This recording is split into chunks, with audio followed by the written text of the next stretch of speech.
and Marcus Boucher. Instead, KNBR has decided to reunite myself, Kerry Crowley, with my longtime friend, Dieter Kurtenbach, against its best wishes. Amen Dieter, how that. are you this morning? I'm great, Kerry. Happy to be reunited. It feels so good. And listen, I would like to note that because it is July 5th, meaning we are on a Friday after a holiday, we can pretty much do whatever we want today. Anyone out here who's listening, I think you could actually co-host the show. 808 KNBR is the number if you want to just put in a solid hour for me and Kerry today. Carte blanche, avant-garde radio, Kerry. I'm excited.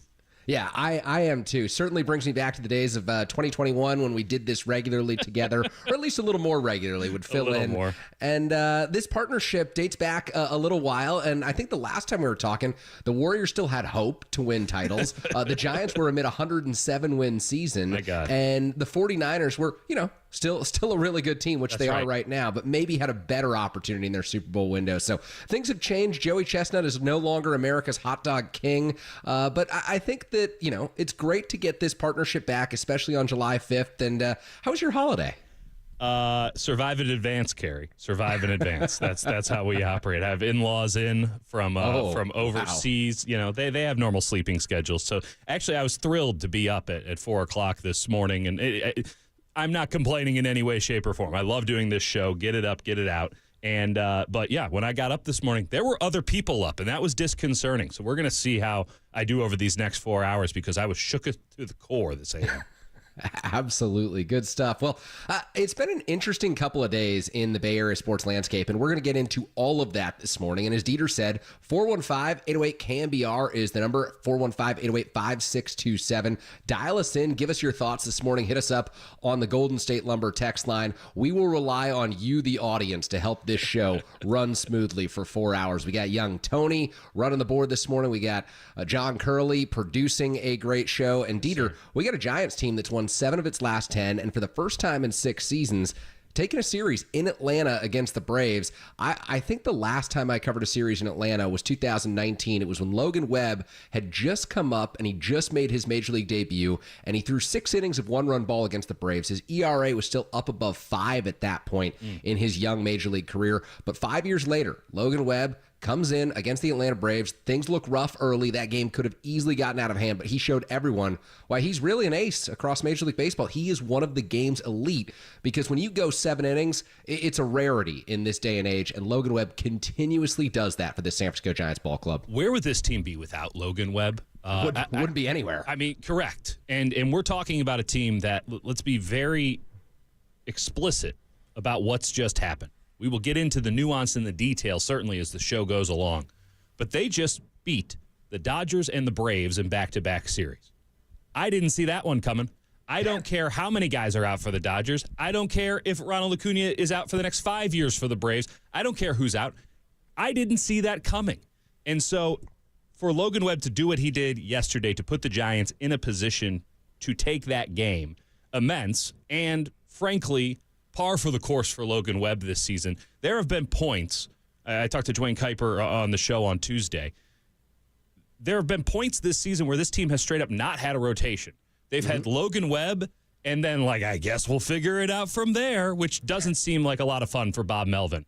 They might have a rotation now. Kuip is of the mindset that there is a rotation now with Birdsong and Hicks, and it's still pretty patchwork. It doesn't feel rock solid. You're still hoping that Robbie Ray and Blake Snell and Alex Cobb come in the second half and create something that resembles what we used to know as a rotation in modern Major League Baseball. The rotation has effectively been the nice early part of the season for Jordan Hicks, and just here's Logan Webb, go in 7 every 5 days, and thank God for him because, again, without him, this team, which is still under 500, we have to be clear. They're still under 500, but they are very much in the mix. They would be nowhere near the mix. They'd be worse than the Cubs. They'd be down there hanging out with the Rockies and the Marlins in the bottom of the National League standings because this guy, you want to talk about linchpin, glue guy, whatever adhesive term you want to throw onto Logan Webb, he deserves it. And frankly, if the Giants turn this season into something, if Kevin Pillar can get an MVP vote, Logan Webb can get an MVP vote. Oh, love throwing it back to the 2019 famous Henry Schulman MVP vote, 10th place for Kevin Pillar. One of my all-time favorite 10th best MVP player votes. in the National League. What a glue guy.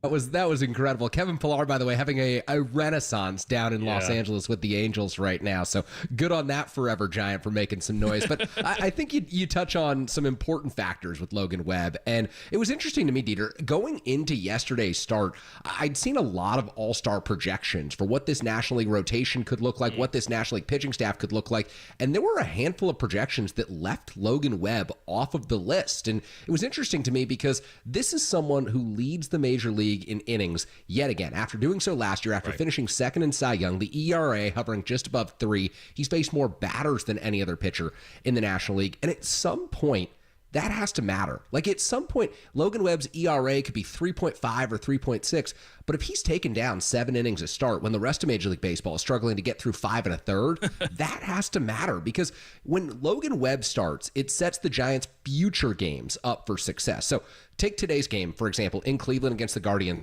Giants don't have a starting pitcher today. We don't know exactly what this 9-inning contest will look like for Bob Melvin and his staff because the Giants, again, have Blake Snell on the IL. They have Kyle Harrison on the IL, Robbie Ray, Alex Cobb. The list goes on and on.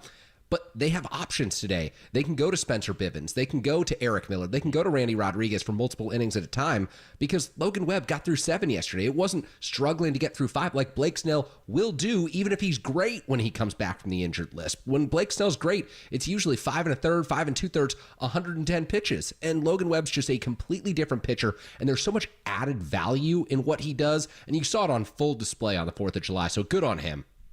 It was an immense performance. And again, this is just something that has become par for the course. You ask, when will innings matter?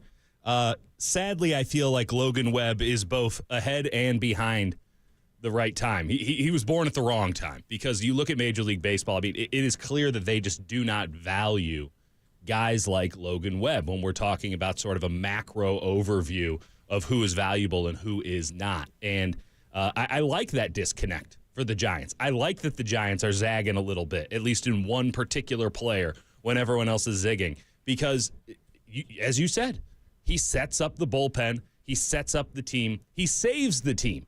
And to have a guy who can just gut through 7 innings in a league where gutting through it is so frowned upon, and it's all about stuff, and it's not to say that Logan Webb doesn't have immense stuff, but certainly he's not pitching for strikeouts. He's pitching to contact. He's trying to induce soft contact, ground balls, things of that nature, and he's trying to get as deep into games as possible. That mindset, it feels ancient and it feels progressive all at the same time. And we'll get into it with Mike Krukow at 7:30 because this is something that I've really been wanting to talk about with people smarter than me. So I guess we can get into it well before 7:30 with you, Carey. But when we talk about the modern Major League starting pitcher, and by the way, Bob Melvin had a great quote yesterday that says, we just don't do very well against starting pitchers.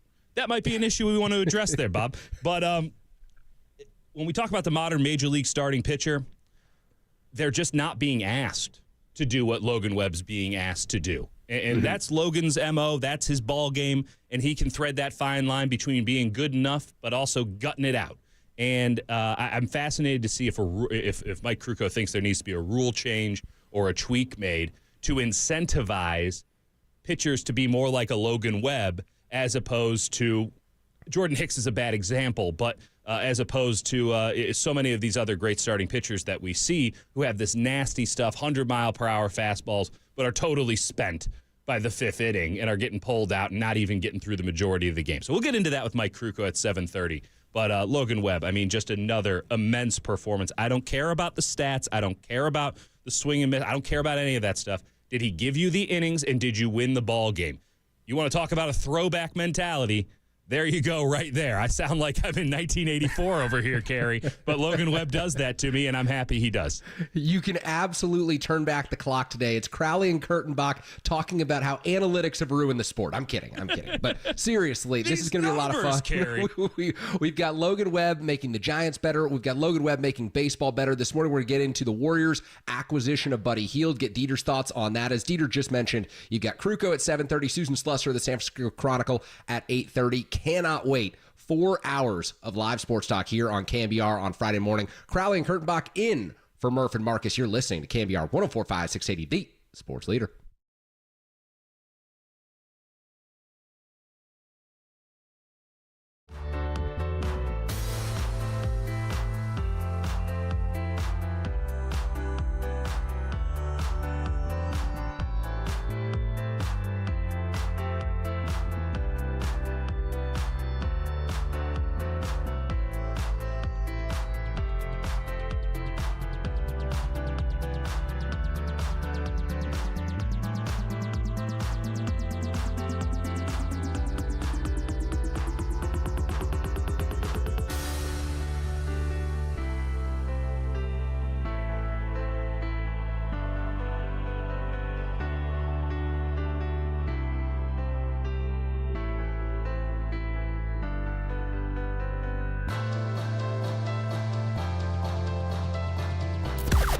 Now, from the O'Donnell Financial Group Sports Desk. Learn more at odfigroup.com. O'Donnell Financial Group, because planning is a process, not a product. Matt Mayoko joined Murph and JD on Wednesday to discuss the Brandon Ayuk contract and if we are getting closer to a new deal. Check it out on the KNBR app, YouTube, and the KNBR socials.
And now, time for the Protect Your Assets with David Hollander Business and Technology Report.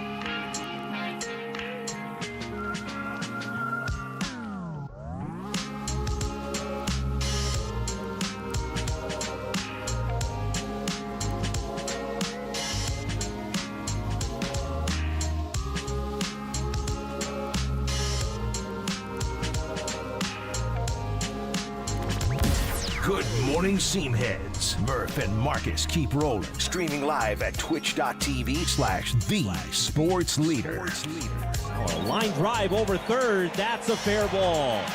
And it's going to head down into the corner. Conforto to dig it out. Olsen to third. He's being waved home. Here comes the relay from Chapman. The tag. He's out at home.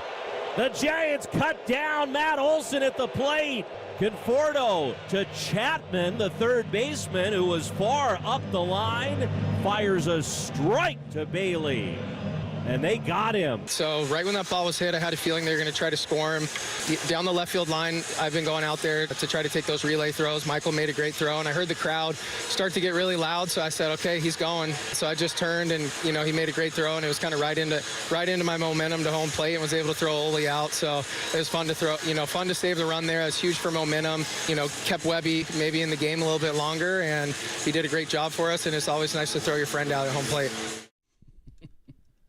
A great call from Joe Rizzo on Thursday evening from Rizzo's Truist been Park. Cooking. Rizzo's been really cooking, baby.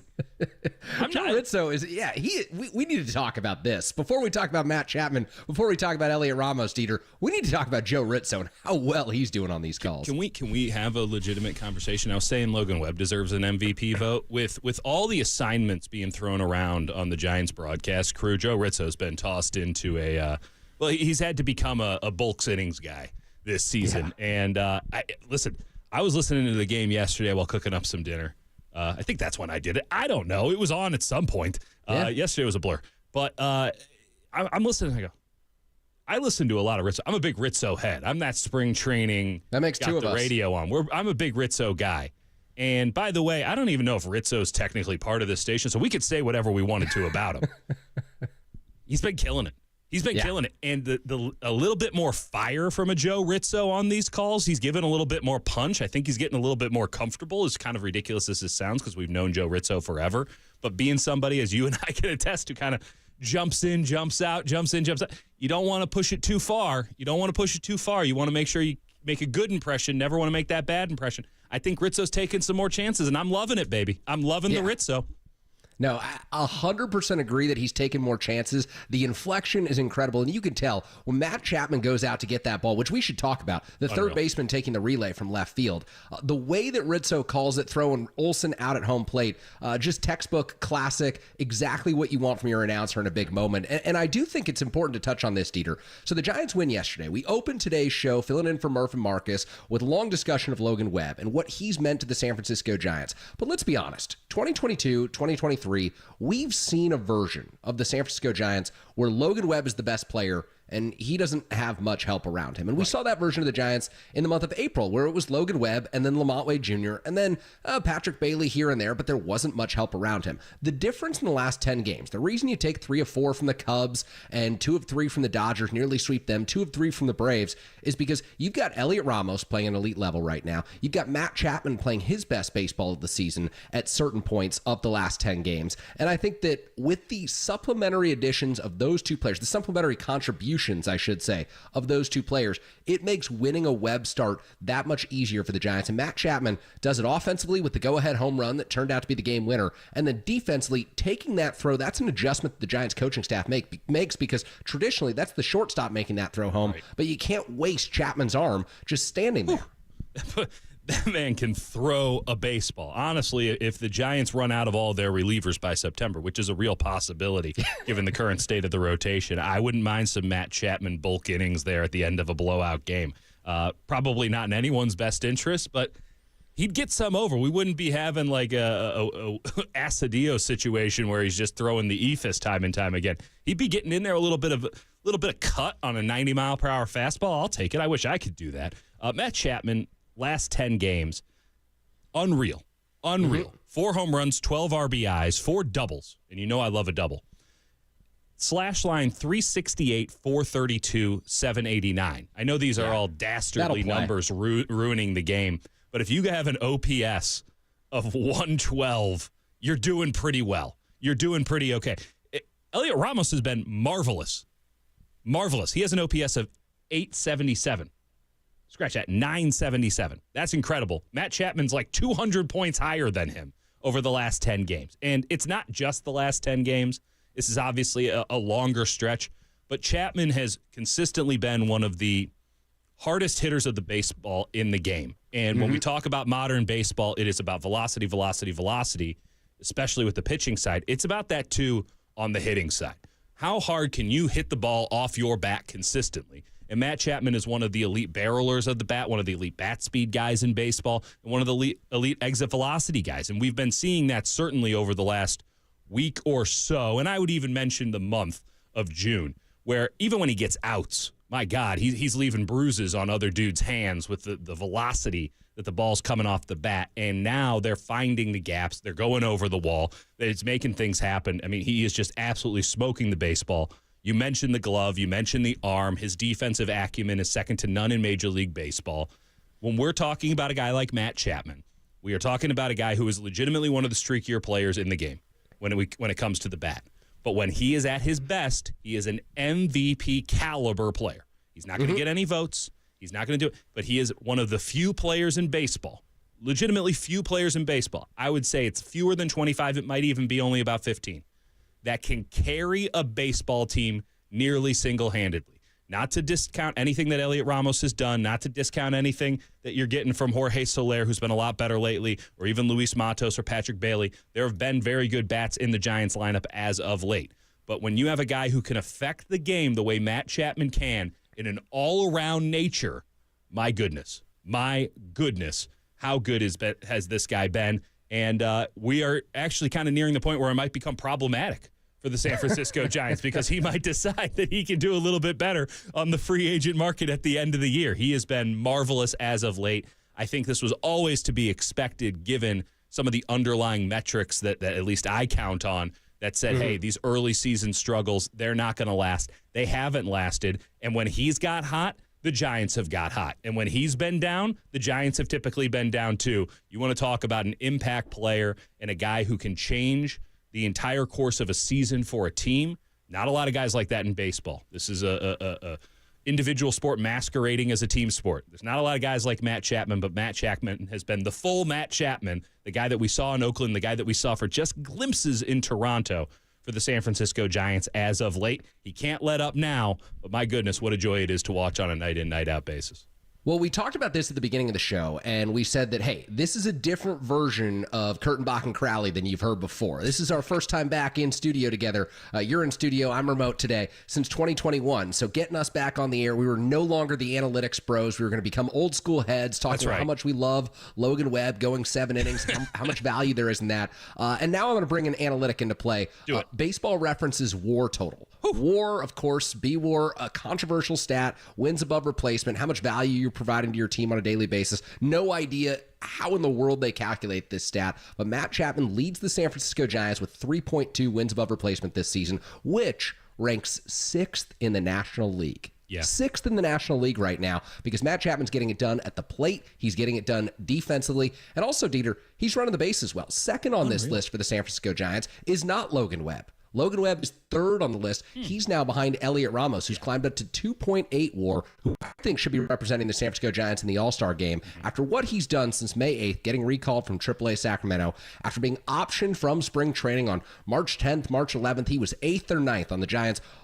outfield depth chart during spring training. It was crazy to see how low Ramos had fallen since he was first added to the 40-man roster a few years ago.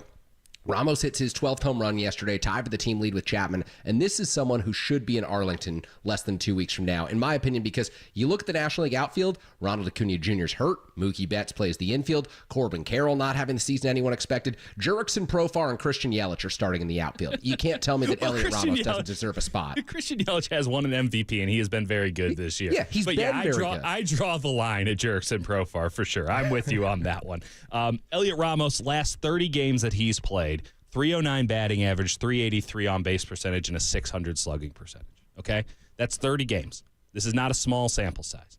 That's more than a month to play 30 games, 10 home runs, 27 RBIs. This has been unquestionably the best position player for the San Francisco Giants this season. He's absolutely one of the best position players in baseball.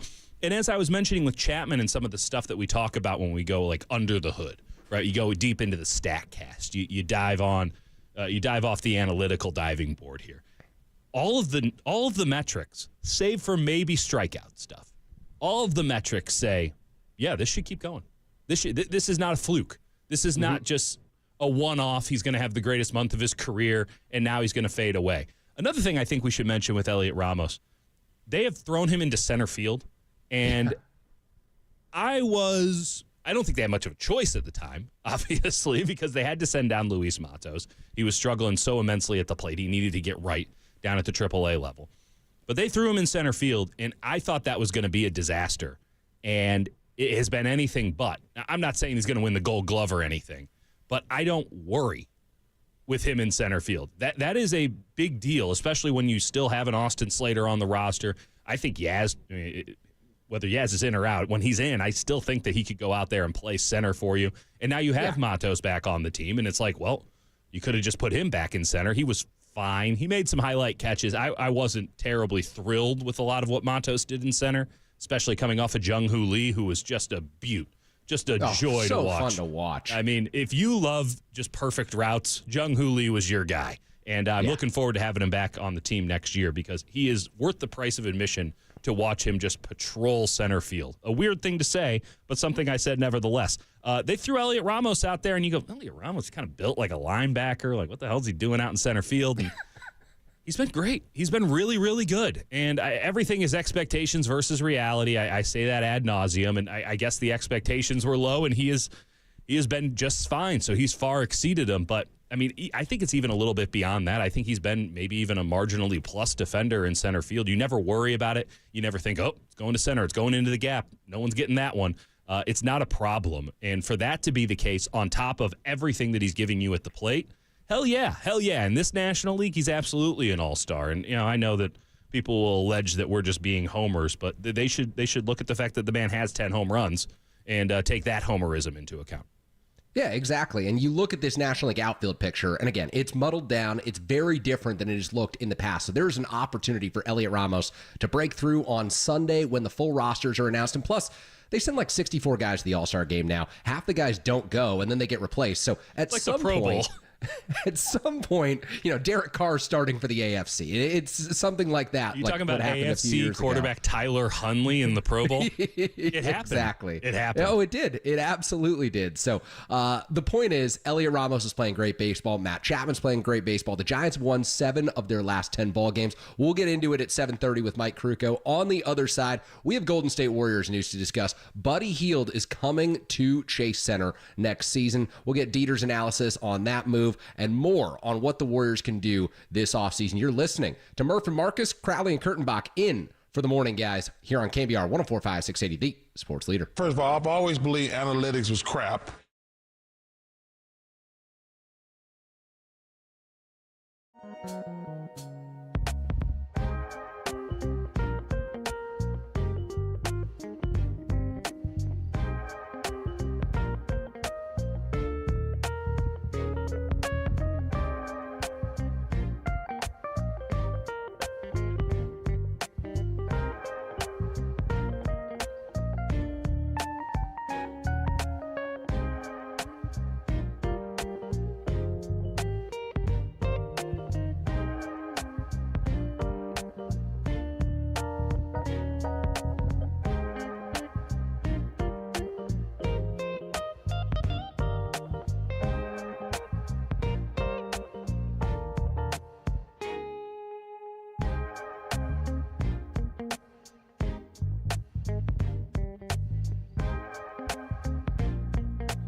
Dub Nation. Murph and Marcus keep rolling on the sports leader and streaming live on YouTube at KNBR 1045. You're seeing the Warriors do it by committee, and Buddy Hield was a free agent. Philly just facilitated his signing. They get a 2031 second-round pick. But for Buddy Hield, this is a very team-friendly contract, essentially 2 years guaranteed at about $21 million. And Hield, listen, only Steph Curry has made more three-pointers in the NBA since Hield came in the league, 2016, 2017. You add in Kyle Anderson, who we reported that they are signing in a sign-and-trade with Minnesota, and DeAnthony Melton, another ex-Sixer who's coming over in free agency. You've seen them fill out their roster with some more veteran depth, and obviously, Buddy Hield is a shooter who's going to probably come off the bench for this Warriors team. Listen, they've recovered pretty well from Klay Thompson, and you'll see the growth of their first-year players, of Brandon Pajemski in his second year. Usually, you see a jump. I think the Warriors are happy with what they've been able to do in this postseason. They're really. It's Friday morning. Murph and Marcus are out. Kurtenbach and Crowley are in. Chris Paul and Klay Thompson are out. DeAnthony Melton and Buddy Hield are in with the Golden State Warriors. Shams Charania of The Athletic reporting the Warriors traded a 2031 second-round draft pick that they acquired from the Dallas Mavericks in a sign-and-trade to acquire Buddy Hield from the Philadelphia 76ers. Dieter, sell me on the vision of this move, because it's obviously not the most exciting thing that the Warriors could be doing right now, but it's got to be part of something bigger picture here, and I know that you're the one who can break this all down. There is a bigger picture, and then there is the larger picture. Let's just look at the larger picture on the here and now. Let's take the 5-team mega trade into consideration. I won't get into the details, but there was a name you missed it. I hate the NBA luxury tax details more than any other nuance in sports. Carrie, can we talk about how the Warriors are hard capped at the first apron right now? Does that sentence get you excited at 6:34 on a Friday morning post-holiday? It's nauseating. Everybody out there nursing a hangover, let me tell you, the first apron's at $178.132 million. You missed a name at the beginning of this, and it was Kyle Anderson. I like to call him Slow-Mo. You'll understand why. I don't even need to explain the nickname. I highly recommend you find out yourself. It won't take very long. They took Chris Paul, who, let's even take it one step back further. They took Jordan Poole in a first-round pick, and they turned him into Chris Paul. Chris Paul had a $30 million option for this upcoming season that the Warriors could either pick up in full or waive in its entirety. This was always a reason why they traded for him, the possible salary cap, luxury tax ramifications they could get off of a big chunk of salary, get under some lines. At the same time, they could also trade him to somebody and get something for him. They didn't do that. They decided to waive him. So now they have traded Jordan Poole. Say what you will about the guy. He averaged 20 points per game as a 22-year-old in the league. Jordan Poole in a first-round pick, they turned into one season of which we'll remember forever. I mean, you want to talk about a forever warrior, Chris Paul. Forever warrior. They traded it for nothing. If Chris Paul wasn't on this team last year, would that have affected anything in reality? I don't think so. But I know that's an oversimplification, but what'd Chris Paul do for anybody? So they got nothing for that. Then Klay Thompson wants to leave, and they do get something. Initially, it's a couple second-rounders. Now, then Mike Dunleavy started to go to work because step 1 and 2, colossal failures. You have two assets that aren't very valuable in and of themselves, but you are a team that needs to take a step forward, and you have the ability to get something for guys who are leaving. And in essence, you got nothing for both of those guys who have serious brand recognition. There were multiple teams that wanted Chris Paul, albeit not for $30 million a year. There were multiple teams that wanted Klay Thompson, and the best Mike Dunleavy could do on stage 1 of this offseason is get a couple second-rounders and a trade exception. Then Mike Dunleavy actually went to work, and he has had to scratch, fight, and claw for the last couple of days to turn Klay Thompson and Chris Paul into DeAnthony Melton on the mid-level exception, something they wouldn't have been able to sign unless they lost both Klay and Paul, and then Slow-Mo and Buddy Hield. And I think maybe a second-round pick comes with them, too. Who the hell cares? I need your opinion on this as a Warriors fan, Carrie. You lose Klay Thompson, you lose Chris Paul.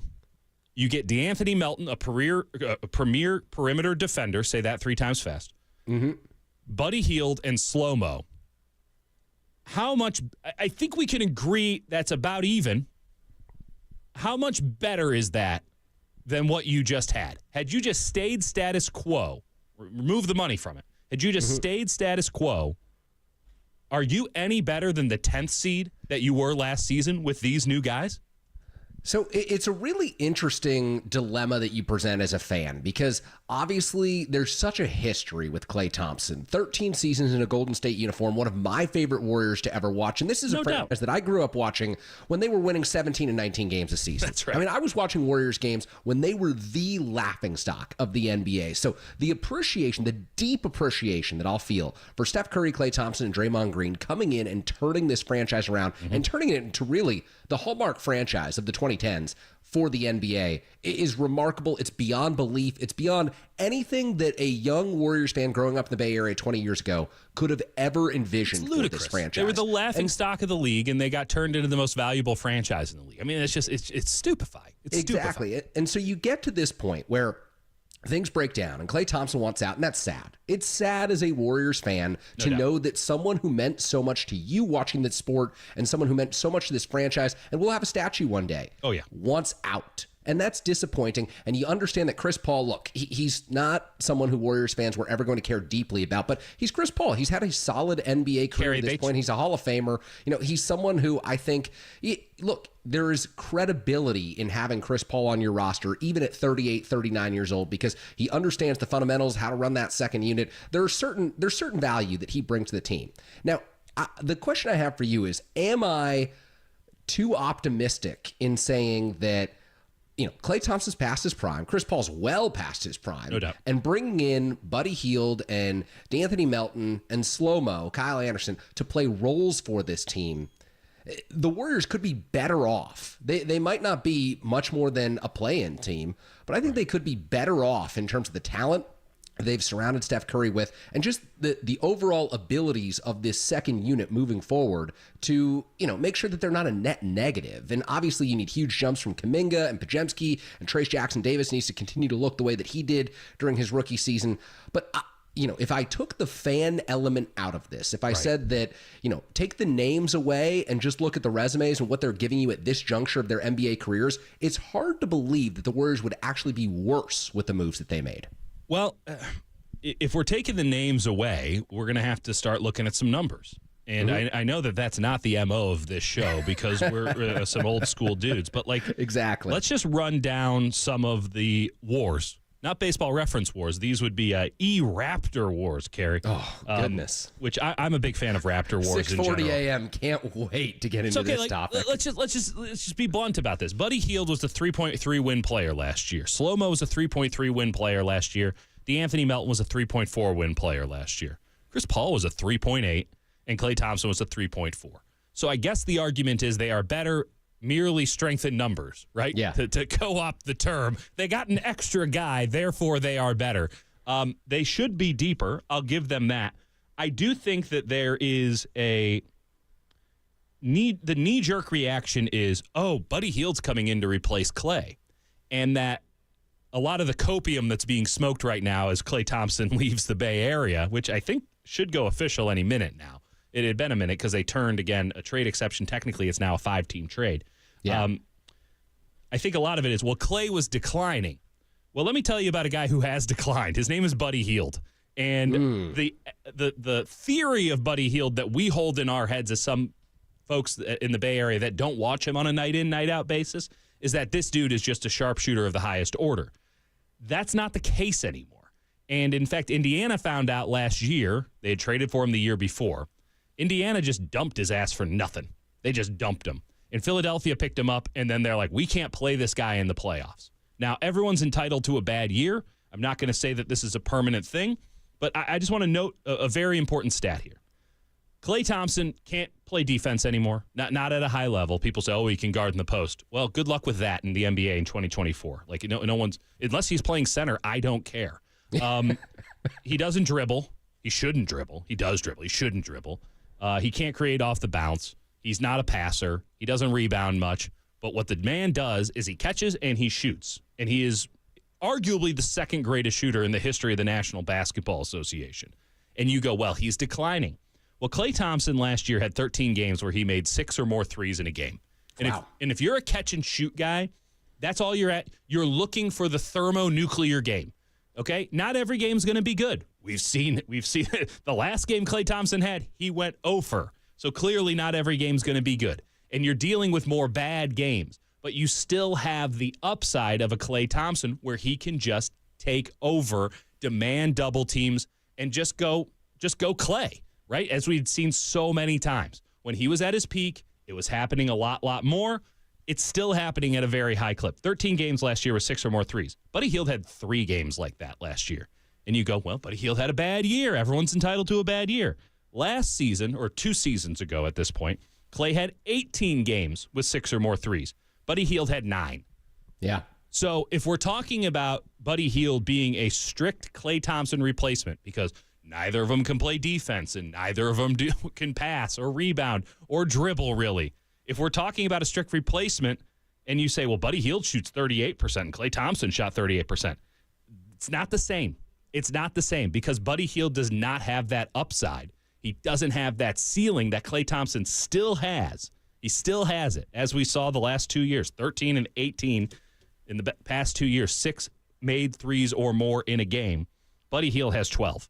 And to not have that ceiling but to still have that floor worries me immensely. Now, he won't probably play the same minutes, but again, both of them are going to be coming off the bench. I'd rather have Klay Thompson, especially at the price. So I like Slow-Mo a lot. I like Melton a lot. It's a good thing you have those guys because if you were saying Buddy Hield for Klay Thompson straight up, the Warriors would have gotten fleeced. Well, there are a bunch of moves that have been made this offseason, but no big move. We heard the Paul George rumors. We've been hearing the Lowry Markkanen rumors, and I would love to pick your brain about that on the other side. If the Warriors can still get something done, there's also some interesting Draymond Green podcast stuff that we'll get to in the 7 o'clock hour, but let's talk Markkanen and the possibility on the other side here. Let's keep this Warriors conversation rolling. It's Crowley and Kurtenbach in for Murph and Marcus here on Friday morning. You're listening to KNBR 104.5 680, the sports leader. Raptor Wars, Kerry. Oh, goodness. Which I'm a big fan of Raptor Wars. 6:40 a.m. Can't wait to get into this topic. From the Chilton Auto Body Traffic Desk.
time for KNBR's Opening Bell Report. Sponsored by Protect Your Assets with David Hollander. Concerned inflation will ruin your dream retirement? Learn more. Listen to David's show every Saturday morning or call 1-866-PROTECT.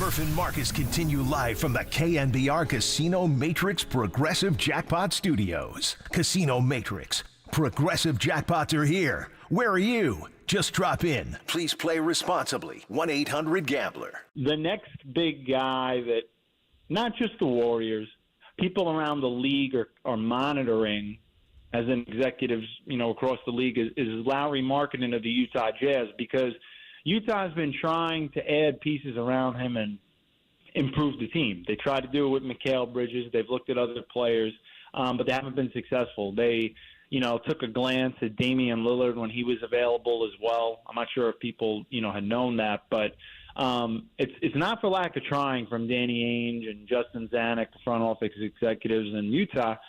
So to me, I think eventually they're going to be at a crossroads, because they could do a renegotiation and extension with Lauri Markkanen, who wants to be in Utah. He's said that publicly in interviews with me and other people. But it's going to get to a needle-moving point soon.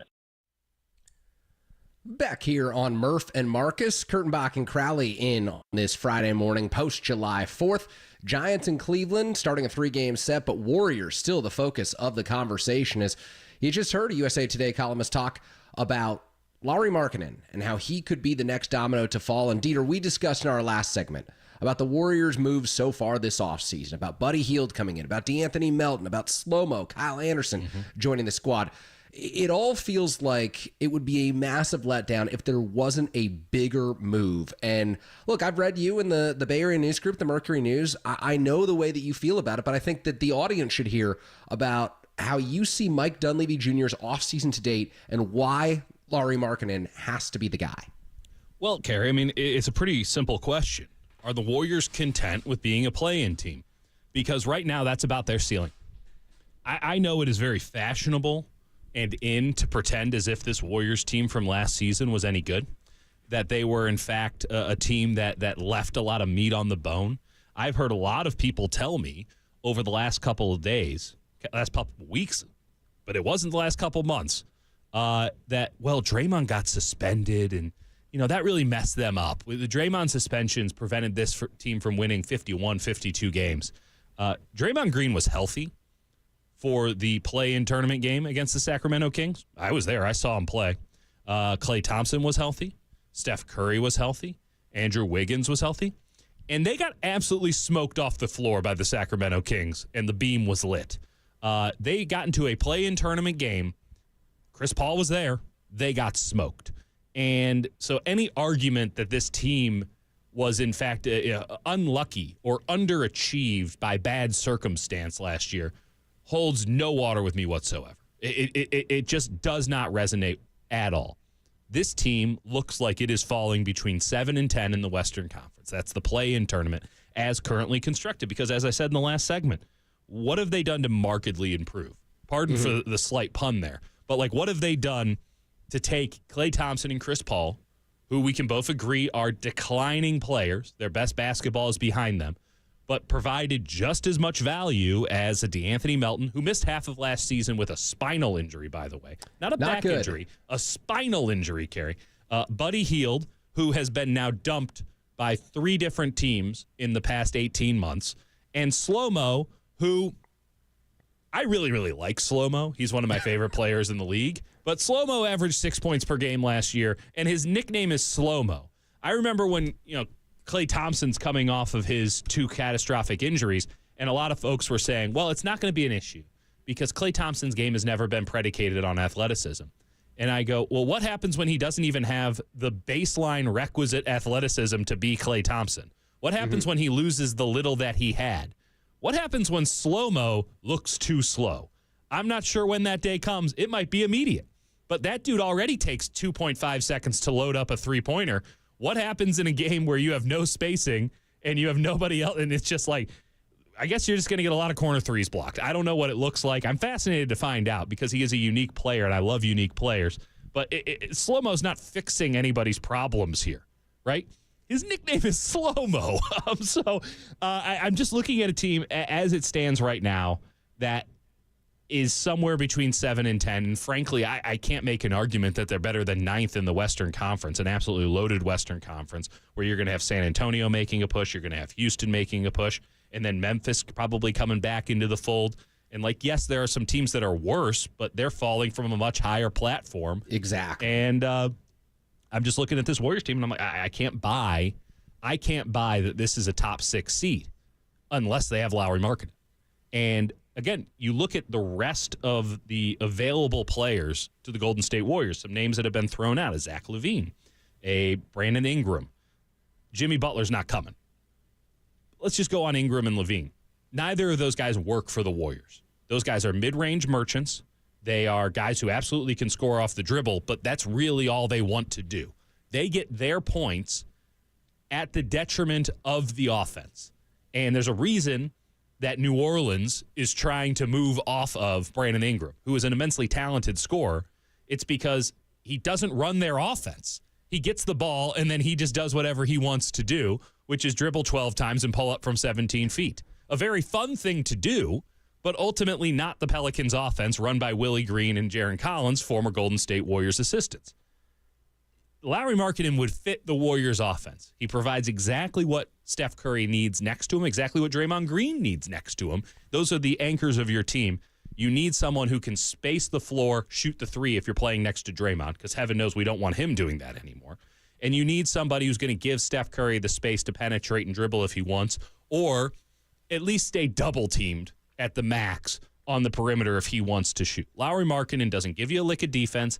I don't think he's a good rebounder in the technical sense, though he does get rebounds. He doesn't really pass it. He can put his butt in somebody and score in the post, but not a guy who's going to score off the dribble. But, man, he can really shoot it. He can really, really shoot it. Last 2 seasons, 39% from beyond the arc on a very high clip of shots from beyond the arc, averaging 24, 8, and 2 over the last 2 seasons. He's been an all-star once, probably could have been an all-star last year for a Utah team that's not very good but punched above its weight because he was on their squad. If the Warriors decide they're not adding Markkanen or they're not going to give up what Utah wants for Lauri Markkanen, this team has done nothing but work very hard to spin its tires. If they get Lauri Markkanen, now we're talking about a team who I'm not going to say the championship contender or anything because that's a ludicrous standard when you look at where Oklahoma City and Boston and some other top teams are at. But a team that can absolutely be in the mix in the Western Conference. And when I say the mix, I'm saying they should be a top 6 seed. Now, there are a lot of machinations to how do you get Lauri Markkanen. We can get into that if you want. But ultimately, it's a pretty simple question for Warriors fans and for Joe Lacob, Warriors ownership, and Mike Dunleavy Jr. and his staff and Steve Kerr and his staff. Do you want to do the same thing you did last year, albeit with different people, or do you want to actually go for this thing, get yourself into the mix and see what happens? Because if you want the latter, you need to go get a number 2 for Steph Curry. You need to answer the singular question of the 2023-2024 season. Who is the other guy? You need to go get the other guy. You haven't done it yet. It's not going to be Jonathan Kuminga, no matter how hard the Warriors try. It's not going to be him, not next year, maybe not ever. You have to go get the other guy. That guy, really, when you look at the market, can only be Lauri Markkanen. So, what do you want to do? Yeah, it's the defining question of the Warriors offseason right now. And a reminder, you're listening to KNBR and KNBR FM San Francisco, a Cumulus Media station. Murph and Marcus, the hosts of this show, Crowley and Kurtenbach, in on Friday morning as we discuss the Golden State Warriors and the next move here. And Dieter, you mentioned why Zach LaVine of the Chicago Bulls is available. I think we've known that for a long time. We understood the why. You broke down the Brandon Ingram situation very well. Look, I don't watch Brandon Ingram on a nightly basis, but I do get the fact that if he's not running the offense, he becomes expendable for New Orleans. He becomes someone who, other teams could acquire via trade, and New Orleans may just say, hey, it's just not worth it to us. If we're going to reach our ceiling, Brandon Ingram probably isn't going to be a part of that unless he completely changes his game. My question now is, for Lauri Markkanen, he's available. In theory, he's available that Danny Ainge would be opening up the Utah Jazz and saying, we're going to trade one of our best players right now. Why is he available? Why can he be a number 2 and still be someone who the Utah Jazz would willingly part with for seemingly not much in terms of guaranteed talent in return? Because let's break that down beyond this. Like, what would the Warriors have to give up to also make this work? There are 2 applicable trades that have been recently made. I think that everybody is immediately, and myself included, immediately went to what Mikal Bridges just received, or what the Nets just received in return for Mikal Bridges. He went across the bridge. In order to do that, 5 first-round draft picks and a first-round swap. This is for Mikal Bridges, who averages 21, 4, and 3 and has never been an all-star. He is an immense defensive player. He has been on an all-defensive team. But it's Mikal Bridges, and he cost 5 firsts and a first-round swap. So that's kind of messing up the marketplace here a little bit. I think there is a more applicable trade for Lauri Markkanen. You ask, why is he available? Because he's extension eligible. And because while he says he wants to stay in Utah, everyone wants to stay in Utah for a price. I can live in Park City if you give me enough money. And that might very well happen. He very well might re-sign with the Utah Jazz. And in fact, they don't need to do anything this offseason. They can wait until the trade deadline and see if he signs at any point up until then. But he might not re-sign. Or the Utah Jazz might not give him as much as he wants. And those negotiations might break down. And if I'm the Golden State Warriors, I'm doing everything in my power to influence those negotiations to break down. Second-round draft picks be damned. Find me all you want, Adam Silver. I'm tampering, baby. Regardless, because he's extension eligible, because he has 1 year left on his contract with Utah, they are in a situation where they either need to extend him or get something for him. Yeah. And this is a team that is very clearly in tank mode. They're trying to do the Oklahoma City Thunder model of rebuilding, which is we will take all of your draft picks, we will take all of your good young players, we will buy low, we will do all this stuff. They are still in the early processes of that rebuild. They are yet to get their next best player. There's no clear heir apparent to a Lauri Markkanen, as low of a bar as that might be when we're talking about a premier player in this league. So if they can get a haul, they're going to take the haul. And the trade that really stands out to me is a player that is rather comparable to a Lauri Markkanen, and that's Pascal Siakam. And we talked a lot on this station, every station. Talked a lot about Pascal Siakam around the trade deadline last year, because Pascal Siakam was extension eligible, and he went to the Toronto Raptors and he said, I'm not signing an extension with you. You guys don't want to give me as much money as I want. I'm not signing the extension, so you should trade me. And the Indiana Pacers said, hell yeah, come on down, brother. And they traded Bruce Brown, a filler player, his name is Jordan Nwora, and 3 first-round picks to Toronto. So that's Bruce Brown, who's a nice, solid, championship-caliber role player, but really a salary filler. Another salary filler who, honestly, I mean, if I didn't put Jordan Nwora on this list, would I have remembered he existed on this earth? No. And then 3 first-round picks. Somewhere between Bridges and Pascal Siakam is the need for the Golden State Warriors here. That's what the offer has to be. So we're talking about 4 first-round picks. We're talking about the next 4 that they can trade. That's next year, 2 years after that, 2 years after that, and then 2 years after that because of the rules. That's a lot. That's a lot. But Pascal Siakam's a 22-7-4 guy. Lauri Markkanen is a 24-8-2 guy. I mean, it's pretty comparable. And ultimately, they're in very similar situations. The question is just how fast will Utah make a decision here? And there's something else to be noted with this.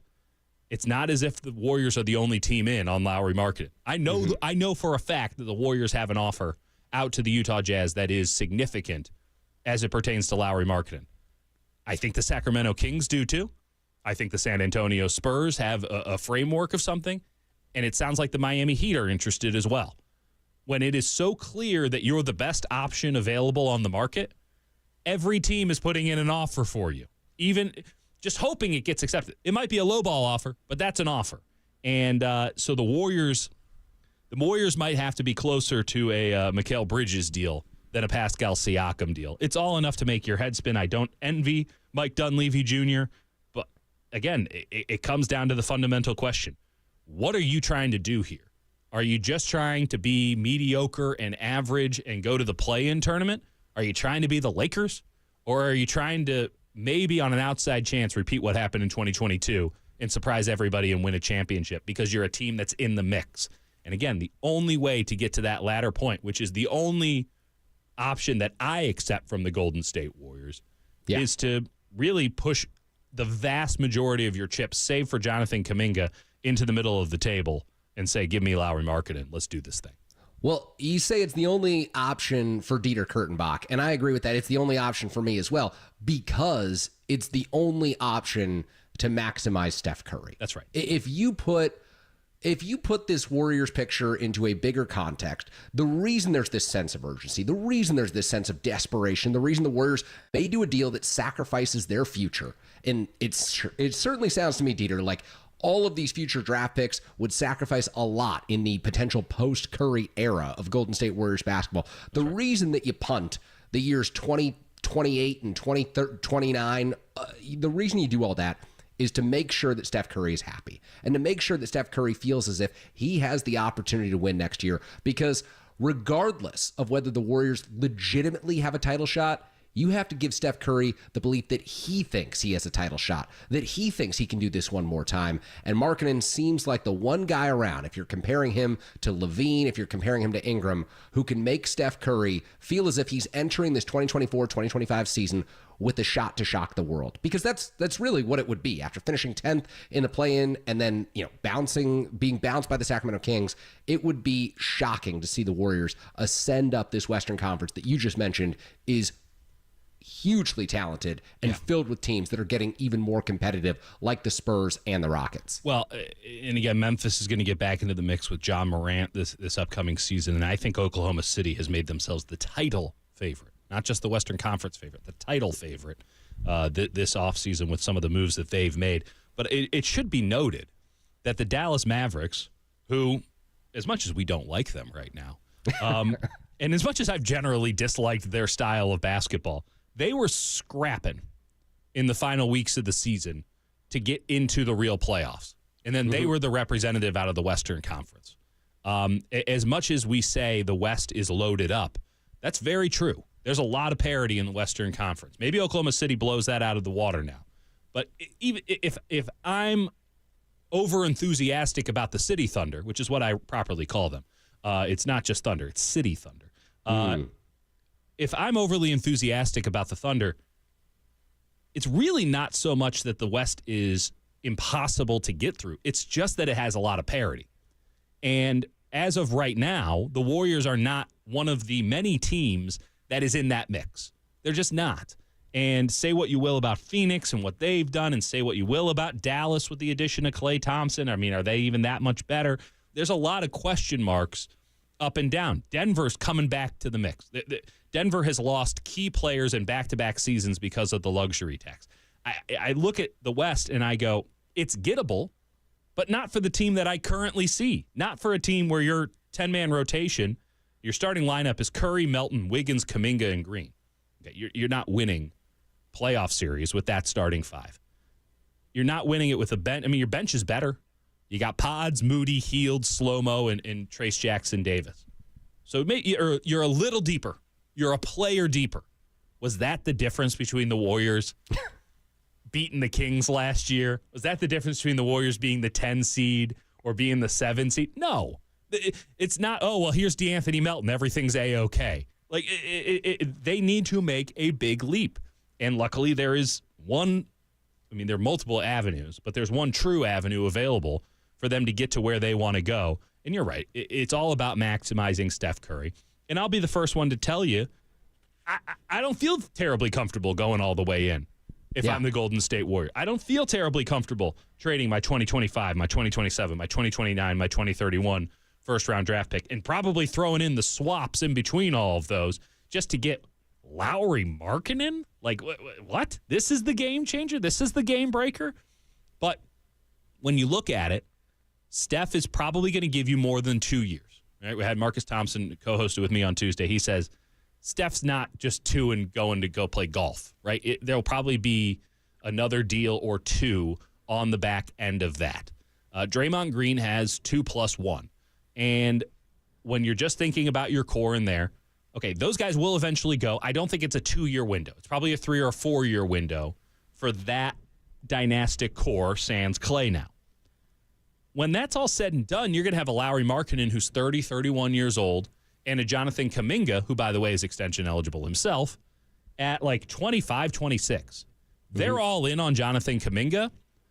God bless him. It might work out for him. I'm not a big Kuminga guy. I can appreciate what he is, but I don't think that Jonathan Kuminga turns into something significant. I don't think he turns into like a number 2 on a championship team ever. If he's your number 3, now you got something. But if Steph and Draymond slide out, you still have now, in theory, 2 really good players whose value should be augmented by the seasons to come. And so you're not necessarily starting from scratch if you were to give up all of these draft picks. You have some stuff that you can then move to maybe recoup some of those draft picks. Now you can move a 25, 26-year-old Jonathan Kuminga, who might be something then, and get 3 or 4, with inflation, who knows, 7 first-round draft picks at that point. You can move a Lauri Markkanen to a team that needs somebody in the here and now for pretty much what you got him for. The Warriors wouldn't be totally bottomed out, but it would still be a rebuilding process, maybe just from a little bit of a higher point. And that I'm okay with. That I can live with.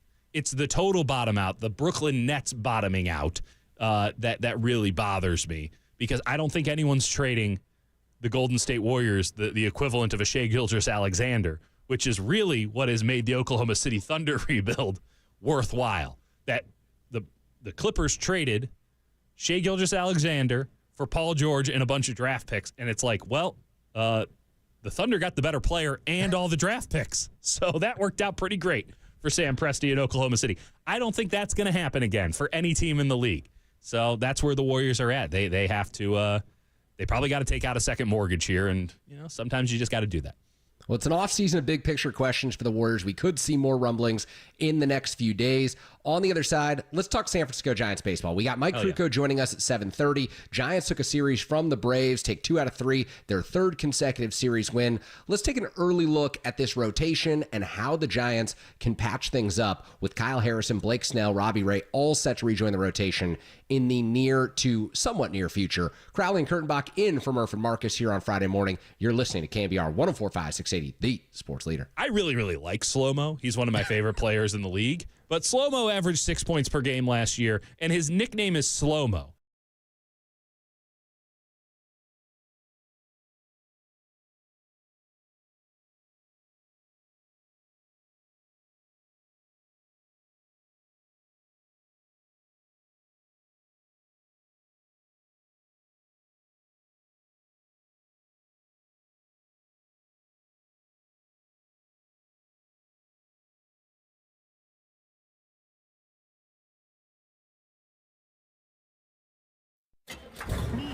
From the Chilton Auto Body Traffic Desk.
And now, time for the Protect Your Assets with David Hollander Business and Technology Report.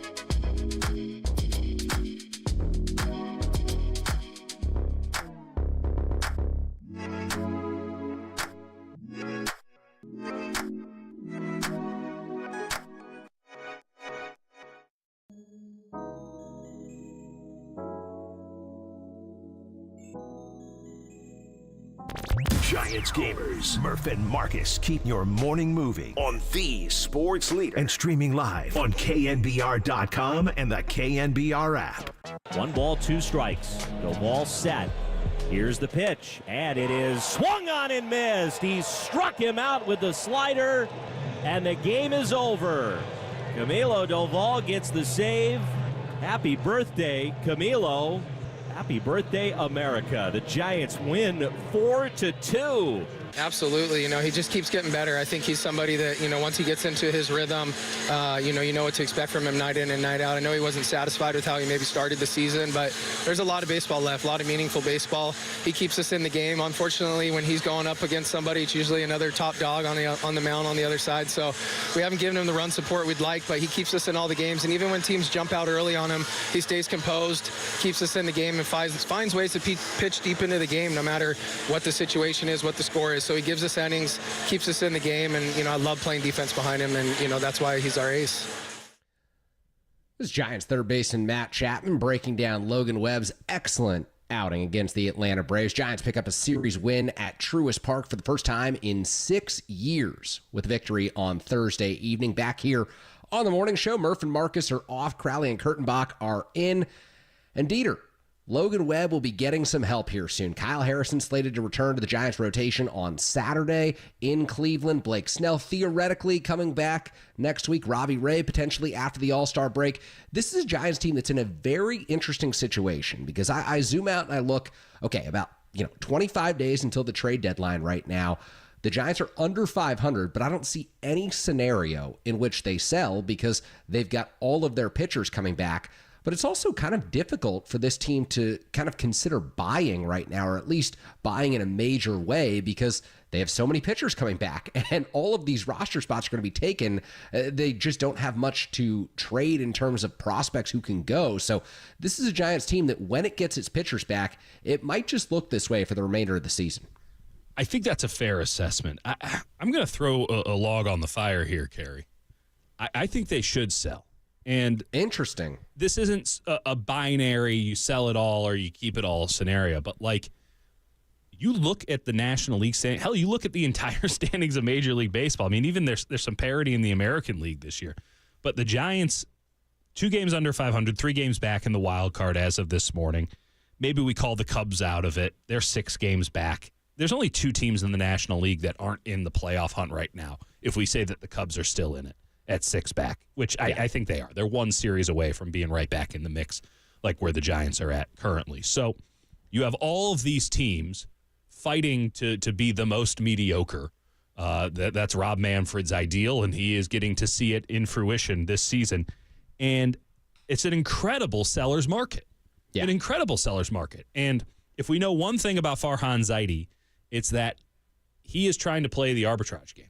He is trying to play the paperclip game, to be more specific. I have a paperclip. I'll trade it for a piece of paper. I'll trade the piece of paper for a pen. I'll trade the pen for, for a comb and the comb. And eventually it turns into a house. It's an old adage. He is trying to get just slightly better every day across the board. And if that means picking up some random guy on waivers and giving him 20 at bat, whatever. I think that he has to take advantage of this situation. Because as you mentioned, Kerry, there's not a lot of prospects that they're just like, hey, we got an overload here. We can just send them out, go get a player. They've called a lot of guys up. There's a lot of guys who are currently in the quadruple A major league kind of bouncing back and forth scenario.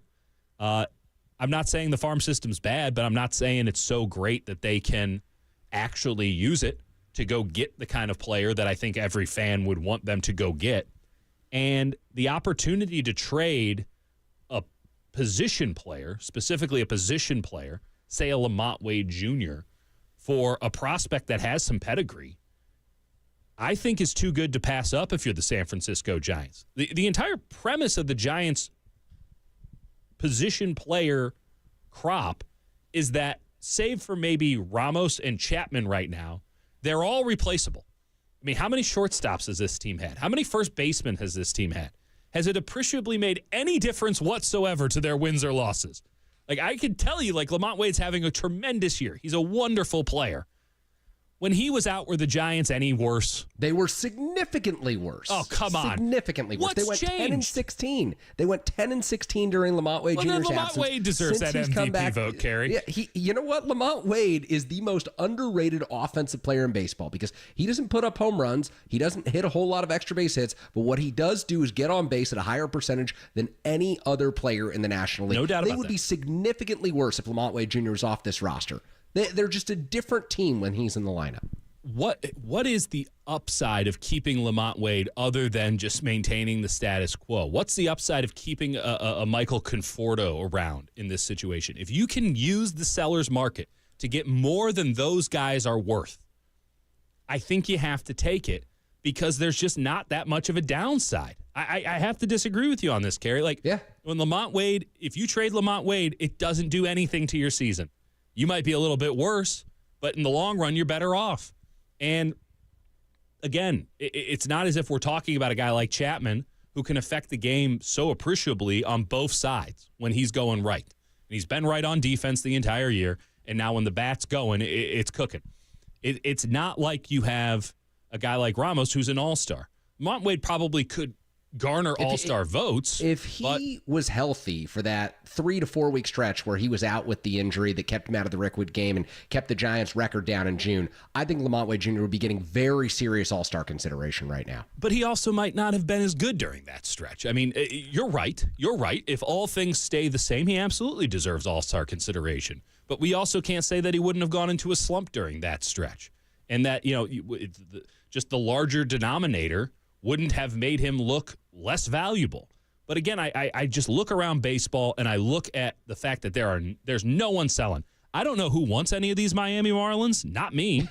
I want Tanner Scott, and I think the Giants should buy Tanner Scott out of that Marlins bullpen, by the way. And do you want any of these Lamont Wade Jr. is a 2.4 WAR player right now. Okay. Over the course of a whole season, that's almost 4 WAR. There's like maybe 10% of players get to that total. He's hitting .329 with a .908 OPS. That's 68% better than the league average hitter. The Giants have no one in the pipeline at first base. Lamont Wade Jr. is an extraordinarily valuable player. Cool. They'll get a bitchin' prospect. Sell Michael Conforto. Lamont Wade Jr. he's a part of this roster for the next 3-4 seasons at minimum. You're telling me right now, Kerry, that Lamont Wade Jr. is a cornerstone player for the San Francisco Giants? I don't know. Cornerstone is a word that I don't think that I would use for even like a Brandon Belt. I would say that cornerstone was Buster Posey and probably Brandon Crawford. I think cornerstone. What's a level under cornerstone then?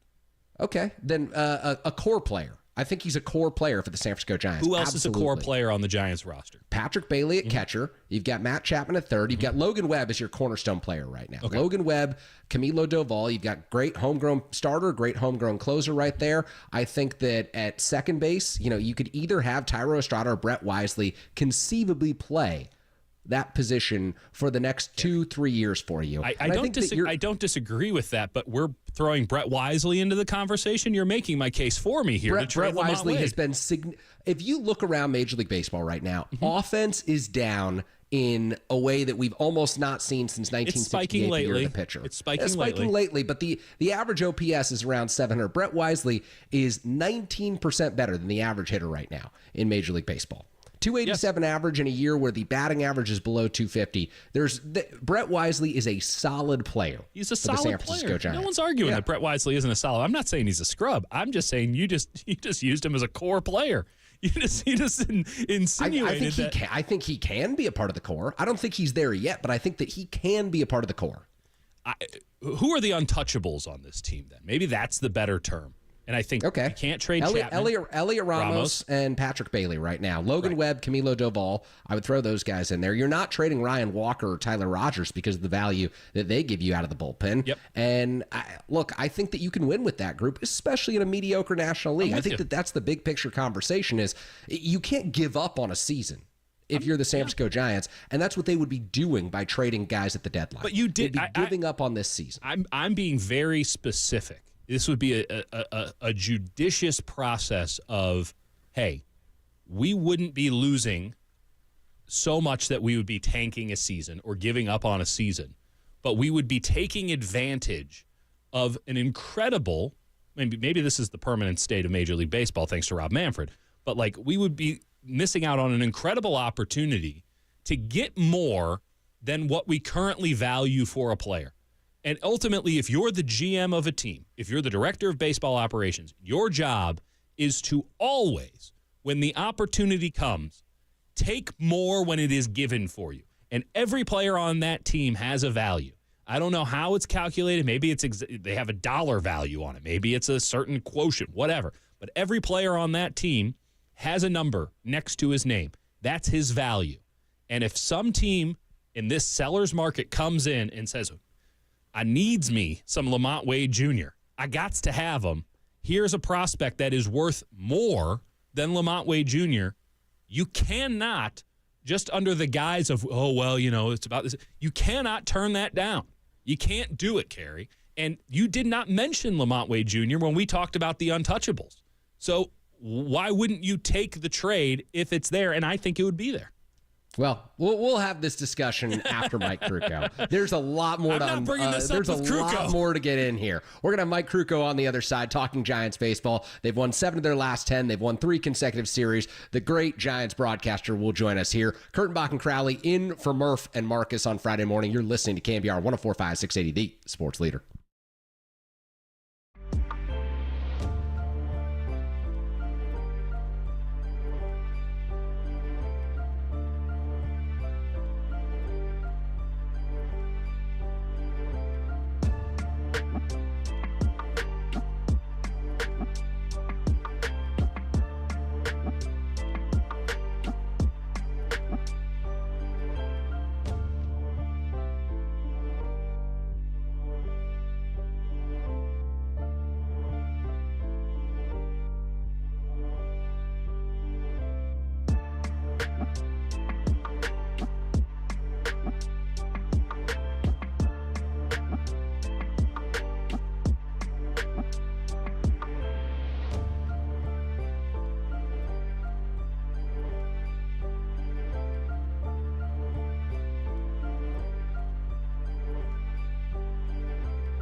There's no question we've got the best in the booth. That's why Murph and Marcus catch up with Krug right now.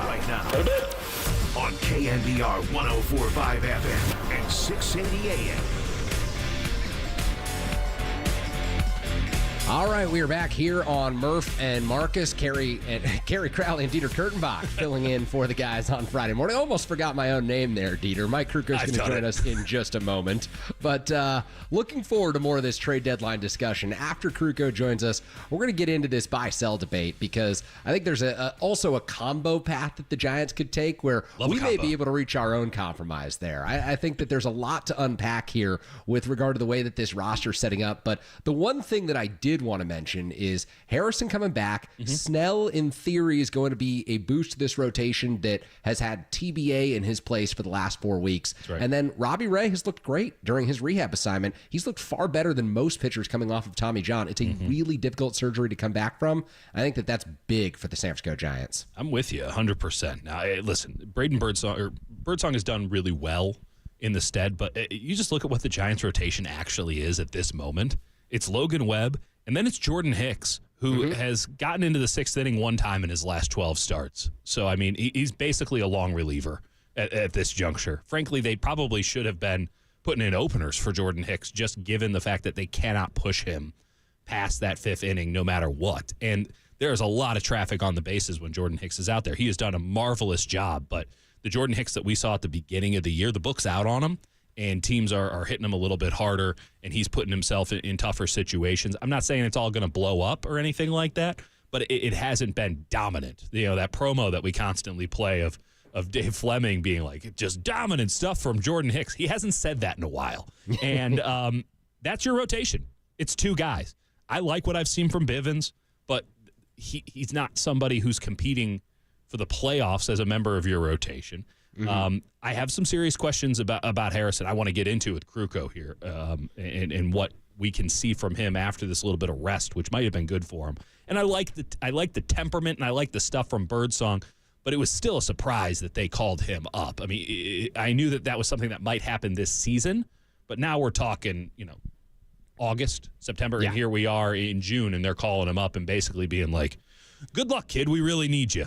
And so it's a tricky spot. The one thing that I'll say about Birdsong is he's got 3 to 4 legitimate pitches at the major league level for a 22-year-old, and that is so different from someone like Kyle Harrison, who came up last season and is definitively, in the eyes of major league scouts, the better prospect. Kyle Harrison came through with the pedigree. He, of course, was a draft pick out of high school, and so he came up a little bit younger than Birdsong, even though Birdsong flew through the Giants system. But you watch this guy pitch, and there was no fear going after the Atlanta Braves with the changeup and the slider. And everyone who I've talked to, there's 3 or 4 different people who follow the Giants minor league system very closely, say that the curveball is a value-add pitch for Birdsong as well. Yes. We didn't see much of it against the Atlanta Braves, but the strikeout of Jared Kelenic earlier this week on the changeup against, in a really difficult 5th inning for Birdsong, that told me that he's ready to compete at the major league level. Now, how many innings can the Giants give him this year? Because they don't typically build up their prospects with a ton of innings. That's a debate for another time.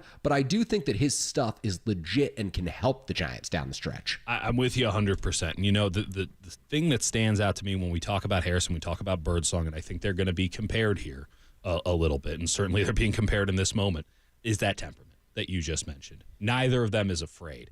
But we got to be clear about this. Birdsong has better stuff. So I'm fascinated to see how this pans out. I don't necessarily think that Harrison coming up means that Birdsong's out, but we'll get into all of it with Mike Kruko here.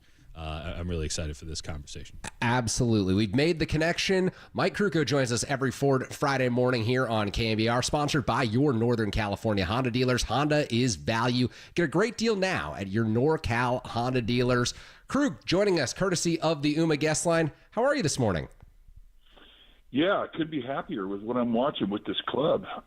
We talked about it on Wednesday as to how I feel that this team really is gathering their confidence. And, it's pretty exciting when a young team finds its confidence and guys who've never done it before start to perform at a high level and allows you to compete with whatever team you're facing. They went through the Cubs, took 3 out of 4. They took the series over the weekend with the Dodgers, and they were ticked off they didn't sweep them. And they kind of felt the same way with with the series win in Atlanta. And I mean, that's an inner confidence that a team has to earn. And, you know, this is what we're seeing happen before our very eyes. Every part of their game right now is going off. And they've gone through a time where their starting rotation has been ravaged, and now that's going to start coming back to them. So I really like what's happening with this club right now.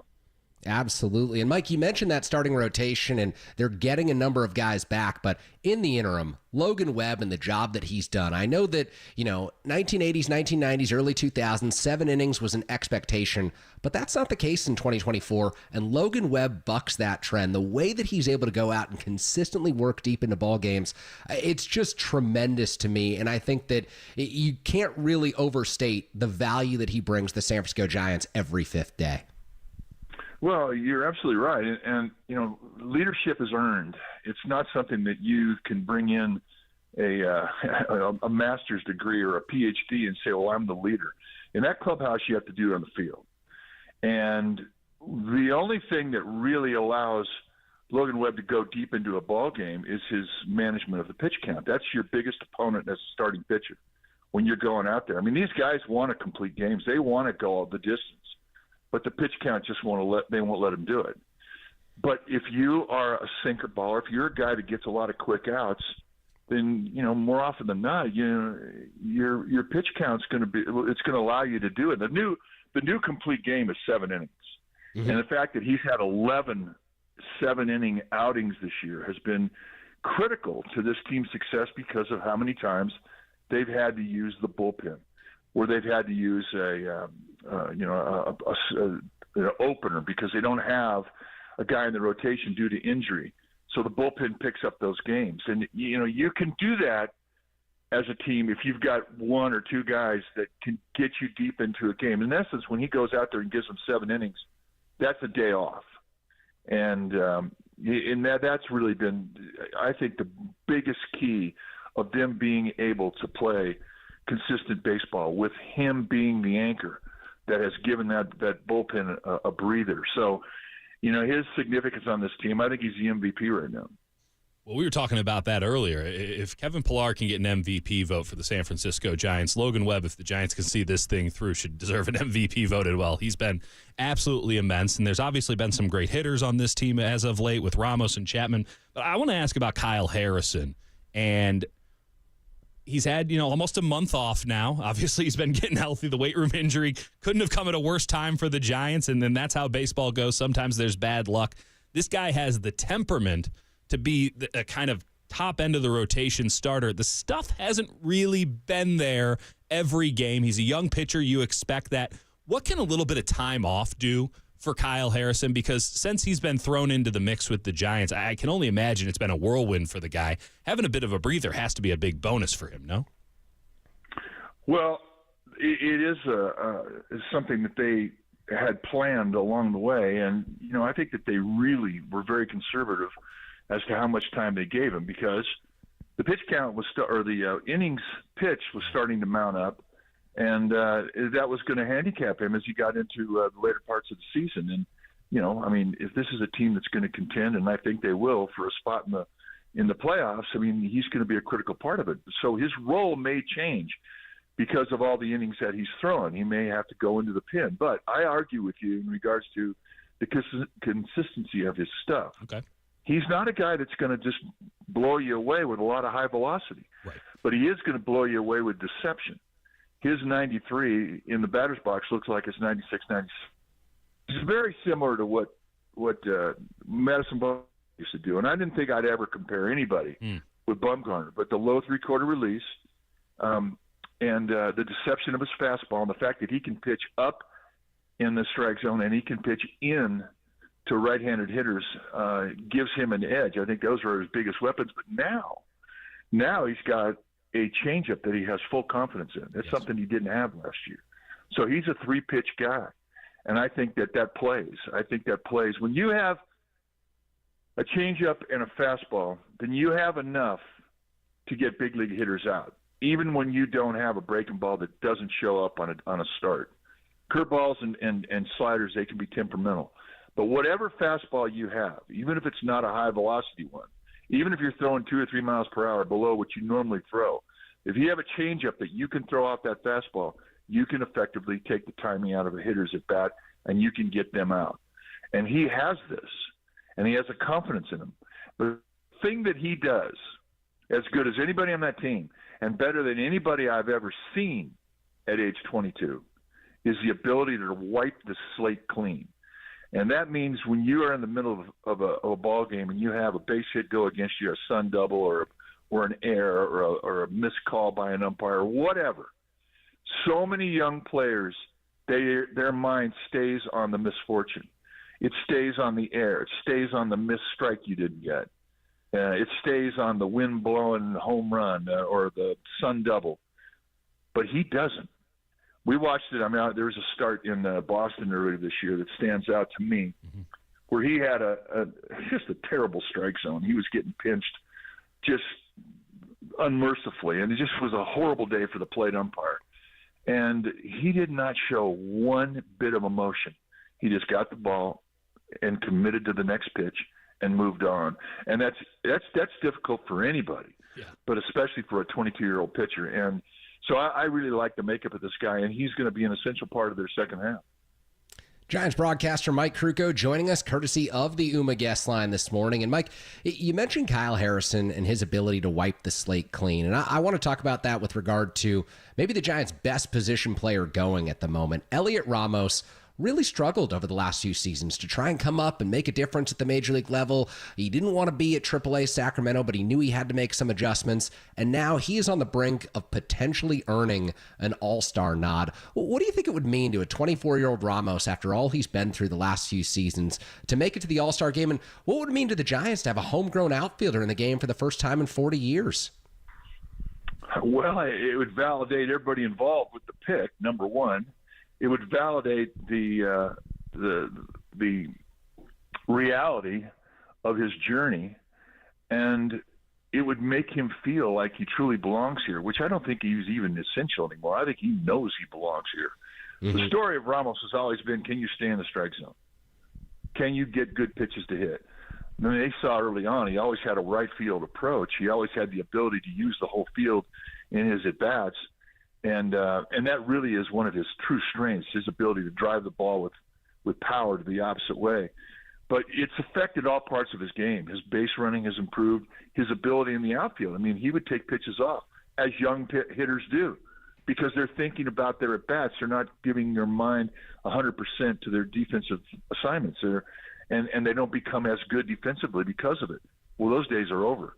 He's matured in every way, shape, or form. He's truly ready to be a star in this league. And it really is a great example of how much patience you have to have as an organization when you take a young player, 17 years old, especially Latin players who at times come in at 16 years old, and you have to give them you have to be patient to give them the time to learn their game, to find confidence in their game. It's happened with him. This isn't a fluke. This is who he is. This is who he's going to be the rest of his career. And if you give enough time to Matos, you're going to get the same player.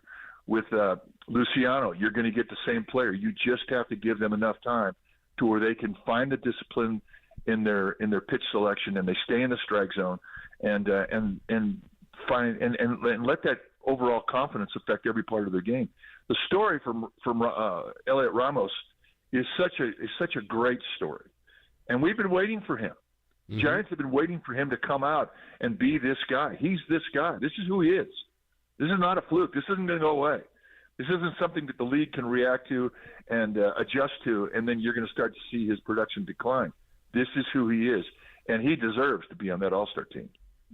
No question about that. I mean, especially you look at the National League outfield situation. I mean, Jurison Profar's in. He's had a wonderful season, don't get me wrong, but Elliot Ramos deserves serious consideration as well. And I think he will get in, and I hope it's not at the expense of another Giant, because certainly Logan Webb deserves that deep consideration as well. I want to ask you about a guy who might not get that consideration, but as of late, it's unquestionable. He's been one of the best players in baseball. It's Matt Chapman.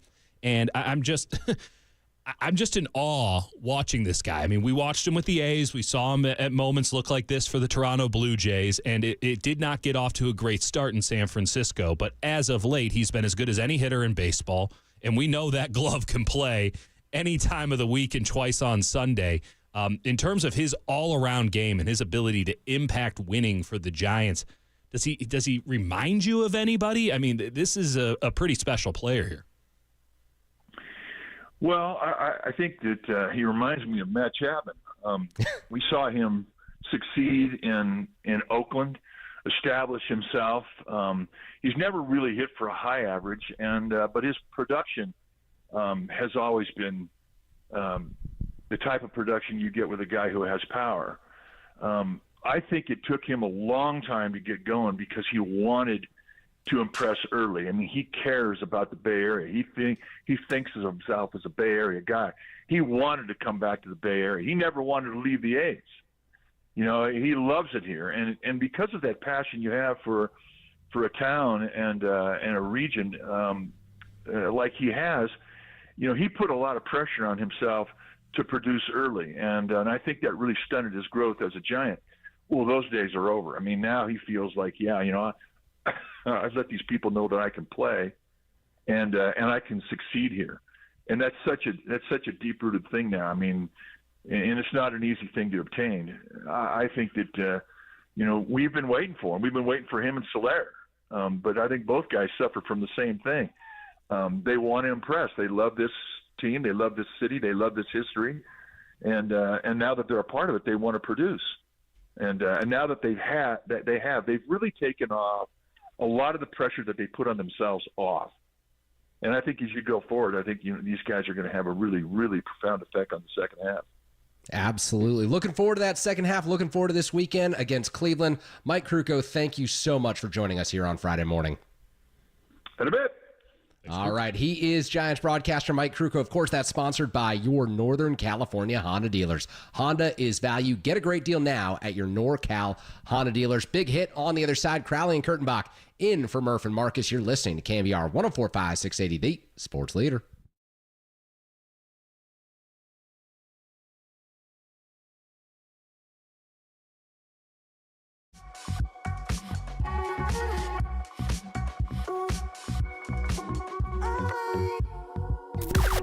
Now, from the O'Donnell Financial Group Sports Desk. Learn more at odfigroup.com. O'Donnell Financial Group, because planning is a process, not a product. Susan Slusser joins Carrie and Dieter at 8:30 a.m. this morning to discuss Giants pitching and if we will see Blake Snell back next week. Check it out on the KNBR app, YouTube, and the KNBR socials.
This is the Big Hit. Sponsored by Benjamin Moore Paints. Experience the Benjamin Moore retail difference at their independently owned authorized retailers today or at benjaminmoore.com. On KNBR 104.5 FM and 680 AM, the sports leader.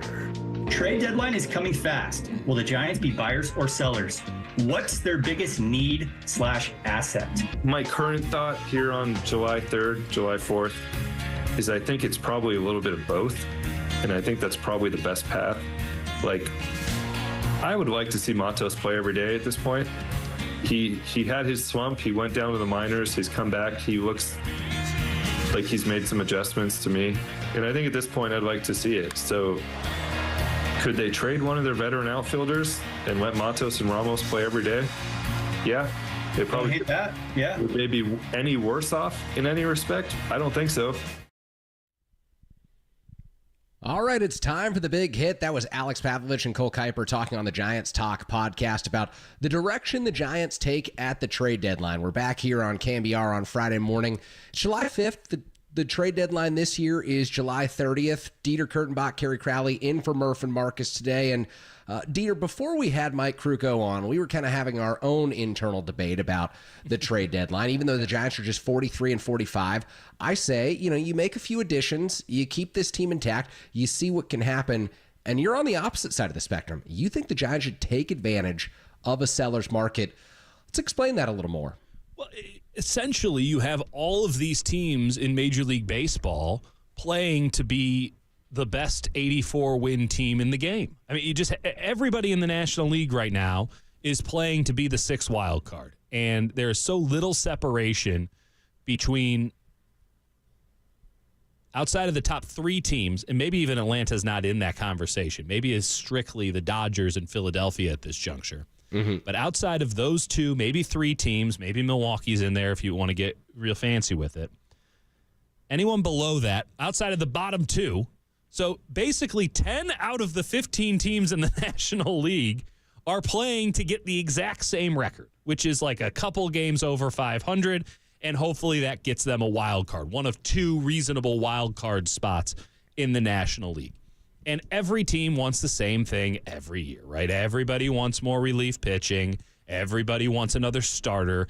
Everybody wants somebody that they can slide in. I mean, of course, everyone wants someone that they can put in 1, 2, or 3 in their order. But realistically, everyone's looking for that guy they can bat 5th.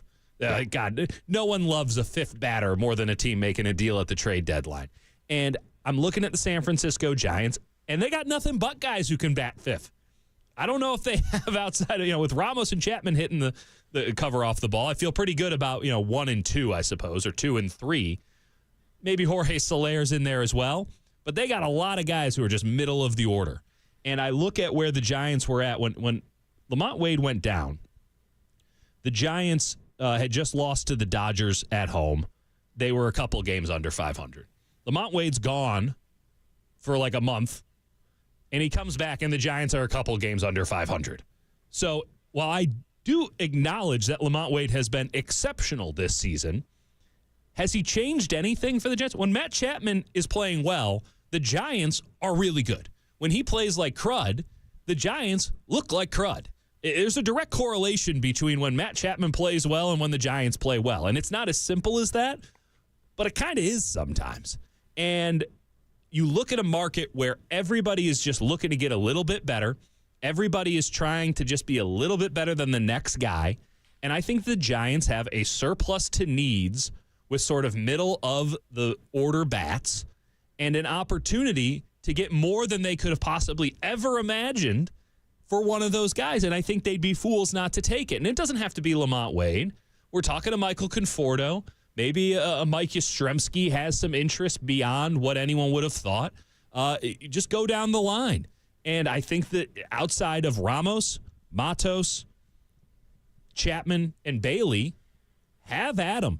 Someone wants to buy low on Thairo Estrada. I love Thairo Estrada. Have at 'em. Have at 'em, because you have an incredible opportunity this season to not only remain competitive, but to also profit at the same time. And I think Alex Pavlovich is spot on. A little bit of both. You have the young guys. You want to give them the opportunity. Let's move some of the old guys out. And lucky you get to sell them at a price you never thought. It's like buying a used car during the pandemic. Who thought that Lexus could be worth $34,000 a year? Not me, but you better sell it then, because it sure as hell ain't worth it now. It is fascinating, Dieter. You have fired up our Golden State text line. People are flying in here with the same take that I have. That, look, you can sell Michael Conforto. You can sell Mike Yastrzemski and Austin Slater, but Lamont Wade Jr. belongs in a different category. You're just drawing the line at Lamont Wade Jr.? Lamont Wade Jr. belongs in a different category. Right now, from a numbers standpoint, he is an elite offensive player. If you look at OPS, if you look at weighted runs created, Lamont Wade Jr. matters. What's his E-Raptor, Kerry? Exactly. He may only have 3 home runs and 18 RBIs, but he's at 2.4 WAR player. So you want to go baseball reference WAR. He's going to finish this season around 4 WAR. Kerry, the StatCast is all red. I see what you're saying, but you know what? He's an elite player. Was he an elite player last year, Kerry? Last year. Was he an elite player last year? Let's take a look at the stats. Let's see what the stats tell us. You tell me. Last year, he had a 790 OPS, so he was 20% better than league average. Okay. So he was an above-average player. That's what he is going to be when he plays out the entirety of this season. You have already gotten the best Lamont Wade has given you. You can spend the rest, I will filibuster, you can spend the rest of this segment on the StatCast page, and you tell me appreciably why he will be better this year than last year. I can't find it. I can't find it. I have a small sample size theory. That's all I got. He's awesome, and I think he was really good last year, but he wasn't untouchable last year, and I think your people are getting a little bit high on their own Lamont Wade Jr. supply because he was smoking hot to start the season. Absolutely awesome. And then he dealt with an injury.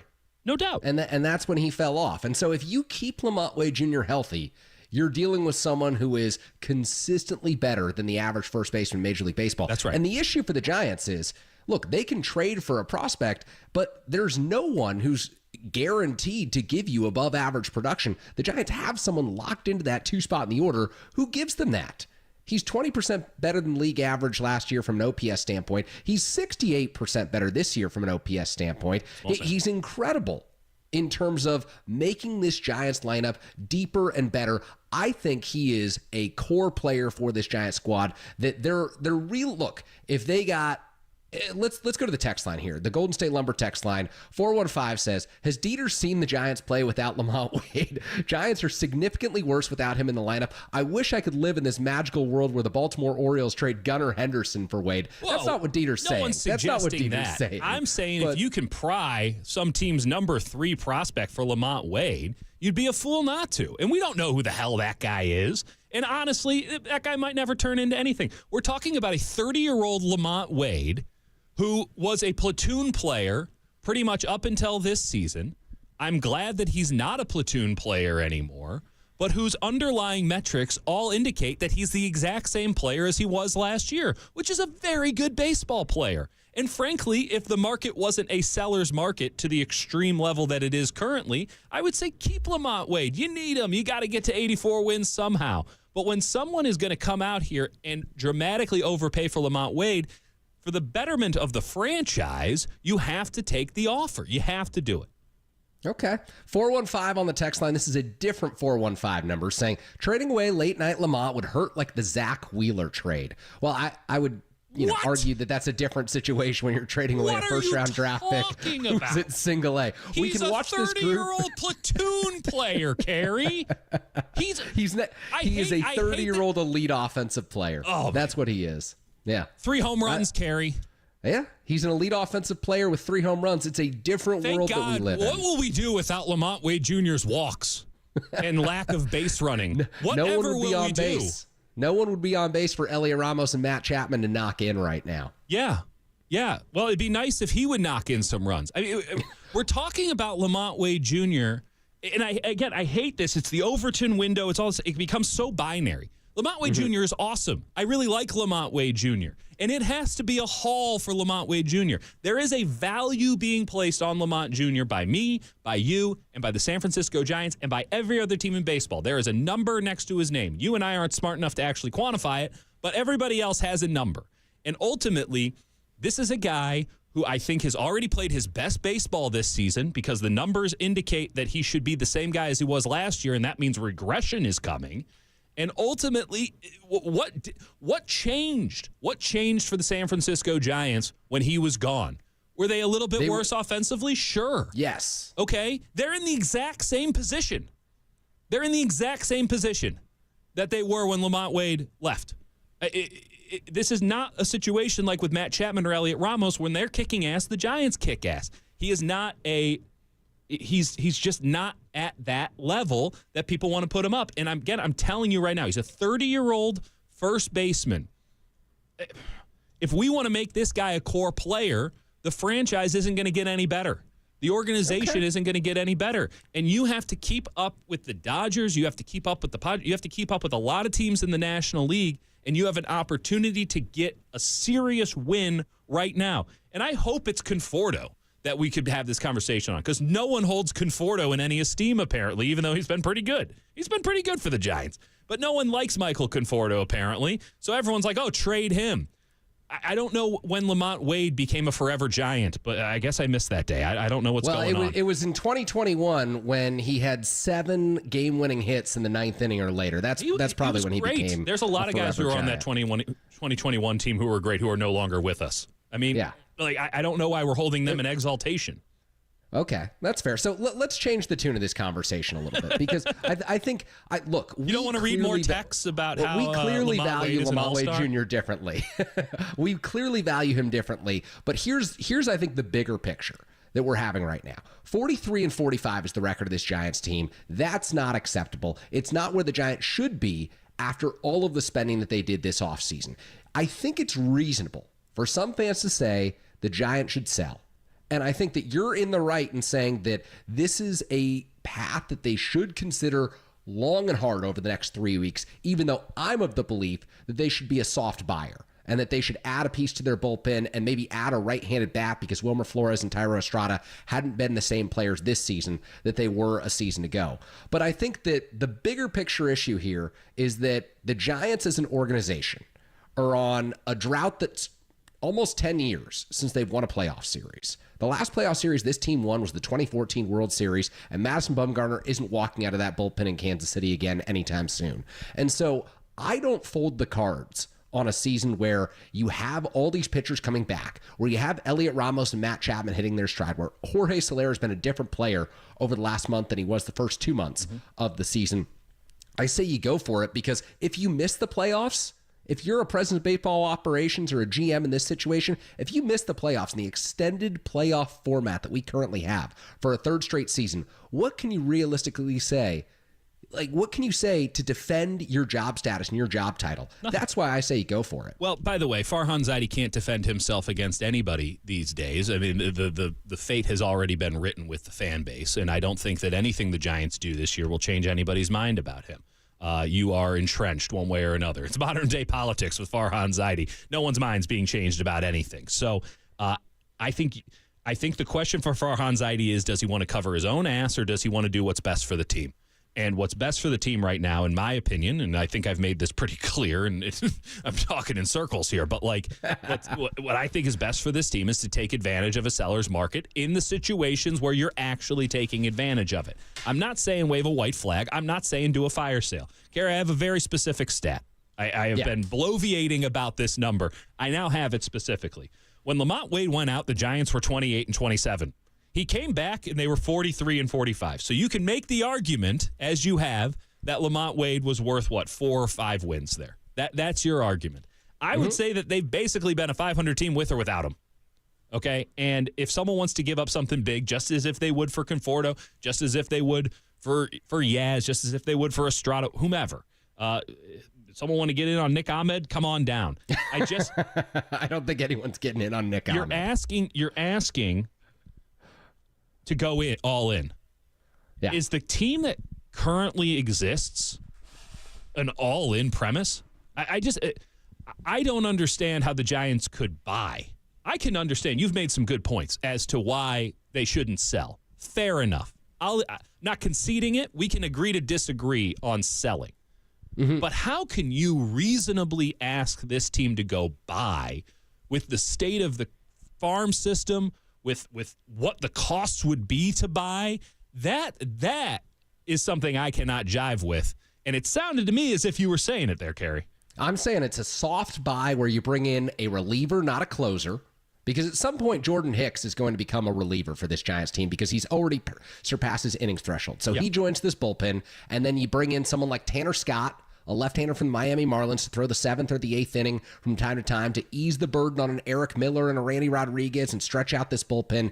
And maybe if you need to, if Robbie Ray isn't ready to come back or Alex Cobb hits a snag in his rehab, maybe you bring in a 5th starter type. But I'm not saying, give up the farm system for Vlad Guerrero Jr. or Bo Bichette or Luis Robert. That is not the conversation I'm having about the Giants. I'm saying you keep the team intact and you maybe make 1 or 2 additions on the outside. I'm not saying they have to be A.J. Pollock additions where they don't really add anything. Right. I'm saying you want meaningful pieces to come to this team, but you're not trading away the farm to get a Vlad Guerrero Jr. So we'll talk more throughout the morning on this Giants conversation. There's a lot to get into as Dieter and I debate the merits of buying and selling for the San Francisco Giants. They've just won their 3rd consecutive series. On the other side, we've got our cooler of content. Looking forward to this. Susan Slusser, the San Francisco Chronicle, will join us at 8:30 this morning. You're listening to Murph and Marcus, Kurtenbach and Crowley in for the morning show, guys, here on KNBR 104.5, 680, the sports leader.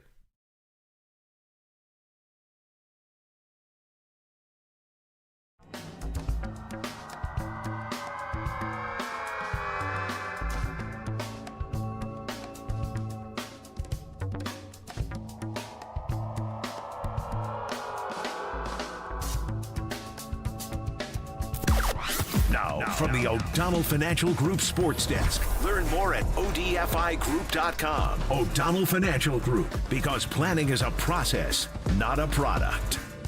Matt Mayoko joined Murph and JD on Wednesday to discuss the Brandon Ayuk contract and if we are getting closer to a new deal. Check it out on the KNBR app, YouTube, and the KNBR socials.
And now, time for the Protect Your Assets with David Hollander Business and Technology Report.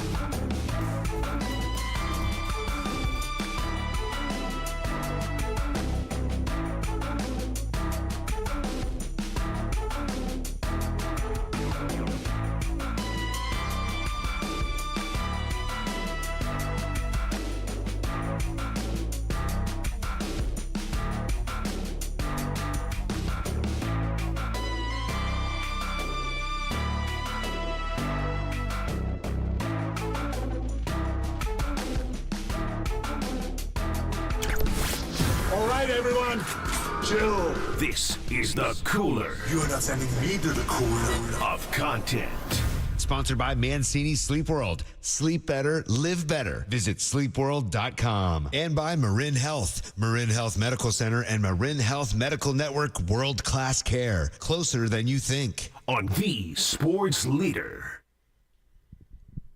All right, morning show is back. It's cooler of content time. Murph and Marcus are off. Kurtenbach and Crowley are in. A reminder that this segment is sponsored by Marin Health with top physicians, surgeons, and clinicians right here in the North Bay. Marin Health puts you closer to your best health. World-class care, closer than you think. Dieter, let's open things up with Draymond podcast, as I'm sure you're a devoted listener of. I can't do it, Gary. We're going to kick things off with Draymond. This actually may be one of his better episodes. He talked about the end of his relationship. Are you a devoted listener? Do you have the comprehensive understanding of all of the Draymond Green shows, Gary? What I do have, Dieter, is a comprehensive cut sheet at KNBR from the last 4 years, so I know how often the Draymond Green cut That's fair. sheet There's appears. nothing this station loves more than stealing Draymond Green's content. It's so true. Draymond, despite not doing as many interviews these days, he's providing just as much, if not more, sound than ever before. So if you were wondering what Draymond Green thought about his relationship with Klay Thompson. No one has ever asked that question. No one has ever been like, what's Draymond Green wondering? That information has been readily available at any moment. You want to talk about the a la carte economy of the modern day. Draymond Green fulfills. I apologize. Can we hear the clip about him and Klay Thompson? Is that what we want to do? This is Draymond Green talking about his relationship with Klay Thompson and the emotion behind Klay's decision to go to the Dallas Mavericks. Here it is. One thing I think when Klay told me, I was just able to listen, and it wasn't like we could finish like this or like, you should rethink this. It was just like, wow, like, all right, like, congrats, bro. Like, I'm happy for you. That's dope. And like, to obviously reassure that changes nothing for us, like changes the basketball court, obviously. But the relationships, they are what they are. They are forever. The connection, the bond, even as far as all of us being mentioned together, like that is forever. That will never change. But I don't know. I haven't really been able to process the feelings. This morning, or not even this morning, maybe earlier today, I think I might have dropped a couple tears, a tear or two. So there you have it. It sounds like his kid's dropping a tear or two back there. Exactly. Very relatable. Taping something, recording something. The Green family is eminently more sad about this than Draymond, who clearly had not processed his feelings. Again, you don't need to tell us, Draymond. We can hear it in the reluctance in your voice. I mean, I don't know, Kerry. You take this one. Yeah, I mean, what he said made me want to fast forward to the future where there will be a day when Steph, Klay, and Draymond have their statues outside Chase Center. And when Klay Thompson comes back and has, his reunion with the Warriors organization, because he will forever be a Golden State Warrior, the greatest achievements of his career. Exactly. We throw that forever giant around to anyone. Yeah. But Klay Thompson really made an indelible mark on the Warriors franchise. He's like the Lamont Wade of the Warriors franchise. Come on. But seriously, I do look forward to the day where we're past the discussion of this week and past the sadness that comes from watching Klay Thompson in a Mavericks uniform pursuing a title alongside Luka and Kyrie next season instead of Steph and Draymond. I think that day will bring so much joy to Warriors fans who've been along for the ride since the very beginning. And it will mean so much to people that, whatever you're feeling in the moment, these feelings are fleeting. And I think that Draymond knows that. I hope that Klay can keep that in his mind right now as he goes off to Dallas and starts a new chapter. But I do kind of think about the day when he comes back, the Warriors welcome him with open arms as a retired NBA player, and he's a legend over at Chase Center. He's a legend in the Bay Area, and I hope that Klay keeps that at the front of his mind as well. So let's move on to our next cut here because this is interesting. Draymond talks about how Klay was not himself last season. I think we all knew that from the outside. There were, you were there at Chase Center a lot covering some of this from the inside, but this was not the same version of Klay Thompson that we'd seen in previous years. And Draymond Green kind of broke that down on his show as well. Here it is.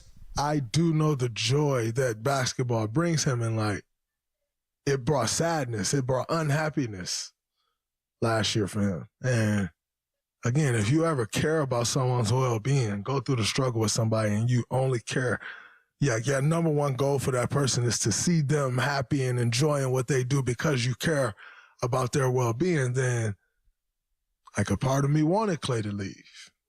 And not wanting him to leave in the sense of like want him to leave, but want him to leave because you only want to see him be the guy that you know he is. Like, for a guy that's lived his life since I've known him, and I can only imagine before, without a care in the world, like, we'd always say, like, yo, Klay live in his own world. He don't have a care in the world.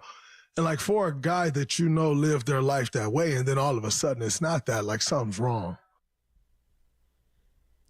Something was clearly wrong. Yeah. And it's interesting to hear Draymond say that he wanted Klay to go elsewhere. And I wonder, Dieter, from your perspective, is a source of Klay's sadness around the game of basketball the fact that he's physically limited from the 2 career-altering injuries? And I wonder if a change of scenery won't be enough to bring that joy back. It will be different. There's a lot more layers of complexity to simply just, I'm getting old and I'm not the player I used to be. Because when Klay Thompson was with the Golden State Warriors, which is a weird sentence to say out loud, but it has been stated, when he was playing for the Warriors, he was also playing in front of people who saw that Klay Thompson, who knew what that Klay Thompson looked like, and more specifically felt like, to go full Maya Angelou. They remember how they make you feel. Mm-hmm. And Klay Thompson, when he was at his best, save for maybe 30, and it was pretty close, no one created more euphoria than Klay Thompson. I was there for the 37-point quarter. I saw the game against the Pacers, the 11 dribble game. When Klay went full Klay, it was like a tent revival in Tennessee, baby. I mean, people are speaking in tongues and running up and down literally this is, pre-Chase Center, so Oracle Arena. You would see people running up and down the aisles. I remember the 37-point quarter, full house, Sacramento Kings, running up and down the aisles, and that's when, frankly, I knew that this team had way more than just, hey, we're going to the playoffs. Like, this team had some magic in it because these guys had taken a dramatic step forward. And also, I mean, it's as loud as I've heard any arena. A lot of people point to Game 6 and the 2019 NBA Finals when he came out and made the free throws after tearing his ACL as the loudest ovation. I hear that. I respect that. You weren't in the building for 37 and a quarter. You weren't there because I was legitimately concerned that they were going to tear the place apart. I mean, everyone had completely lost their minds. That's how Klay Thompson made people feel. That will never go away, as you noted. It will never go away. But Klay Thompson's also chasing the ghosts of Klay Thompson when he wears number 11 for Golden State. So while I agree on principle, Klay Thompson's not going to be a better player next year. His life might be easier from a basketball sense because you have Luka, because you have Kyrie. You're just going to run a bunch of high pick and roll, go stand in the corner. You're going to get wide open looks. He might have an easier basketball lifestyle. He won't have to deal with the ghosts of Klay Thompson's past with Dallas. They're going to be excited to have him. They obviously know what he was, but they don't have that visceral, deep emotional connection that Warriors fans did with that old Klay Thompson. He's getting somewhat of a blank slate there, and that will be good for him because he still has a lot to offer. And I don't agree with Draymond's assessment, like you're hoping that Klay would move on. I think that this is a bit of revisionist history from everybody because Draymond, Steph, Steve Kerr, everyone, semantics aside, more or less used the term desperate to have him back. That was Steve Kerr's term. We're desperate to have him back. Draymond, we need to have him back. We got to have him back. Steph Curry, we got to have him back. We need to have him back. And Klay Thompson, let's be very frank about what happened. Turned down more money to leave. I'm not angry at him about it because of the reasons that I just said. That he probably wanted the new environment, a blank slate. He was done chasing the Klay Thompsons of years past. And while he wore the Warriors jersey, that would always be on his shoulders. And it made doing what he did it just made it heavier. Everything was heavy and unnecessary, and that's not Klay Thompson. But the insinuation that everyone was like, no. For his own good, we told him he needs to leave is BS. It's total nonsense. And it's revisionist history, and I just don't buy it. And by the way, like we all say, that, hey, we're going to get to this point now where, Klay's going to come back and we're going to have this moment. There's going to be nothing but love when it's all retired and Klay Thompson's gone and this and that, because I don't think Klay's winning another title or anything like that. It's going to be all love then. It will be love next year when he shows up. Everyone loves Klay Thompson. Yeah, it'll be a long-standing ovation. We're going to be sitting there. Back. We're going to be sitting there refreshing the ex's Instagram a lot. Let's put it that way. And I don't think all the feelings are going to be like, good for him. I'm so happy for him. I think there's going to be a lot of nights where Klay Thompson gets nothing but 10 open looks and drills 8 of them. And that might happen 5-10 times in a season. And we're going to be like, man, I don't like this. I don't like this at all. I don't like the way that looks. I don't like the way this feels. I don't like this. And I don't think it will change the overarching thing because, again, Klay Thompson's best basketball has already been played. We all got to experience it. We're going to hold on to that. Michael Jordan shows up in Chicago. We're not like, yeah, but the Wizards' years. No one mentions it. But ultimately, these are going to be his Wizards' years. Not literally. They're Mavericks' years. But, like, they're going to be Hakeem Olajuwon in Toronto. They're going to be Patrick Ewing with the Magic and the Sonics. It's going to be Karl Malone wearing a Lakers jersey. And it's all just going to be weird, and we're not going to like it, and we're going to need to get some collective amnesia after this. So, like, let's not do this revisionist history where we're like, you know what, we all got together and we agreed this is best for you. He still actively left the Warriors, turned down more money for a new opportunity, and now we're all just going to have to live with it and I guess be happy for him. I don't know. Yeah. I don't think that folks will love the highlights of Klay celebrating with Luka and Kyrie. I mean, like if he went to a different team, I mean, obviously the Lakers were on the table celebrating with LeBron. I wouldn't like that. Great. I would like that exactly. Less. Listen, but, if the Dallas Mavericks played an exciting, interesting brand of basketball, I'd be happy for them. Yeah. But I can't watch them. I don't want to watch them. And now I'm being forced to watch them because, you know, that's what we do when someone we love leaves. Exactly. On the other side, Susan Slusser of the San Francisco Chronicle will join us. Giants head to Cleveland to open a 3-game set against the AL Central leaders, the Guardians. Stephen Vogt, the manager in Cleveland, former Giant, forever Giant on that subject this morning. It's Crowley and Kurtenbach in for Murph and Marcus. You're listening to KNBR 104.5 680, the sports leader. All great things must come to an end.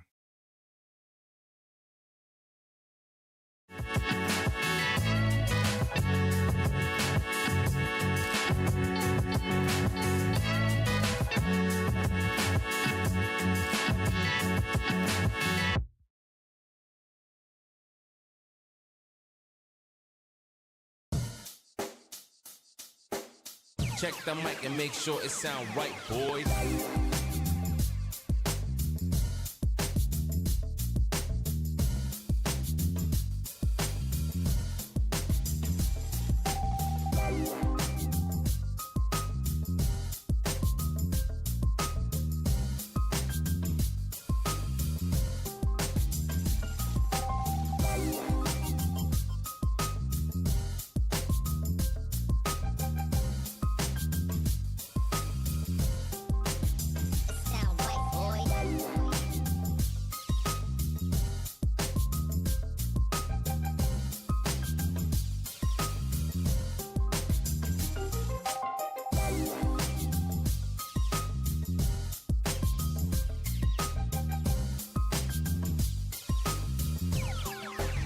It sound right, boys.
Sound right, boys.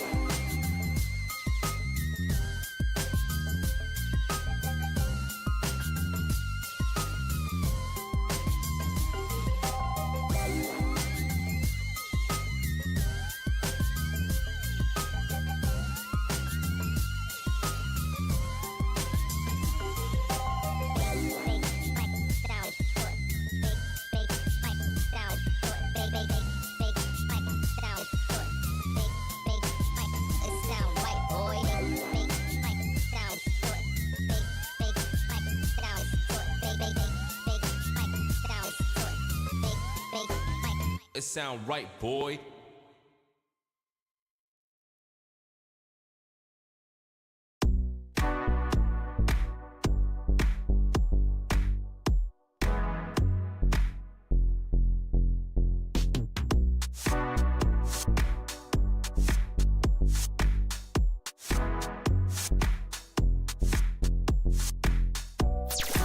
Quite simply, Susan Slusser knows baseball. That's why she's the Chronicle's senior MLB beat reporter. And that's why she joins Murph and Marcus on KNBR. Now. All right, we are back here on the morning show. Susan Slusser joining us courtesy of the San Francisco Chronicle. This segment sponsored by River Islands. Come home to River Islands in Lathrop and discover the San Joaquin River lifestyle. With its lakes, parks, and schools, start your tour today at riverislands.com. Susan, good morning. How are you? I'm great. How are you guys? Oh, doing well on our end. Hey, 10 years ago, you were probably covering Stephen Vogt in an Oakland A's uniform playing for manager Bob Melvin. And this weekend, Bob Melvin managing the San Francisco Giants against Stephen Vogt and his first place Cleveland Guardians. How about that? How fun is that? I mean, who doesn't love Stephen Vogt? But I can remember, I mean, this was not a tough call, but I can vividly remember Bob Melvin saying, numerous times, this guy's going to be a manager. This guy's going to be a manager. And he says he's only said that about a few people. Craig Counsell is one. He had Craig Counsell as a player. So right on that, said that about Vogt. And then Chad Pinder, who's now sort of training to be an agent, but we all think eventually he'll be a manager.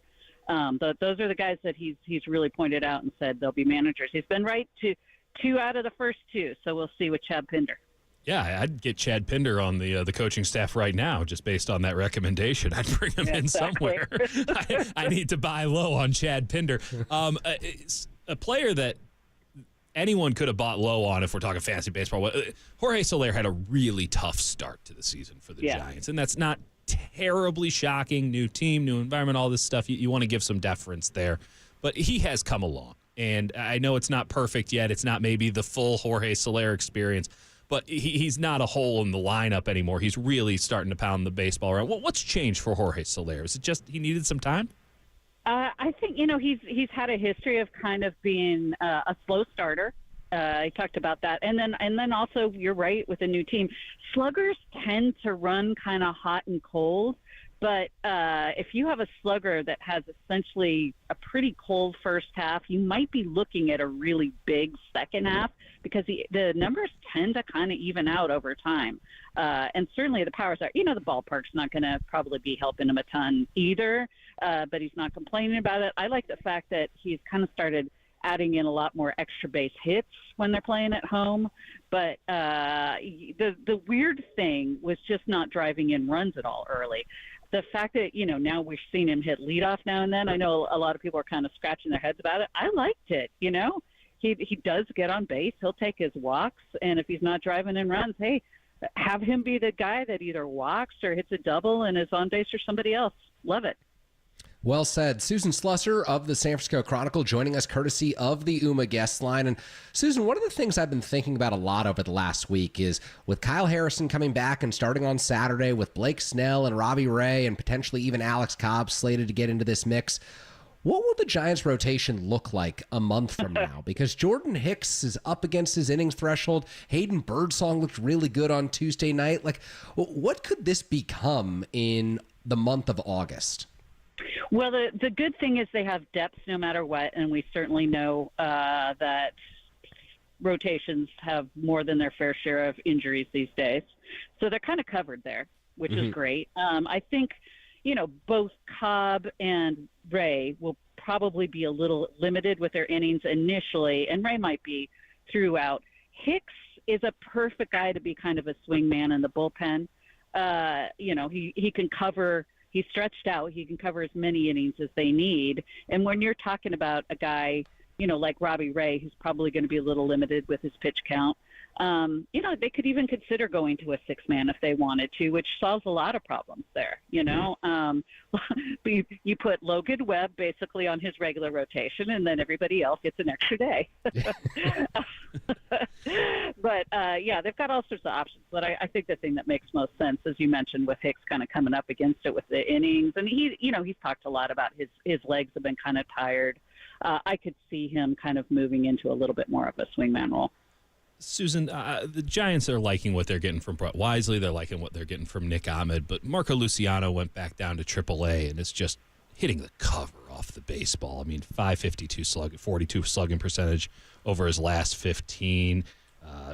He's absolutely lacing it. Is there a chance outside of injury that they call him back up, or is this just a situation on if they need the body, they'll bring him? Until then, keep killing it in Sacramento.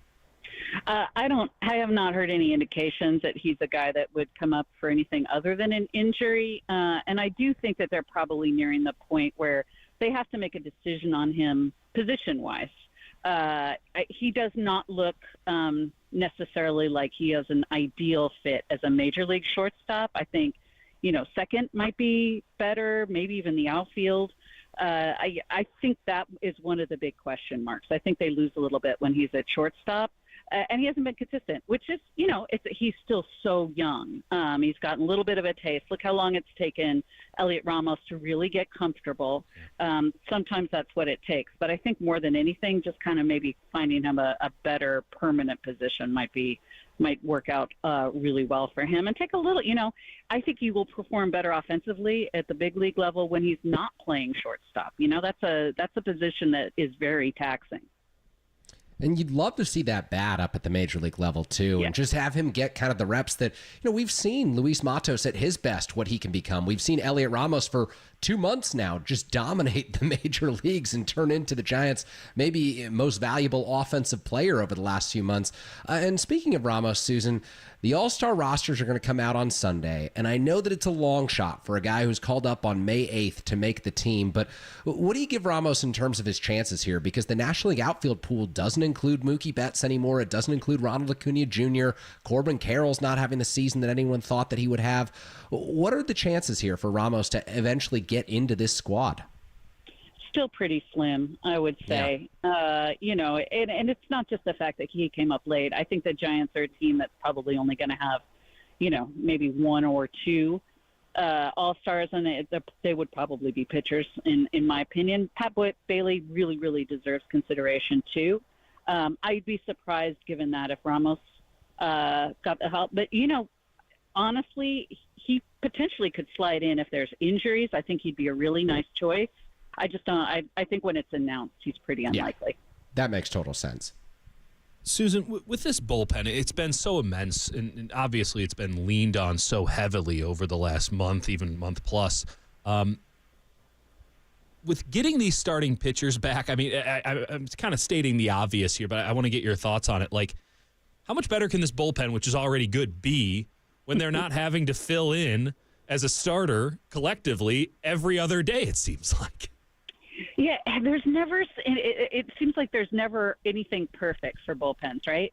Like if you've got a bunch of starters back or even like 6 starters or you're adding Jordan Hicks to the bullpen, then guys stop getting enough work. And then there's a little rusty, right? Like there's just no – either you're overworked or you're underworked. Bob can't win. Reliever. Yeah, you just – like nobody in a bullpen could. Like that's why it's so hard to project relievers. That's why – bullpens seem to be so erratic with their results. It's so unusual to have a bullpen that doesn't change its makeup throughout the course of an entire season and that performs consistently over the course of a season. But you would always rather have your nice full rotation and guys that could go deep into games and take a little bit of a look. I mean, look at what Ryan Walker, Tyler Rogers, Eric Miller. I mean, these guys have just been absolutely saving this team. I mean, they're really in it still right now because of those guys.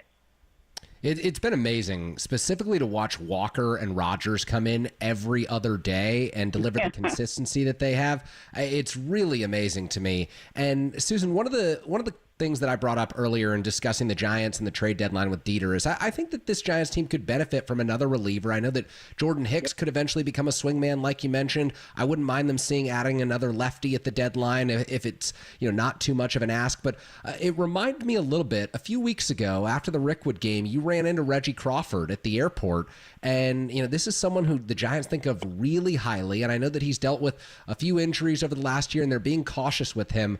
But what do you think the chances are that Reggie Crawford could eventually help out down the stretch? The former first-round draft pick who's just rocketed his way through this farm system.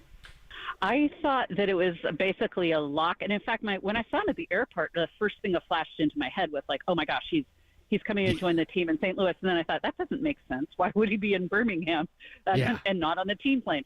But it was so close in my mind. And then I started talking to him, and he's got a little sort of tendonitis-y kind of stuff going on with his shoulder, and he was getting sent to Arizona, kind of shut down a little bit and getting a little bit of a breather. He said workload maintenance more than anything, but that kind of makes me think maybe it might be more next year that we're looking at. But hey, if he's at full strength and doing what he had been doing at Sacramento, if they had a need, absolutely. He's special. He's going to be really special. And for a lot of ways, you've talked to him, Carrie. This is a charismatic guy, just absolutely personality plus. And people are going to love him. I hope at some point we see maybe a little bit of a two-way player again. I know that they right now, obviously, they're focusing on the pitching, and with good reason. But wow, with that charisma and charm, as a two-way player, he could be a star. Susan, you mentioned Patrick Bailey earlier, and I'm so glad you did. The Giants have been very, very high on him since they picked him 13th overall in 2020. This was this organization, or this front office's guy. We know what happened with Joey Bart, and they went all in on Patrick Bailey, and he's making them look very smart right now. What has been the differentiator for him that's allowed him to kind of take that next step forward in his career this year, particularly at the plate? Well, he did have that kind of struggle for a couple of years at the minor league level, where he kind of just got stuck at high A a little bit longer than expected. And I think it was just a matter of honestly failing a little bit there and figuring it out. I think that set him on a really good path. I think he learned a lot about himself. I think some of his work habits changed, and he got much more consistent. I mean, as a defensive catcher, there was really not much he needed to do. He's still working on some things like throwing a little more consistently here and there, but we know he calls a great game. He frames beautifully. He blocks well, all that kind of stuff. But, he needed to be a little more consistent with the hitting, and it clicked. Also very young, and then, you take into account, like, all of these young guys, even if they were at, like, an alternate camp or what have you in 2020, like, that was a lost year for a lot of young players. So a lot of guys, and I'm throwing Luciano into that. I know he was at the alternate camp, but a lot of these guys really lost some important time. And so we got to be a little patient, I think, with some of them. Yeah, that's a great reminder. And Susan, before we let you go here, I just want to say one of my favorite things that I've read in Bay Area baseball media this year was you and John Shea, the back and forth on what the Giants should do at the trade deadline. So thank you very much for that, and thank you so much for joining us here this morning. Thank you, Susan. My pleasure. Thank you. I would like to debate John Shea as often as possible. Just because you're a much more right. brave writer than I was. I don't think I could take on Shea. Thanks, guys. Have a good one. All right, have a good one. That is Susan Slusser. Always does such a great job for the San Francisco Chronicle. Coming up next, that buy-sell debate that Susan and John had, that Dieter and I have had this morning, we're going to continue that. There's a few Giants players who I think could actually go at the deadline, even if this team does buy. I'm going to float them by Dieter, get his thoughts on that. Okay. So Crowley and Kurtenbach here on Murph and Marcus on Friday morning. You're listening to KNBR 104.5 680, the sports leader.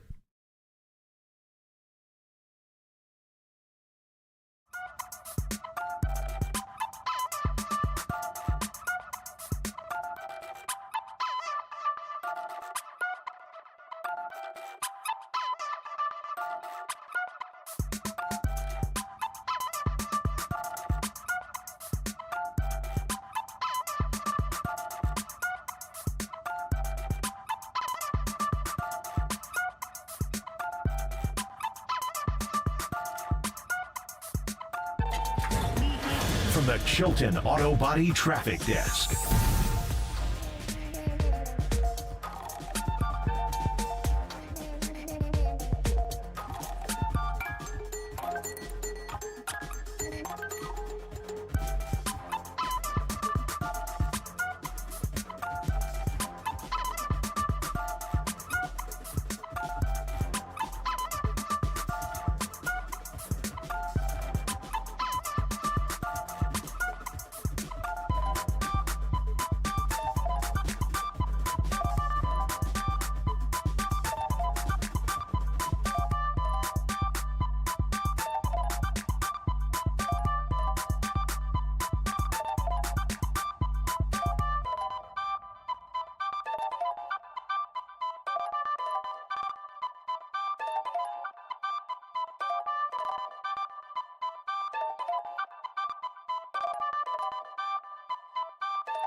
Murph and Marcus continue live from the KNBR Casino Matrix Progressive Jackpot Studios. Casino Matrix. Progressive jackpots are here. Where are you? Just drop in. Please play responsibly. 1-800-GAMBLER. Before we let you go here, I just want to say one of my favorite things that I've read in Bay Area baseball media this year was you and John Shea, the back and forth on what the Giants should do at the trade deadline. So thank you very much for that. I would like to debate John Shea as often as possible. Just because you're a much more right. brave writer than I was. I don't think I could take on Shea. All right, we are back here on the morning show. Murph and Marcus are out. Kurtenbach and Crowley are in the day after the 4th of July. 25 days to go until MLB's trade deadline, July 30th this year. And Dieter, we've had a spirited debate this morning, but I think we can evolve the discussion a little bit because... You're asking me to evolve? I'm asking myself more so Fair than enough. anything to evolve. But we've discussed how the Giants could buy, they could sell. I think there's also this in-between path that they could take, and that would involve trading some of the players who don't necessarily help the Giants as much as they thought they would this season, who still have some value on an outside market, and then promoting from within to replace them and or acquiring prospects in return. And I'll say the first person who comes to mind here, and the Giants would have to eat a lot of money on this contract. They wouldn't get anything or much of anything in return. But if Blake Snell comes back and has 3 or 4 good starts, it was only 5 years ago we saw Farhan Zaidi turn 4 or 5 good outings from Mark Melancon and 6 relief outings from Drew Pomeranz into significant trades for the Giants. Mm-hmm. It wouldn't shock me if the Giants would be willing to part with Blake Snell at the deadline only because they don't want to be on the hook for $30 million next season. I could see them eating a lot of this season's salary and some of next season's salary just to get it off the books. I don't think it's likely, but I do think it's on the minds of executives as the trade deadline approaches. It's an interesting thought. You would have gotten nothing. I mean, the flip side, truly nothing. The flip side, you at least got a little something from Melancon. No one liked it, but you got something. You got a little bit of something there from Drew Pomeranz to the point where they brought him back for like a day. They like signed he like made $1 million contract. for a day. Yeah, I mean, good work if you can get it. Teach your kids to throw lefty. It's an interesting thought. My issue with it is I still think there's legitimate value in Blake Snell. I suppose that's the reason why you could trade him. But since you've gotten nothing, you might as well keep squeezing until you get something here. And then you can trade him in the offseason after he opts in, which he almost certainly will. Then you can trade him. Then you can eat the money. All you're doing now is you're paying him for this season. You're paying him a little bit for next season. And you're not even getting the possibility of the upside. Now, in 25 days, can Blake Snell rebuild any trade value? I'm a little bit skeptical of that because he's only going to get like 19 of those, 20 of those. That's what, 2-3 starts in modern Major League Baseball? That's what, for him, like 10 innings?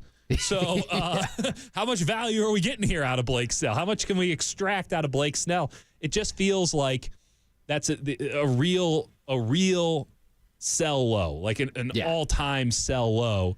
And for a Giants team that, okay, listen, if you just have to eat it on Blake Snell, so be it. I would at least like to maintain the possibility of upside on that. And frankly, I don't think there'd be much of a market for him. So what are you even getting? What's the worth? Because whomever you're getting is probably never going to be worth what Blake Snell could be worth to you in August and September of this season. Could. I'm not saying he's going to be. Just could. Because if Blake Snell turns into Blake Snell for even a day, even if he has the one beautiful day, you're like, this is pretty awesome. I'm a big fan of this. And whichever prospect, you're getting is, 42nd ranked in the Guardian system or something and has, been Rule 5 twice. And now, what's he going to turn into? What are you going to get out of that? I'd rather have a guy for the rotation for the stretch, or even not even in the rotation, just a guy you throw in there every now and again. You've already lost the money. I bring up the hypothetical, understanding that there's maybe a 5 to 10% chance there, and you're always treading. You're always treading in this situation where people take that hypothetical and they run with it and they say, "Wow, this could be a real possibility." I don't want to put that thought in the minds of people. No, I will just say that with the season that he's had, with the frustration that seems to exist on both sides of this equation, because remember that there were the quotes that Snell gave after his last AAA rehab outing, essentially demanding that he get another outing at AAA before being brought back to this Giants roster. The man loves Sacramento. He cannot leave West Sacramento. In the summer? Trade him to the A's. Beautiful at this time of year. Trade him to the A's. He can get all the Sacramento he can eat. Exactly. Beautiful at this time of year. But I just will say, I don't know that the relationship is what either side hoped for. So if he does have that decision to make on $30 million or $32 million next season, whatever it is, he may prefer to make that decision with another organization. Fair. Again, I'm putting this at 5, 10%, maybe 15% at best. But I do know that, if you're a front office, you have to be thinking about every possibility. Yeah. And that's one of them. Like, if he performs well, then that's one of them. The pitcher who I think is more likely to be traded by the Giants at this year's deadline, if he can come back and he can even make 1 or 2 healthy appearances, is Alex Cobb. Interesting. And I say this because Alex Cobb was really good last year. Yes, he was. He was an all-star. He's on a much cheaper deal. I think he's owed, $10 million for this season, so you prorate that.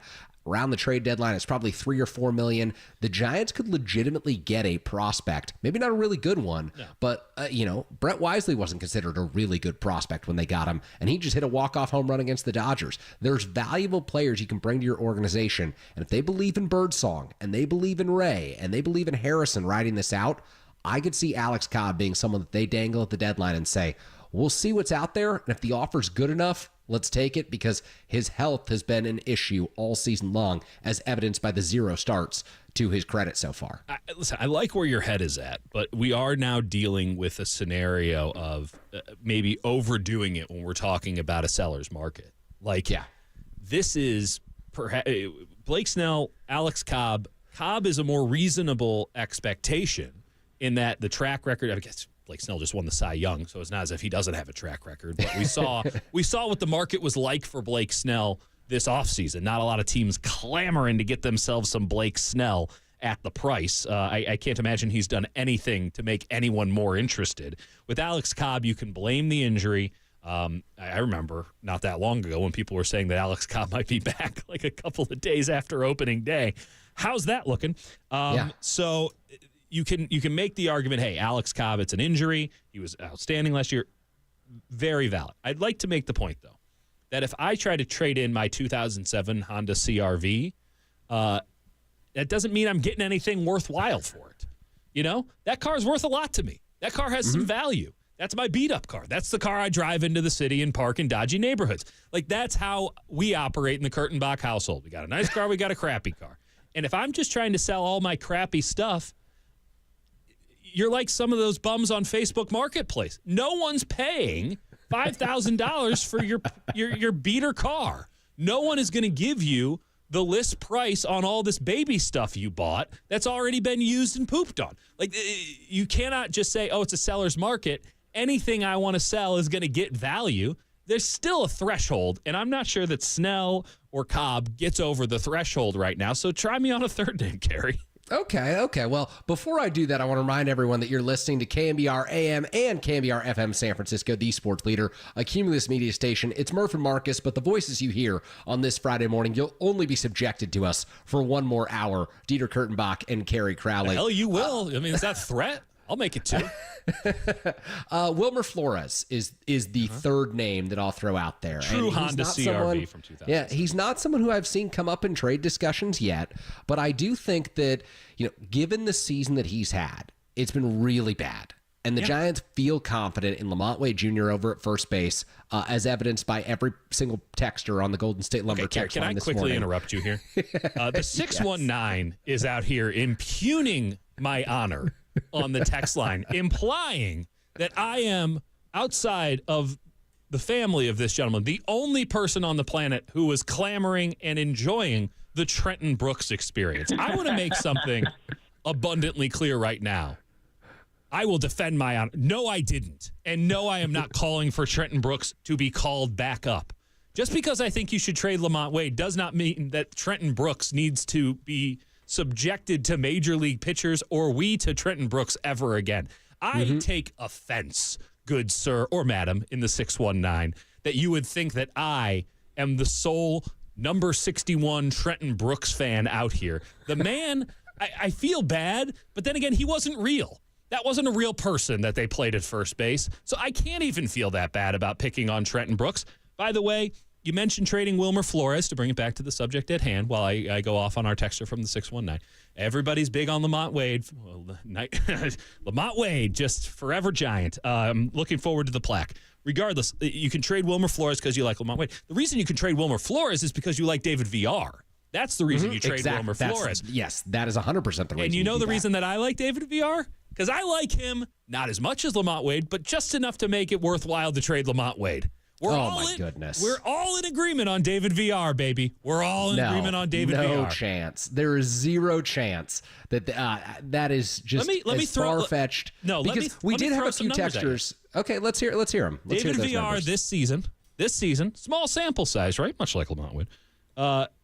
Elite. Come on. No, David VR has an expected weighted OBA. You know we love our numbers here in the E-Raptor show. A 433. Pretty much the same as Lamont Wade. He has an average exit velocity, 92.9. Elite. He has an expected slugging of 625. Elite. He has an expected batting average of 271. Elite. Now, does he walk like Lamont Wade? No. No one walks like Lamont Wade. Who cares? Who cares? Can he hit the ball over the fence? Can he hit a bunch of doubles? David VR can. I'm not saying David VR is the next coming of anything, but I am telling you that Lamont Wade is not going to maintain I'm one of the best hitters in baseball standards from here on out. David VR is hot right now. Lamont Wade was hot before. Let's make the trade. Let's make the trade and get a big, fat, nice prospect for our troubles. Let's make the San Francisco Giants better in the future while giving up, I think, very little in the process. And do not come at me about Trenton Brooks again. I will fight. I will say, this is a losing battle you're fighting. No. The Lamont Wade Jr. losing trade. battle is holding on to Lamont Wade so that you can go out in 4 games in the wild card round. That's a losing battle. Okay. I think we agree to disagree about the value of making the playoffs. And what's it? Look, what are we doing here? What are we doing here? We're holding on to Lamont Wade. When you start holding on to guys like Lamont Wade, like they're precious commodities, you've already lost. You've already lost. You no longer can view the team objectively as some sort. Lamont Wade being precious is beyond me. Beyond me. Okay, and that's where we're at. That's where we're at. Throw me some more names, Kerry. I'll disagree completely on that front. I think I've made that very well known. But let me just read this to you about David VR. Last year, 0.87 batting average against breaking balls, 0.91 average against off-speed pitches. This year, he's 1 for 10 combined against breaking balls and off-speed pitches. So I think he's due. He should never see a fastball for the rest of his career. And then we can have that conversation. Lamont Wade Jr. consistently works deep at bats. Oh. He has a ripple effect. Deep at bats. Yeah, I personally do. And I think that he has a ripple effect throughout this Giants lineup to where other hitters, the success that you're seeing Matt Chapman have right now, the success that you're seeing Elliot Ramos have right now. Both of which were having success without Lamont Wade in the lineup. It is a product of Lamont Wade Jr. helping this lineup out, tiring out these starters, tiring out the pitchers that Lamont he does Wade just face. showed up, Kerry. How can he be doing? Matt Chapman and Elliot Ramos have been red hot for a month. That entire month, Lamont Wade Jr. has been on the IL. How can he be responsible for this? They've been better over the last week. That's great. Too. That's great, but they were already really, really good. Is appreciably different, perhaps slightly, but to credit Lamont Wade Jr., what's he giving him hitting lessons on Zoom? Like, what are we talking about here? Let's move on to another trade candidate. Have we discussed Michael Conforto enough? Have we done the Conforto discussion? We need to have a discussion. I think everyone's in agreement. You trade Michael Conforto. I think everyone's in agreement that even if the Giants are buying at the trade deadline, you could theoretically send out a Conforto or a Slater. Who the hell's buying Austin Slater? No, look, you never know. Whoever's outfield's going to be short a right-handed bat. There's plenty of teams that get desperate at the trade deadline. Last year, everyone would have asked, who's acquiring A.J. Pollock? And someone did. Someone did acquire A.J. Pollock. For him? Maybe they learned some lessons. But I'm telling you, crazier trades have happened, and they happen every single year involving players who are role players, who have, platoon splits. That's exactly what these teams do at the deadline now, especially in the expanded wildcard era. So you see more fringe roster players as opposed to core players moving than you once did, where you saw the blockbusters for teams that were in the top 2, 3, 4 of the league, who understood that, they would only have to play one wildcard team in the playoffs as opposed to right now where there's a 3 wildcard team era. But let's move on to a player who I think could also go, depending on the Giants' situation with Luciano and how much they truly buy Wisely and how much they buy Ahmed, and that is Thairo Estrada. It wouldn't shock me if the right offer came along for a team that needed infield help if the Giants moved on from Estrada, only because he's having a bit of a down year and Wisely has solidified himself as someone who can be relied on in the middle infield. And I think they also like Tyler Fitzgerald and his speed and his upside as well. So you could potentially see a middle infield trade, and it wouldn't shock me if Thairo Estrada was involved. My concern is that Thairo Estrada is a player that the Giants value a lot, and I know Giants fans value a lot. The issue that I have is, and I could have told you that a down season was coming, because the guy doesn't walk and he doesn't hit the ball hard. It's kind of a death knell. I don't know what you're supposed to do with a guy who doesn't hit the ball hard and doesn't walk. So you're just hoping that you have batted ball luck on softly hit balls all the time. It just doesn't work out that way. He has good bat-to-ball contact skills, but you are just so reliant on, frankly, luck if you're Thairo Estrada. And I just think that a lot of these underlying metrics that have now come to fruition in the overlying metrics, the numbers that we see from Thairo Estrada, are going to scare teams off. I'm not sure, much like the 2007 Honda CR-V here, I'm not sure that Thairo Estrada isn't more valuable to the San Francisco Giants because of his glove than he is to any other team who would be trying to make a move right now. Because I don't think that if you're a team who's buying and you're needing a second base, no one comes to mind. Second base is kind of a black hole of a position in baseball this year. Everyone kind of sucks at it, except for like Ketel Marte and I guess Mookie Betts, but he plays shortstop now.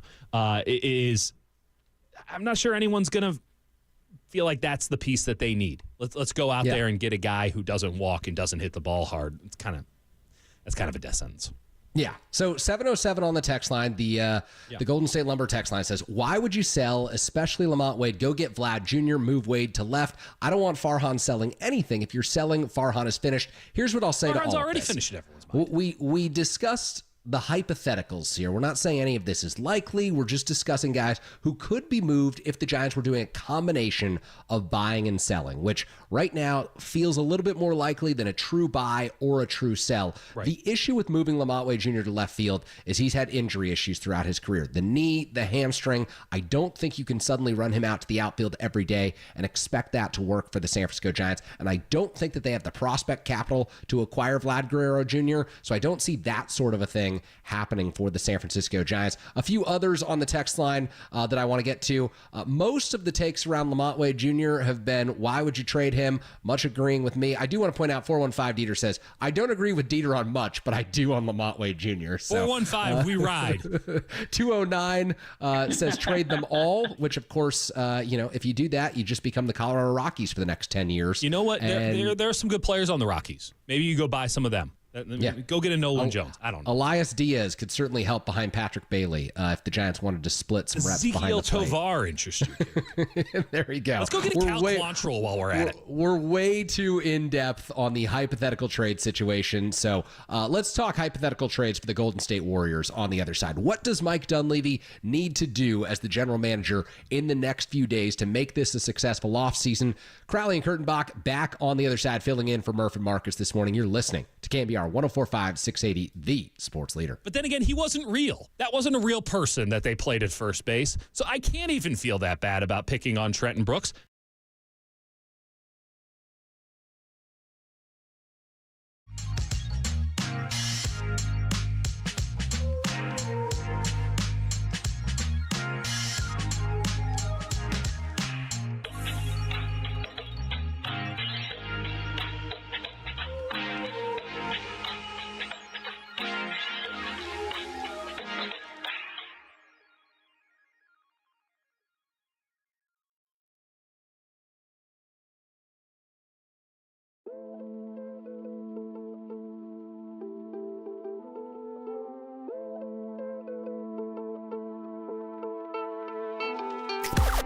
Now, from the O'Donnell Financial Group Sports Desk, learn more at ODFIGroup.com. O'Donnell Financial Group, because planning is a process, not a product.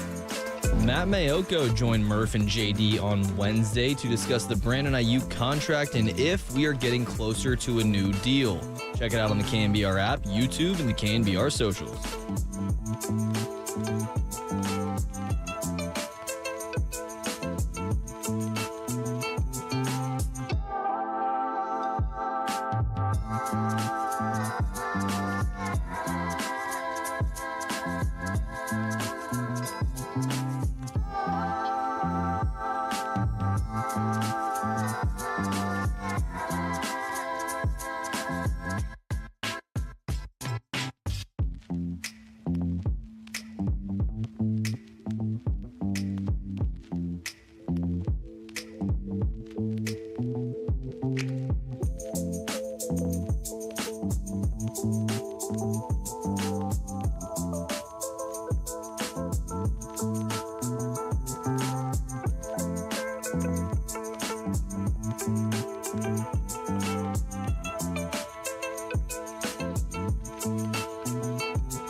And now, time for the Protect Your Assets with David Hollander Business and Technology Report.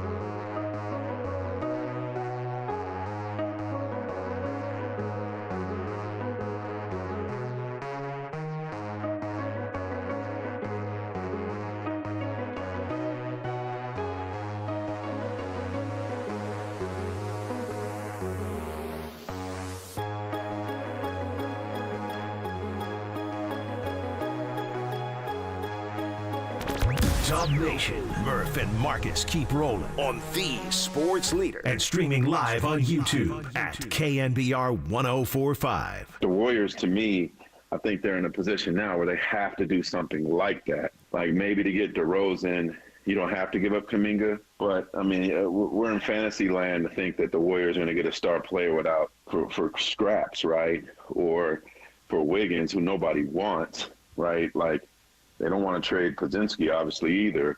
So you got to give up something to get something. So whether it's Markkanen, DeRozan, because to me, you don't want to waste the last years of Steph. And as nice as I think Kuminga is he putting them he couldn't even put them over the top to make the playoffs last year. That was ESPN and Anscape.com's Mark Spears on with Papa and Lund earlier this week, discussing what the Warriors need to do to add to this roster. And it will take a valuable subtraction. A reminder that this segment is sponsored by Marin Health, with top physicians, surgeons, and clinicians right here in the North Bay. Marin Health puts you closer to your best health, world-class care, closer than you think. Dieter Kurtenbach, Kerry Crowley hanging out with you until 10 a.m. this morning, talking some Warriors basketball after some spirited San Francisco Giants trade discussions. Dieter, it's time to take our hypothetical trades over to the Golden State Warriors. Is there a way, in your mind, for the Warriors to pull off a trade for a Markkanen, for a DeRozan, for someone who could make a meaningful impact next year without giving up a Kuminga, Podziemski, Trace Jackson-Davis, Moses Moody?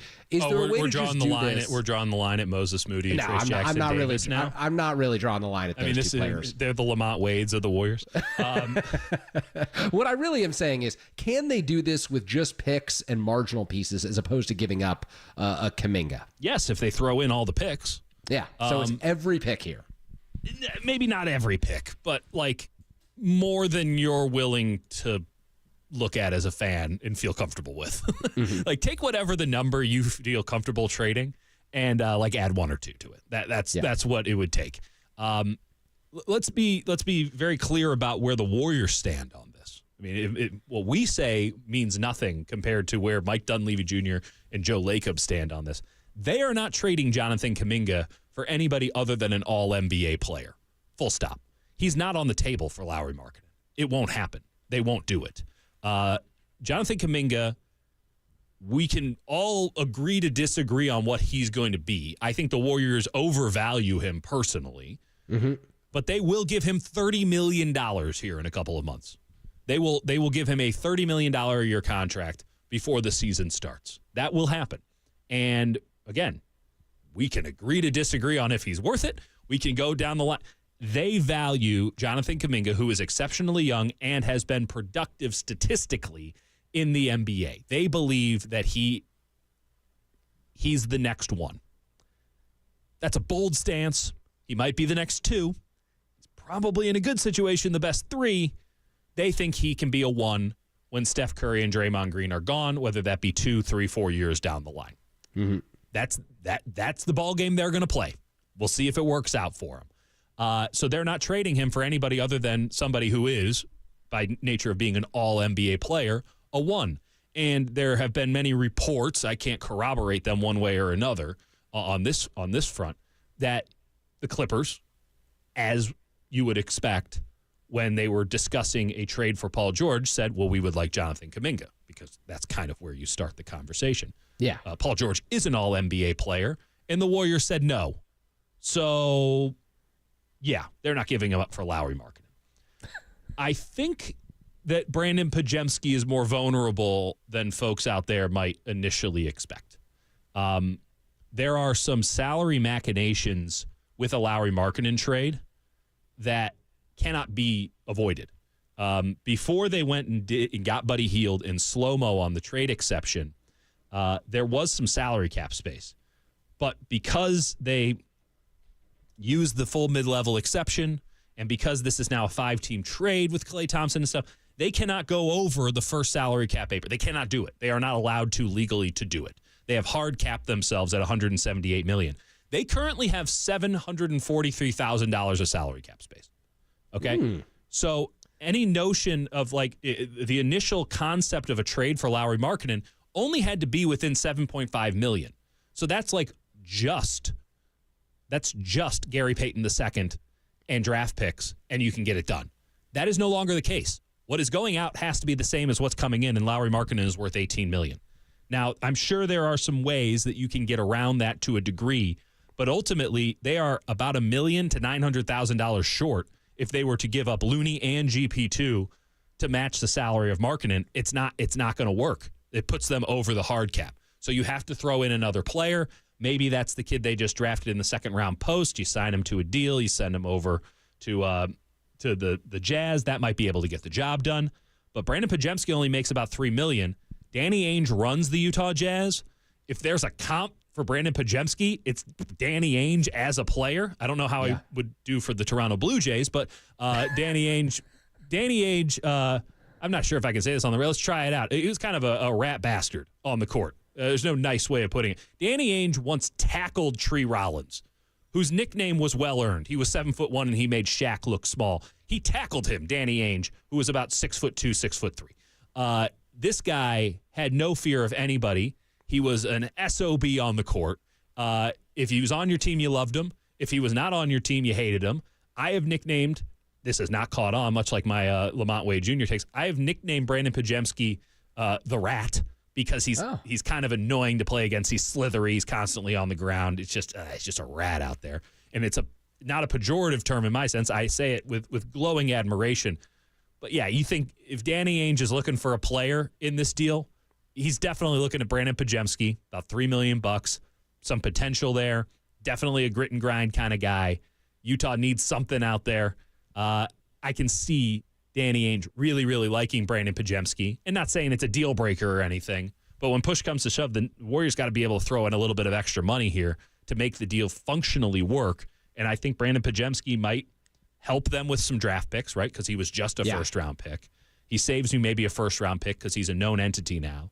And he can make this deal work. So maybe we're talking about something very similar to the Pascal Siakam trade that Toronto and Indiana made last year, which, again, was Bruce Brown and 3 first-round picks, as opposed to the Mikal Bridges trade that the Knicks and the Nets just made, which was 5 first-round picks and a first-round swap. Maybe Lowry Markkanen can get done for 3 first-round picks, maybe add a swap in there, Looney, GP2 for salary purposes, and Brandon Podziemski to just give Utah a little bit of a sweetener.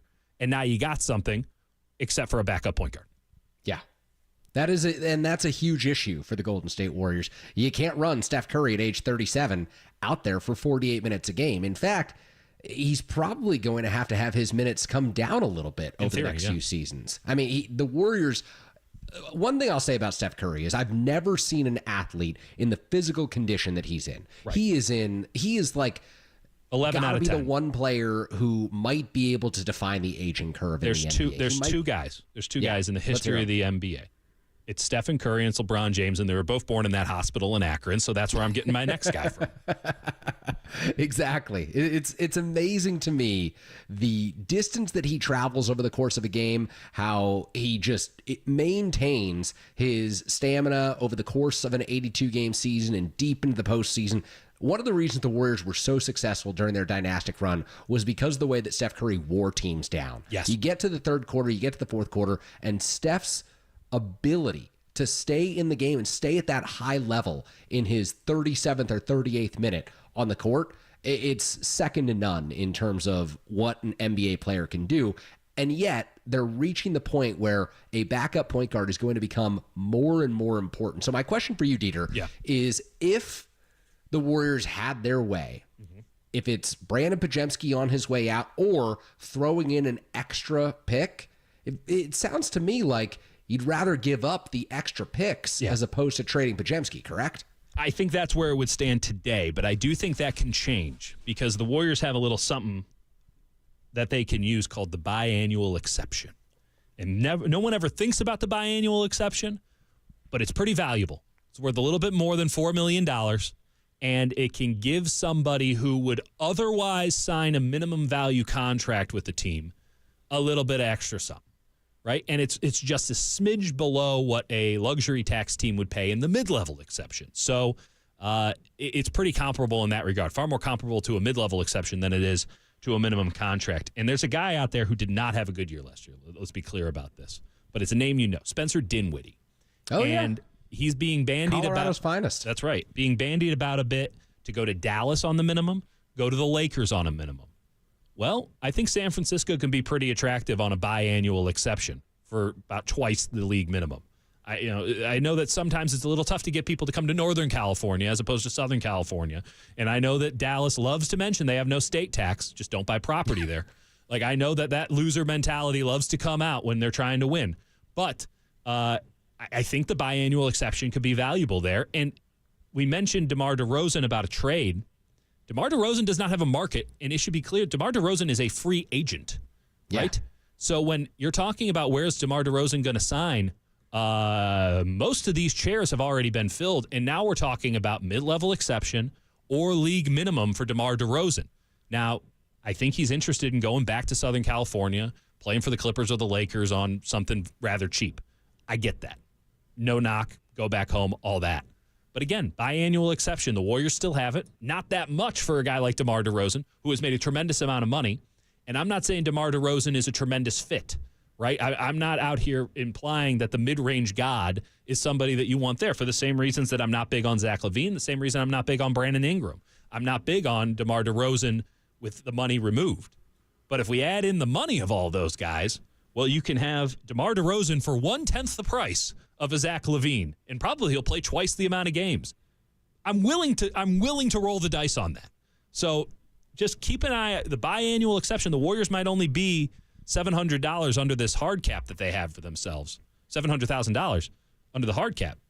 But the biannual exception does give them a chance to bring in another player. I think it has to be a backup point guard or somebody who can at least handle the ball when Steph Curry's not on the floor.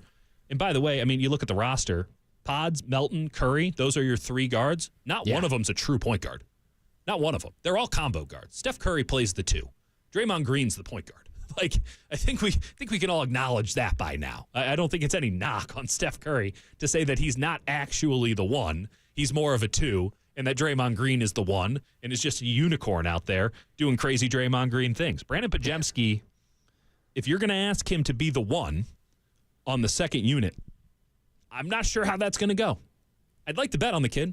He got his head on straight. I think he's a hard worker. I think he has the talent. Maybe it works out great. I'd want to have some backup in case it doesn't work. We're going to continue this conversation on the other side, talking Warriors and their next offseason moves. 415 did propose a nice trade package here on the Golden State Lumber text line. Yeah. The Warriors could package Andrew Wiggins, a first-round pick, Dieter Kurtenbach, and Kerry Crowley, and that gets the deal done with Utah for Lauri Markkanen. Unfortunately, you're supremely overvaluing Dieter, myself, and Andrew Wiggins in that deal. So more on the other side. Somehow we make less than him. Can you believe it? Somehow. And we show up to work more often. You're listening to KNBR 104.5 680, the sports leader.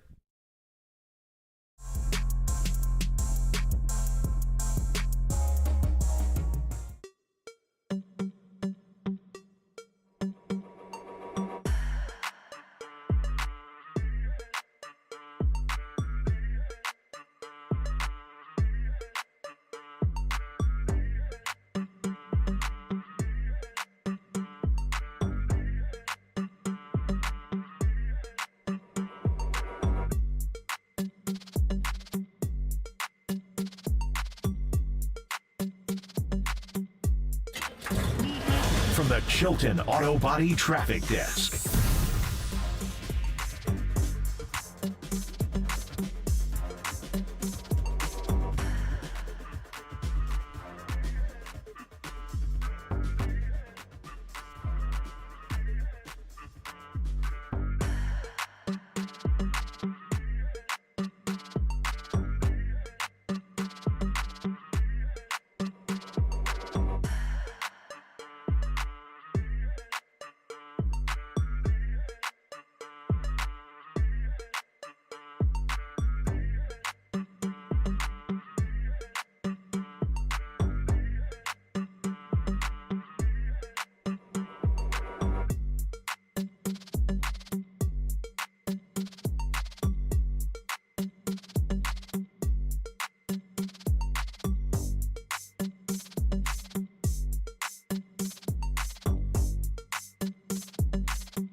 Dub Nation. Murph and Marcus keep rolling on the sports leader and streaming live on YouTube at KNBR 1045.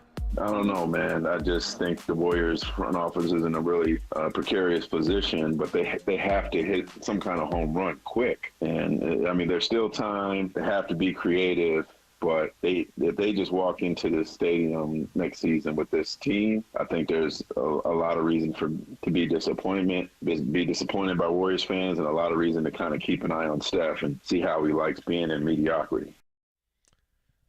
Mark Spears of ESPN and Anscape joined Papa and Lund earlier this week, breaking down the reality of the Warriors situation. It's something that Dieter Kurtenbach and myself, Kerry Crowley, have talked a lot about this morning, about the need for something more, the need for something bigger, the need for this franchise to position itself again to compete at or near the top of the Western Conference. And that's a long road, and maybe a big acquisition won't get the Warriors to exactly where they need to be. But Dieter, right now, they've taken Klay Thompson and Chris Paul, and they're off the roster. They brought in Slow-Mo, DeAnthony Melton, and the third name, Buddy Hield, is elusive, slipping my memory as we wrap up the morning. They're such elite players that they slip our minds, you know? Exactly. Doesn't bode well for the Warriors if Buddy Hield's name doesn't come right off the tongue. Yeah. But it's, we could say it's rearranging the chairs on the deck. We could say they've maybe made marginal improvements. Right. But you've been pretty consistent in saying they need a home run as well. Yeah. And let's say Lauri Markkanen does not get done. Do the Warriors have any other pivots they can turn to?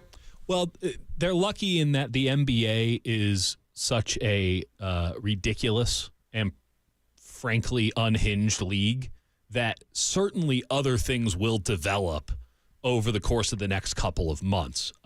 Projecting that out is rather tough to do because I do think that Markkanen is top of mind, top of market at the moment. Mm-hmm. And until that situation is resolved, you're not going to get the sort of shift that then makes something else somewhere else jar loose a little bit, and now that guy's available, right? There are steps to this process.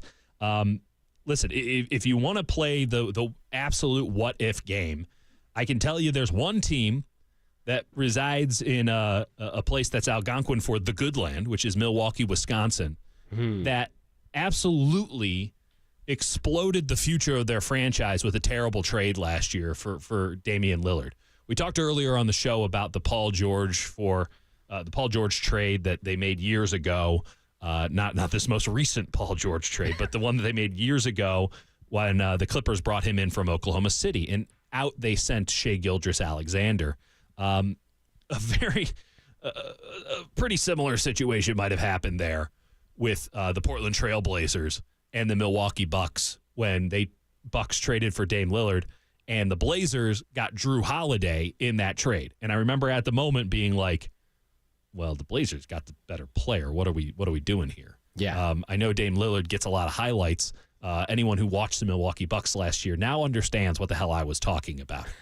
It's about two-way players in this league, not one-way players. And Dame Lillard, I'm not even sure. He's a one-way player. It's a pretty limited one-way game at this juncture in his career. And the other side is downright laughable. The defensive side is downright. When we talk about like Luka Doncic being a terrible defender, he needs to get in line behind Dame Lillard. And it's tough. It's tough. So I don't know what's going to go down. They fired their coaches. They went to Doc Rivers. That ain't going to help.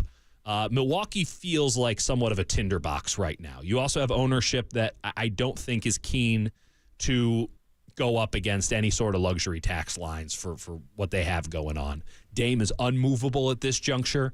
And if they come out and they stink something fierce next year, which I don't think is going to stink something fierce being like perennially 500. They can't get off of the 500. Yeah. They don't look like a contender. Doc gets fired, takes his money and leaves, goes back to the Bill Simmons show. Like all this stuff. Maybe that pipe dream that the Warriors have had for years and years and years of one Giannis Antetokounmpo, or however the hell you pronounce it. Giannis. Let's call him Giannis. Yeah. I always say Giannis on air just to be safe. Antetokounmpo? Yeah, let's go with that. I won't be attempting to say that name. Thank you, Gary. We have 20 minutes left, and now we have to live in that squalor. Regardless, that could jar free. And in that case, you can have Jonathan Kuminga.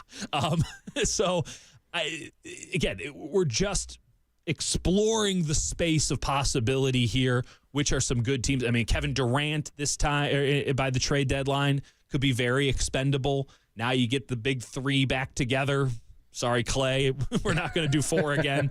There's a lot of things that could happen, but these are all hypotheticals. And ultimately, the Warriors, as Mark Spears noted, what did they do when we talk about what are we going to do with Steph Curry? How are we going to make Steph Curry's years better?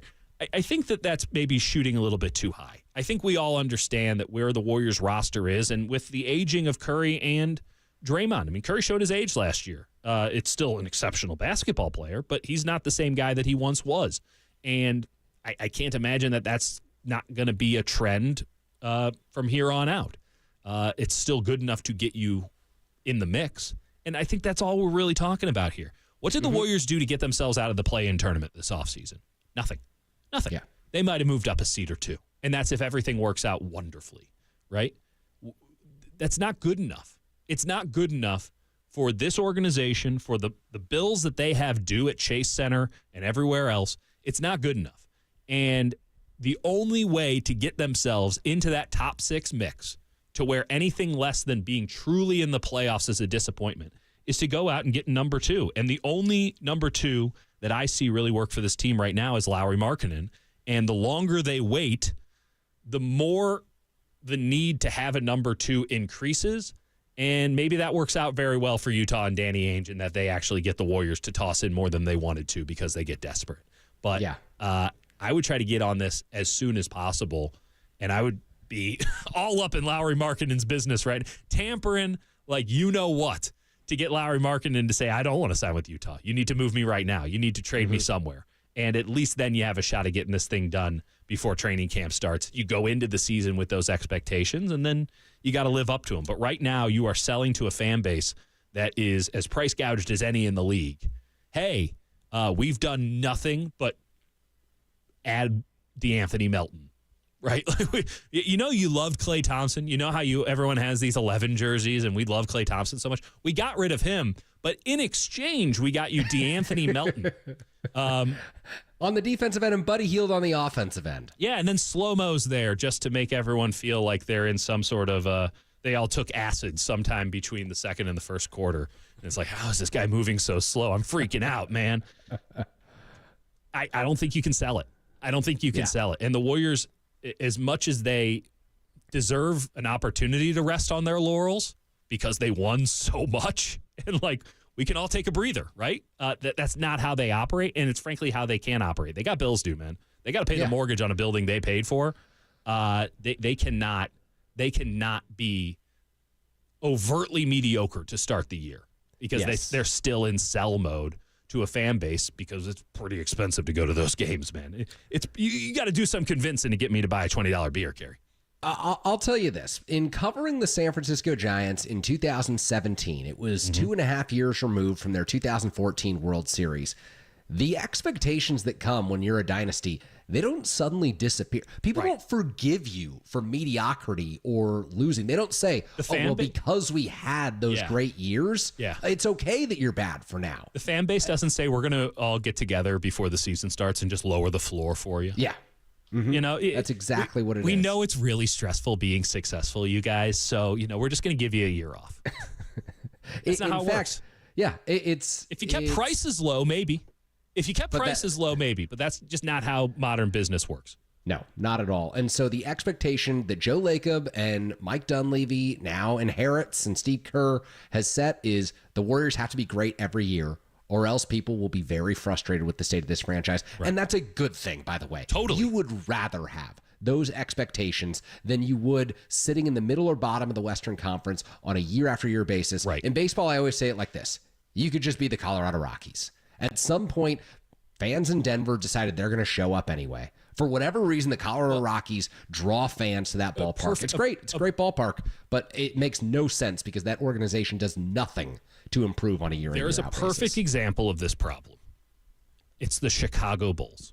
Yes. They have rested for 20-something years, 25 years, on the legacy of Michael Jordan.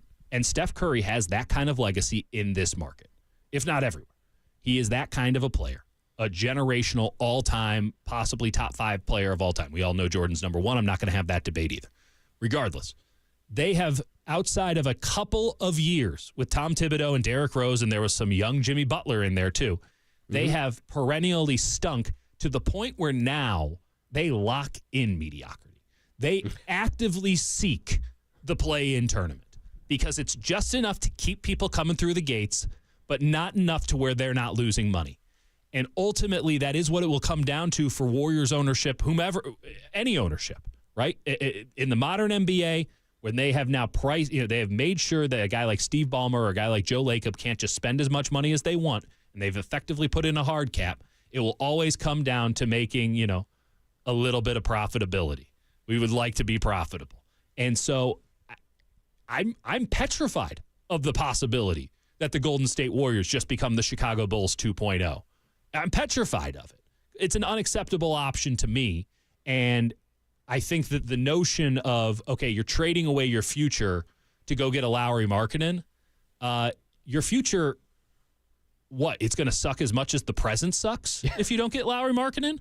Like what future, what present, what future? What are we talking about? Who are these teams? I'll give this to Marcus Thompson. He convinced me of a point. He talked me off of a stance that I had on a show on the radio. It's incredible. I'm so stubborn.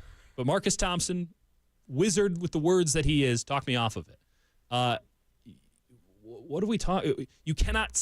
What rebuilding team has it worked out for? It took more than a decade for the Boston Celtics to do it, and they were the beneficiaries of the stupidest trade of all time. That they got all the wins in that, and it still took them more than a decade. Were they competitive throughout that period of time? Absolutely, and that's a very good thing. But it still took them more than a decade. You haven't turned any of these teams that have gone total rebuild into a dynasty. The more likely option is you turn into the Bulls, or worse yet, the Charlotte Hornets, who have they ever been unrebuilt? They're always rebuilding. So congratulations on your draft picks. The NBA lottery luck isn't the same thing it used to be. They used to flip a coin, Kerry. Now the Detroit Pistons have sucked year in and year out, and they can't pick number 1 if they tried because of the lottery and the way that they changed it. So forget these picks is maybe where I'm at right now. And while I wish that it was somebody better than Lauri Markkanen that you're giving up all these picks for, the price is the price, and I think it's a much costlier proposition to not do it than it is to do it. But I'm not Mike Dunleavy Jr., and I'm sure as hell not Danny Ainge, and those are the two guys who got to figure it out. Well, the pressure is on both of them. On the other side, we'll come back, wrap things up. Giants injury update. We'll set you up for this series against the Cleveland Guardians, and we will pass the baton. Hard to believe that we ever held it here. Kurtenbach and Crowley I'm in for fumbling it Marcus as we speak, baby. On Friday morning, you're listening to KNBR 104.5 680, the sports leader.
Murph and Marcus continue live from the KNBR Casino Matrix Progressive Jackpot Studios. Casino Matrix. Progressive jackpots are here. Where are you? Just drop in. Please play responsibly. 1-800-GAMBLER.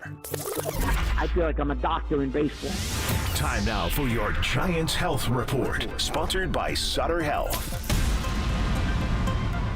The Health Report is sponsored by Sutter Health. For the San Francisco Giants, left-hander Blake Snell is set to rejoin the starting rotation next week. He fired 5 no-hit innings in his third rehab start for AAA Sacramento on July 3rd, putting him on track to return to the Giants rotation when they return home to face the Toronto Blue Jays on July 9th. Blake Snell recorded a 9.51 ERA. Unfortunately, I said that correctly. Over his first 6 starts and hasn't pitched since June 2nd due to a left groin strain. But the Giants are confident, a lot of confidence, he'll be able to regain his Cy Young form now that he's back to full health. Bob Melvin called it very exciting and said, look, he won the Cy Young last year. I saw firsthand when he pitches well, it's really good and a day you look forward to. So this has been sponsored by Sutter Health. From 1,800 primary care doctors, 30 urgent care centers, to over 1 million video visits, Sutter is dedicated to helping make patients' lives easier. Learn more at sutterhealth.org. Dieter. Yes, Gary. Eric Miller will be starting today for the San Francisco Giants. I would imagine Spencer Bivens will pitch at some point, but they do get Kyle Harrison back tomorrow, so at least they have that to look forward to. Something there. I'm hoping that Miller can go 7. Seven batters? Yeah, exactly. 7 pitches. It would be so cool if once. I'm not like anti-opener or anything. I think it's a pretty prudent thing. It's a little annoying because starting pitchers are like the stars of the game, and you look forward to it. But like, I get it. It's better than a strict bullpen game, a Johnny Holstaff game. But it would be really cool if just like one time a manager put out some guy who's like, yeah, he's going to open. And then they just rolled with him for 6 innings. Oh, yeah. I know it could never happen in baseball because, like, all spontaneity and novelty is gone from the game thanks to these damn numbers. But that would just be so much fun. If one day you show up expecting, like, an opener and you're like, ugh, opener, I don't know. And then the guy just went out there and fired 7. That'd be incredible. So, Eric Miller, here's your chance. I need to check last year. I feel like the Giants had a day where they were so short on pitchers that Ryan Walker was the opener, and he ended up going with like a quick 6 up, 6 down. And he may have ended up finishing 3 innings, which at the time was just like, out of the question for Ryan Walker and what he'd done. But guy was a 31st round draft pick, by the way. So what he's done at the major league level is just incredible. It was July 21st. So on July 19th of last year, Ryan Walker threw 2 hitless innings against the Cincinnati Reds. July 21st, he makes the start and throws 3 against the Washington Nationals. Yeah. And he gave up runs early in that ball. He came in relief of Alex Wood, apparently. Okay. So, Alex Wood was the opener. Alex Wood was the opener. Ryan Walker needed to throw 3. Forever Giant Mauricio Llovera pitched the final inning of that one. Wow. That's a name. Gary, I'm not going to lie. Didn't know who that person was. Yeah, if you're ever playing the Sporkle of the 2023 San Francisco Giants, Mauricio Llovera might be the one to stop you. Gary, can I throw something your way? We have had a very spirited discussion about Lamont Wade and the trade value today, and I just want to point out a little stat before I leave and make everyone real angry here. Yeah. Post-holiday day. 1, I've never seen a Lamont Wade Jr. jersey. So y'all need to start putting your money where your mouth is on Lamont Wade Jr. text line. Go out there, get yourself a 31 Lamont Wade Jr. jersey. I'll believe it. I see a lot of Mike Yastrzemski jerseys, though, and that's for good reason. Mike Yastrzemski, his first 300 games, his first 3 seasons, age 28, 29, and 30, 122 OPS plus. And now everyone's like, you can move Yastrzemski. Who cares? What's it matter? Lamont Wade Jr., last 3 seasons, 28, 29, 30, 121 OPS plus. Things that make you go, Kerry Crowley. Yeah. You can hold on to Lamont Wade all you want. Hold on to him. Just going to turn into a Yastrzemski. Yeah, I hold on to him because there's no first base replacement in the farm system until Bryce Eldridge comes up. David VR has, 18 at-bats this season, 20 at-bats this season? Playing small sample size theater, we can just get the sample size smaller and smaller and smaller. Lamont Wade Jr.'s sample size is 186 plate appearances this year. That. Yeah. A 908 OPS, just a little bit. So you got to give VR a chance, Kerry. Yeah, just got to give him a shot. I will say he might be the next Elliot Ramos. Just needed his 4th time up. I wouldn't mind VR taking some of the at-bats that were initially slotted for Wilmer Flores away just because it's been a really rough season for Flores. We agree. Who knows? Maybe he gets traded to the New York Mets if they trade Pete Alonso and they just need a feel-good story to finish out that season. I do want to remind everyone that this segment is sponsored by Speedy Oil Change and Auto Service. When it's time for a change, think Speedy Oil Change and Auto Service, your trusted oil change tune-up and brake experts. Dieter, I'll be honest, I've done just about every read this station has. This is my first Speedy read, and it's been the iconic read that's been on Giants broadcast for years. That was a real treat for me. You didn't even. That was a real treat for me. Gary, you could be the next Rizzo if you wanted to. I swear. Take a lot of hard work. Dude, yeah, for those of you who were listening at 6 a.m., we listened to Joe Rizzo's calls this morning. 4 hours of this show. Oh my goodness. I need to tell you right now, legal disclosure, seek help. Exactly. So, Dieter, our first time back together in 2-3 years? This was fun. It's been too long, Kerry. Let's not make it this long again. Or let's make it. Maybe this is what we needed. We needed like a 3-4 year break in order for it to be this good. Yeah. Something to think about. I'll talk to the bosses, as I'm sure you will, and see if they can put their minds together and get us back on the air. What bosses, Kerry? This is pirate radio these days. Coming up next, it's John Lund and Carlos Ramirez here.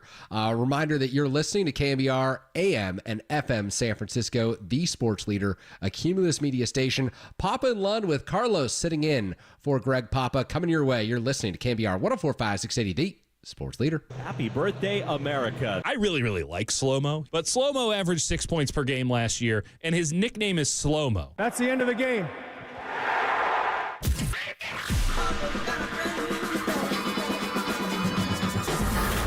Ladies and gentlemen, prepare yourselves. Prepare yourselves. I love it when you call me Big Papa. For Greg Papa. Sleeping Boy is Superman. San Fran. Let's go! And John Lund. It's 10 o'clock. Let's hit it. This is Papa and Lund. That's right. We're getting it going. On KNBR 104.5 and 680. 680. The Sports Leader. You're seeing the Warriors do it by committee, and Buddy Hield was a free agent. Philly just facilitated his signing. They get a 2031 second-round pick. But for Buddy Hield, this is a very team-friendly contract, essentially 2 years guaranteed at about $21 million. And Hield, listen, only Steph Curry has made more three-pointers in the NBA since Hield came in the league, 2016, 2017. You add in Kyle Anderson, who we reported that they are signing in a sign-and trade with Minnesota, and DeAnthony Melton, another ex-Sixer who's coming over in free agency. You've seen them fill out their roster with some more veteran depth, and obviously, Buddy Hield is a shooter who's going to probably come off the bench for this Warriors team. Listen, they've recovered pretty well from Klay Thompson, and you'll see the growth of their first-year players, of Brandon Pajemski in his second year. Usually, you see a jump. I think the Warriors are happy with what they've been able to do. 1 ball, 2 strikes. Doval set. Here's the pitch, and it is swung on and missed. He struck him out with the slider, and the game is over. Camilo Doval gets the save. Happy birthday, Camilo. Happy birthday, America. The Giants win 4-2 here on the 4th of July. Very nice. Very nice. Look at how patriotic we are being as the Olympics approach. Carlos already has soccer on in the studio, so I guess we're going to have to fight. Carlos Ramirez is here. No, we started with soccer, actually, when we were talking. My days are all screwed up because today is actually Friday. Today feels like a Monday, but it's Friday. Thank you so much for joining us. We got about 4 hours of fun for you today. Very patriotic. We'll talk about July 4th and what we all did. Got a ton of Giants news as they head to Cleveland. They take 2 of 3 from the Braves. Lots of Warriors news, as you just heard from Woj. Great guest list, including super genius Matt Miyoko. So that means we'll be talking some Niners because super Carlos, genius. Yeah, years ago. Does he request that in his intro? Is that part of the contract for Matt? Years ago, I started calling him that, and then I don't know what happened. By the way, he is. For a minute. I'm not saying he's not. I just want to know where that came from. Hello, John. I just uttered words that no man or woman or person has ever uttered inside the KNBR studio. I just came in and said, "No, you demanded." I demanded. I need the soccer game right here, right now. Today is a massive soccer day. We got Germany and Spain quarterfinals of the Euro. Then we have France, Portugal. And at 6 p.m., I am losing my bleep because it is Venezuela against Canada, Copa America quarterfinals. Let's go. Now that I get into. I don't know. A lot of Americans. I brought jerseys, by the way. Oh, you did? Yes. Soccer jerseys for today. Here's the other thing, dude. Did you bring your Niners jersey? Because we didn't get a chance to do that on I did. Wednesday. I put it in the car, though. I'm going to have to go get it. No, you don't have to go get it. It's okay. But no, I just thought it was cool. And I know for a fact we will talk Niners today just because I know we're going to have Matt Miyoko on. So. Guest list-wise, George Contos is going to join us in about 45 minutes at 10:50. Beautiful hair. 11:50 for Vags and 12:30 for Miyoko. I'm very jealous. Very jealous of the he's got everything. He's got the great beard. He's got the great hair. Mm-hmm. Very nice. Good at breaking down baseball as well. So he's going to join us, and we'll get into a little bit of Giants talk. Also, Warriors officially add Buddy Hield. So now it's Hield, Melton, and slow-mo, Kyle Anderson for the offseason. Everyone was torching Mike Dunleavy Jr., and I know that everybody wants Lauri Markkanen, which we will talk about. But just real quickly, I mean, if we were grading Mike Dunleavy, I'd say that I'd give him like a B+, just because, I'm not down on Bob Myers or anything, but it's not like Bob Myers left the cupboard exactly full. Yeah. He didn't want to do these things, these Clay things, and all these difficult decisions. And Mike Dunleavy's done, I think, to this point, about as good as you could do. He hasn't lost any assets aside from Clay, which, it was complicated to retain in the first place. I don't think they wanted him back. Right. So I don't think they see that as a loss, as a net loss, because of what they gained back. They didn't lose draft picks aside from a 2031 second round, which no one cares about. And they're younger. more athletic, better defensively, and deeper. Are they a juggernaut? No. Are they better? I think so. Yeah, I think they could add that big piece, but we'll get into that situation. And then since we've been apart, if we could just start the show this way. And by the way, Golden State Lumber and Building Materials text line and call-in line the same, 415-808-KNBR, 415-808-5627. Hope you had a great 4th. Either way is good. Also, we're on YouTube and Twitch, so you can see Carlos's made-for-TV face. Oh, stop. No, you look good. Thank you. And so, I just come in a hat. It's the day after Thank you. The 4th. You read that just like my mom wrote it. Thank you. Thank you. My mom is very pleased with your comment. And I was going to say check is in the mail, but I don't. That takes too long. Okay. You want cash? Yeah. All right. I have not worked this day. I usually take the 4th and that whole. Why are you here? I'm off next week. Okay. And I'm going Makes to visit sense. my mom. So I probably haven't worked the 5th of July, though, for about like 30 years. We always had a tradition in our family.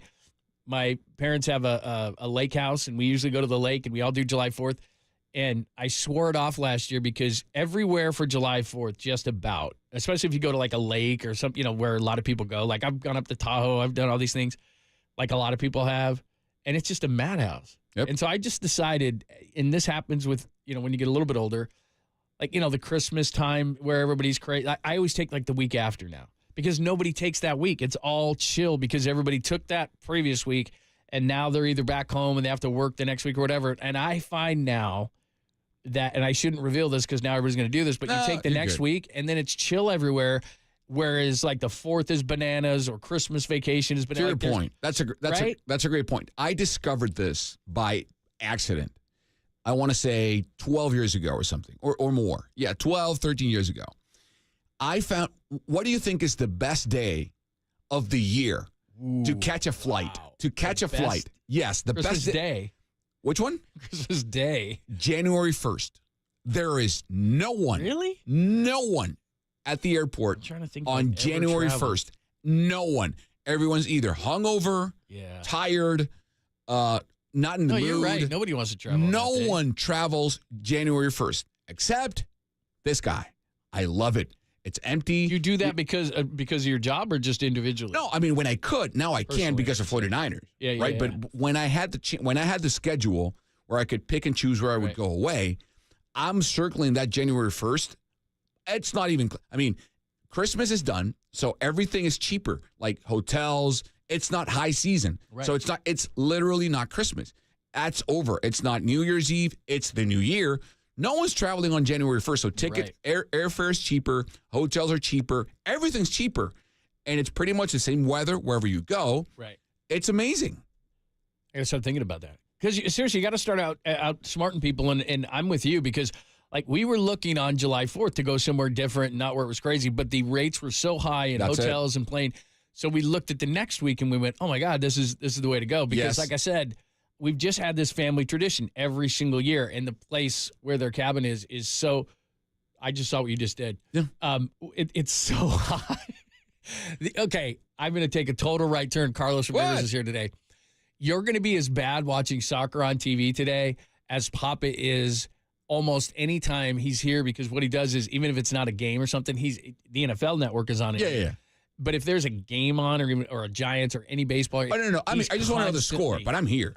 This is my multitasking brain. I know, but we have to get you a better position. Oh, you mean just change it here? Well, yeah, because our TVs are from like 1974. And they're perfect. I don't know what you're talking about. We have HD here. This is a great. The only good TVs are the ones behind us. Don't barrage your studio. No, and they're doing like ads for us behind us. But then the two, we're a sports station here. Okay. So when we go to break, we're going to get the game in front of me, so I don't have to have torticulitis. Danny, do we know anything? Torticulitis or something. I don't know if we know how to change the channel. I think you're just going to have to watch the vacuum cleaner. I don't have to watch it.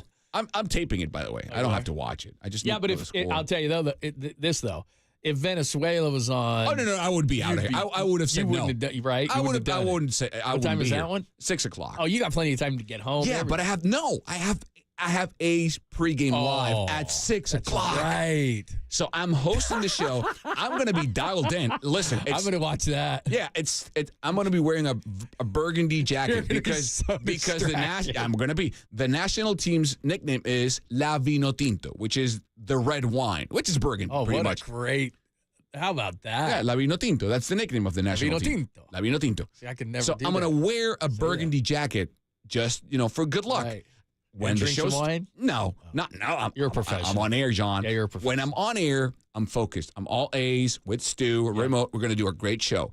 The second the show ends, I'm going to multitask. Watch the A's game, watch the Giants game, and watch La Vino Tinto freaking out against Canada. My brain can take it. I'm well trained in the dark arts of the absolutely. multitasking sports world. I can do it. I can handle it. Oh, I can't wait to see this. So it's going to be you and Stu from the Coliseum? Is that right? No, Stu is in Oh, you're Phoenix. Stu's remote. I'm by myself in the you're studio. Yes, Stu's Oh, so you're okay. I'm okay. Because you're actually in a TV studio, so they can put like a game off to the side and you can still focus? No, not during the You'll be show. you'll be in the green room watching both. Yes, I'm after the show's done, after pregame's done, I'm going to go. And by the way, we always do this is regular practice. We go to the green room, right, and we have either Giants or A's and something else, just because we're sports freaks. So NBA finals we're on. We're watching the NBA finals and A's or Giants. Or golf, like George. He needs to watch golf. Right. George, Randy, they love their golf. So we're watching the Giants game and golf. Now it's my turn. We're going to watch the A's games, the Giants game, and soccer. Somebody should play some trick on you. Be like, I can't get the soccer game. No, I'm ready. You have all sorts of devices. I have my phone. I have my iPad. I don't have 6 iPads like Papa does. Oh my God! But I have. I'm watching covered. them driving down the road. I'm quote, covered. Driving. Listen, I can watch it on TUDN, which broadcasts the game in Spanish. Right. I can watch it on Fox, and I even have a device that allows me to watch the game from Venezuelan television. So that right? If I want to watch the game with the street with my friends, people who are my friends who called games with me in Venezuela, I can do that and feel like I'm back there with them watching. You got to watch that. Yeah. Because we get it all the time. We get into these conversations like if a Giants game is on and it's not Crook and Kite, people freak out. These guys, and they call it, they think they're against the Giants or something, and so it's the same kind of thing. Like you want to feel like you're back home, right? Yes.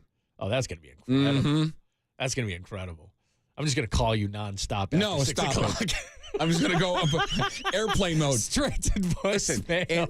And I have to be exactly. And I have to be careful because I will cuss.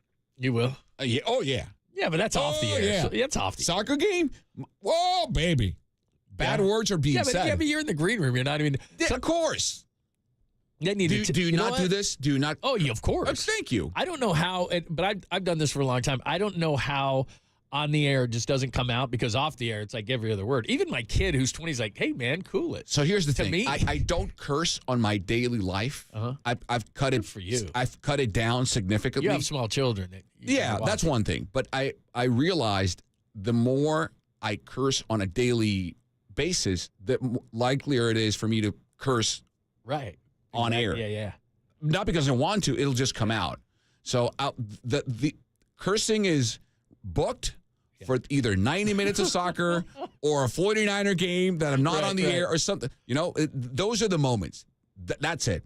Otherwise, I do not curse. Wow, congratulations. I think that's great. I don't smoke. I don't drink as much as I used to, but I can't kick cursing. Yeah. But it doesn't ever come off on the air. It's to a point where my daughter says whenever, and it's not like I'm a saint. I mean, I'll curse here and there, but very seldom. When I do, my 8-year-old's like, "Daddy, you got to swear. You said a bad word." We don't. Oh, she just points it out, and she says, "You're right. I'm sorry." Never at her. Like you can't watch soccer games. That's the only. She knows this. She knows that there's a license, a hall pass. I have a soccer or sports pass where I'm allowed to curse if I'm watching a game, and she won't call me out. And she knows. Like, Daddy's watching Barcelona or La Vino Tinto or whatever sports he wants to watch, and it's bad, and he's cursing. That's fine. That's a license. We got it. Yeah, it's like 007, but I have a license to curse, not to kill. Just during those games. Yes, that's it. All right. Mm-hmm. Good stuff. All right. That's amazing. Watch Carlos tonight. That's going to be a lot of fun. All right, we'll reset everything. We'll get into the Giants. Thank God for Logan Webb. We'll talk about it next on here on the Sports Leader.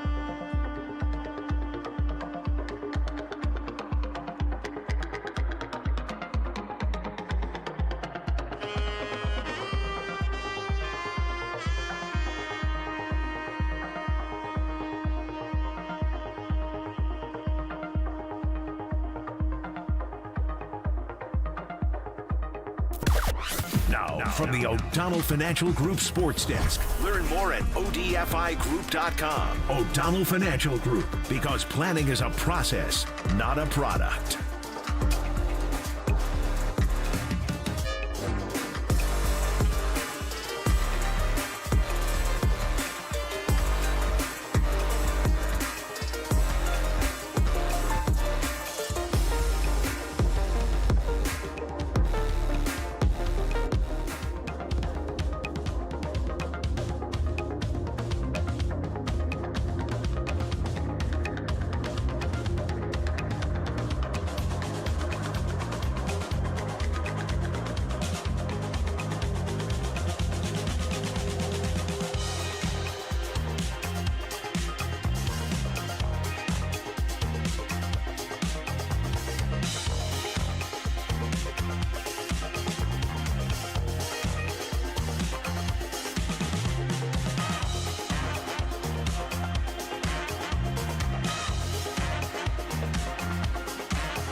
Wherever you roam, throughout your home, listen to the sports leader on your smart speaker. We are KNBR 104.5 FM and 680 AM.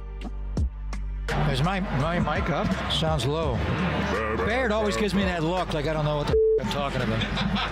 It's my first game. Oh. So he does curse. Oh my God. He does curse. Okay. I mean, I don't like to call people out if they're not here, but he would say the same thing, so I'm comfortable in saying this. Okay. So Carlos Ramirez is in it. It's always great to have Carlos, NBC Sports Bay Area. What a great song, by the way, on the background. That is Dua Lipa. Excellent. Very nice. Excellent. And we'll get into, I did tease right before the break, thank God for Logan Webb, so we'll do that in just a second. And then George Contos will join us about 10:50. Hope you had a happy 4th. If Greg was here, he would say the same thing, and he said it many times. I don't know how he doesn't. Well, first of all, I was just saying how off the air I curse. He's times 10. And then the other thing is, and Holler can attest to this, but he's a big boss right now sitting in his office, probably not listening, and I don't know what he's doing, having coffee or something. He's working. But they save him every time, because like you were just talking about during a soccer game, if something's going on and you're cursing, you know how this works, being just a media guy, you have to pull his mic down like very fast before breaks, because he will say, like, if there was a bad call or something, what's that mofo? And you're like, whoa. Yeah, so believe me. Yep. If they wanted to get him, they just leave. Oh, sorry, we left that up. But they don't, because they know. Because it's funny. Yeah, they know. Like, I've worked with tons of guys like that. Like, over the years. So it's just like at the break, you better pull their mic down when they, or else. Yeah, it's like, 49ers Radio Network. Mother! The rest of these guys are like, bleep, bleep, they just know. Bleep. But again, I'm not calling Pop out. He'd say that if he was on the air, and you and I have both he said it multiple times. Yeah, you and I have both worked with multiple guys who do that. I'm just too afraid of that part. Like, I'll walk out of this studio and say something like that, but I won't do it in studio. Right. Plus, I mean, it's the live mic is one of the most dangerous things anyone can face. Oh, yeah. For those of you who don't know what we're talking about, a live mic is when an audio operator forgets to mute the microphone when you go on a break. Yeah. And that's when stuff like what the Cincinnati Reds guy happened to him was that. It was he said an egregious thing. Right. But it was a live he wasn't on air. There's nothing you could say. It was a live mic. Yeah. So again, going back to the why don't curse, that's one of them. Because if for whatever reason, I have no control over that microphone. Nothing. Right. If the guy forgets to mute it, I'm toast. Right. I'm done. The only probably a couple of times it's happened where I've had to apologize, but one of the weirdest times was I was actually doing a live remote, and I was doing mornings at the time, and you've done that, so 6 to 10 in the morning, and we were testing mics for the remote. Mm-hmm. So it's about 5:50 in the morning, and we had a text line right in front of me, so we can see the text line and what people are saying, and so it's 10 minutes to even show time. And I'm talking back and forth with the producer, and I'm assuming, we're not on the air yet. You shouldn't even have my mic up. So we're talking back and forth, and luckily I didn't say anything other than maybe an F-bomb or two, but I didn't say anything other than that. Right. And all of a sudden the text line starts going, and it's one of the scariest things you could ever imagine as a broadcaster, because they heard you, and you're thinking back to yourself, did I say anything that would get me in trouble? And they just said, hey, we can hear you F-bomb. And I was like, okay, that's fine. Yep. It's not great, but okay, that's fine. And then I was waiting to see if there was anything else. There wasn't. And so then I just had to come back at 6 a.m. because, it's 10 to 6. I'm not even on. Right. But that's the only time I could, which is lucky over X amount of years. Speaking of things that are a first for the show and the station today, I'm pretty sure today is a first because the KNBR live stream on YouTube is being massively consumed right now in Venezuela. Is it really? Yes, because I tweeted out the link for the KNBR YouTube stream. I better be better. So, no, you're fine. No, I think that, you're always great. It's an entire new Be country. you. John, you're beautiful just the way you are. Be you. Thank you. But my mom is watching right now. Ooh. With my dad. Better clean this up. And there's a lot of beautiful people out there watching us. That. Why? No, because sometimes my mom will my mom will listen on occasion. She'll tune in on the stream.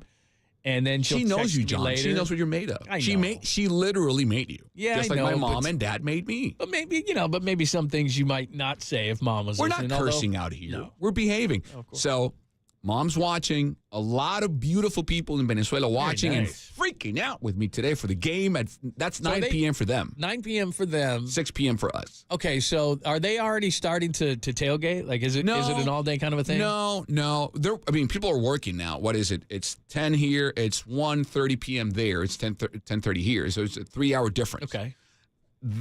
What time will they get? No, 7. After work. Oh, okay. No, it's a holiday today. It's Independence Day in Venezuela today. Oh, is that right? Yeah. So they're off. Everyone's drunk. So everyone's going to get lubed up. Yeah.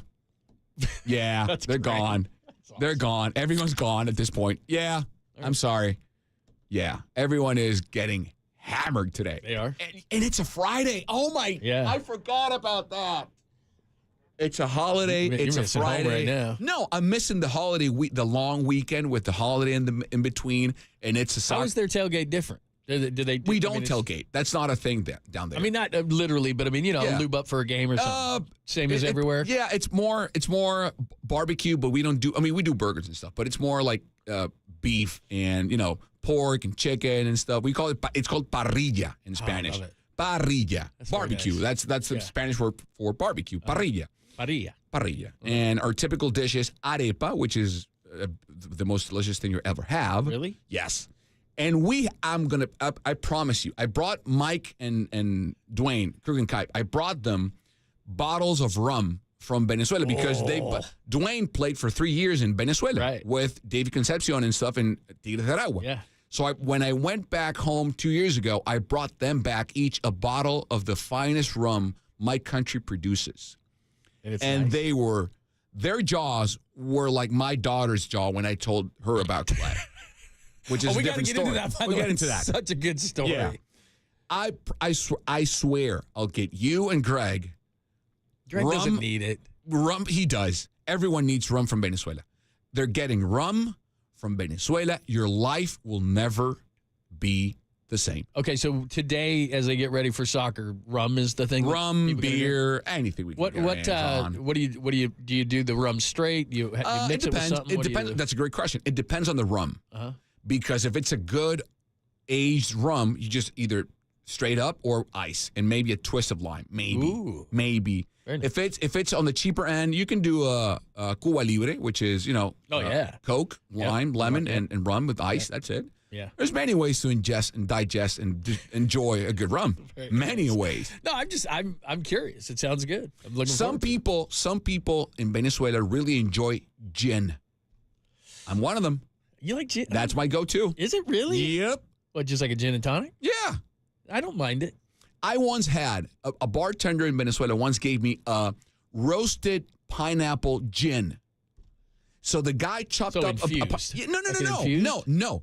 It was gin tonic. So he chopped up a pineapple, and out of the pineapple he chopped like a cube, a long, like a pineapple stick, thick stick, a cube-looking stick, and he covered it with sugar and roasted it like on a barbecue, like on a grill. Oh my God! He roasted that and then stuck it in the gin and tonic. It was the most aphrodisiac, yummy tasting drink I've ever. I was good to go.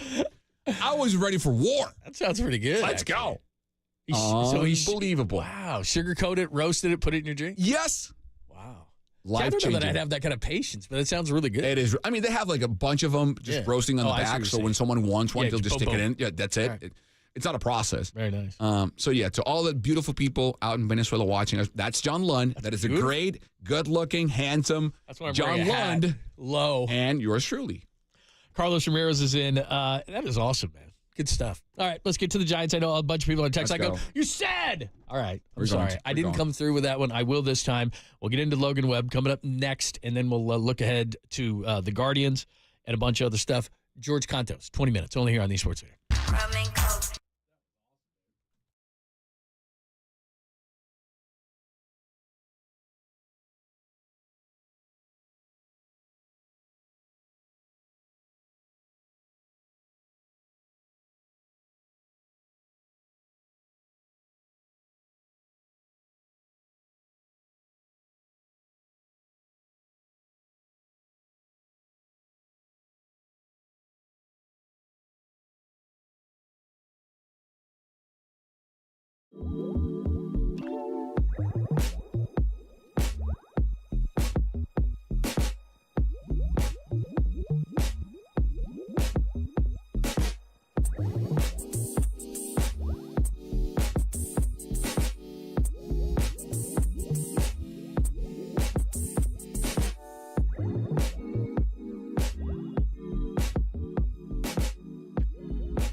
Listen to the sports leader anywhere, anytime. Download the all-new KNBR app. We are your proud home of Giants baseball. KNBR 104.5 FM and 680 AM.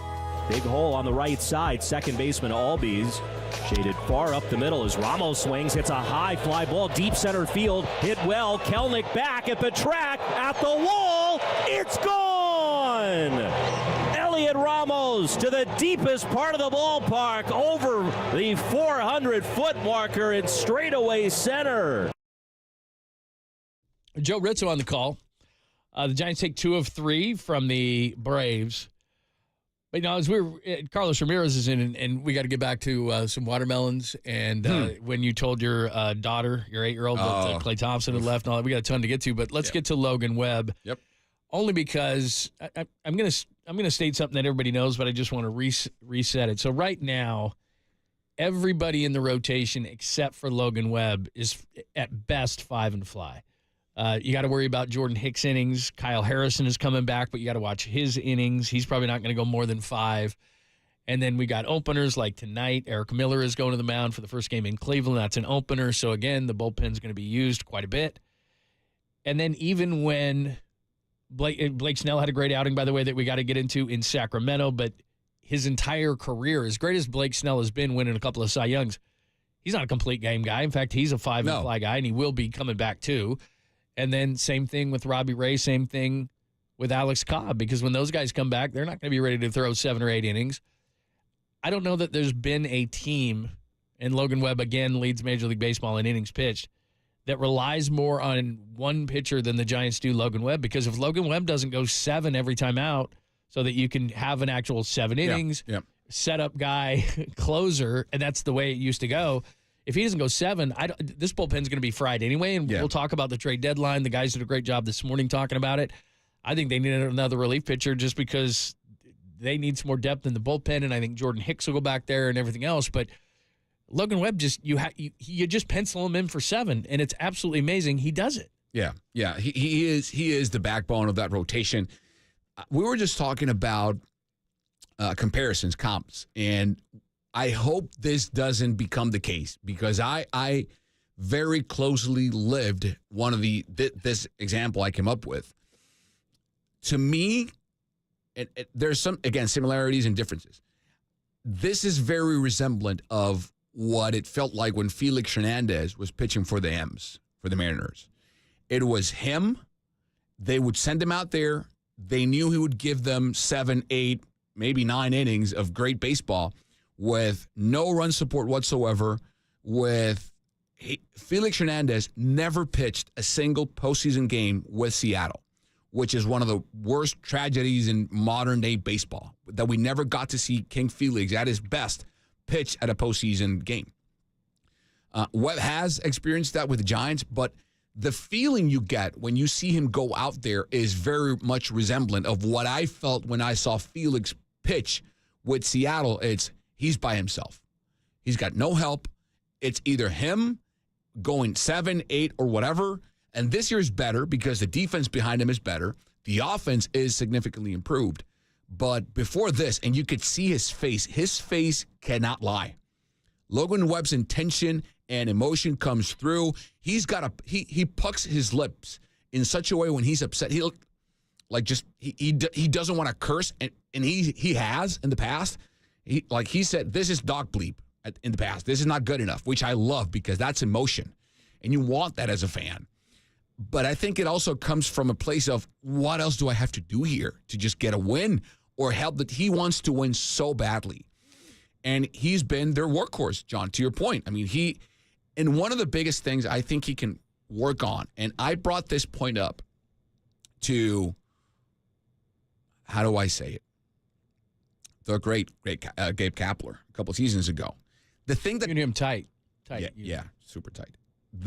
I respect his baseball knowledge is really vast. Mm-hmm. The guy knows baseball. The attitude I can do without. He was very off-putting. And he was a guy, still is a guy, I think, that thinks he is the smartest person in the room. That in and of itself is very off-putting.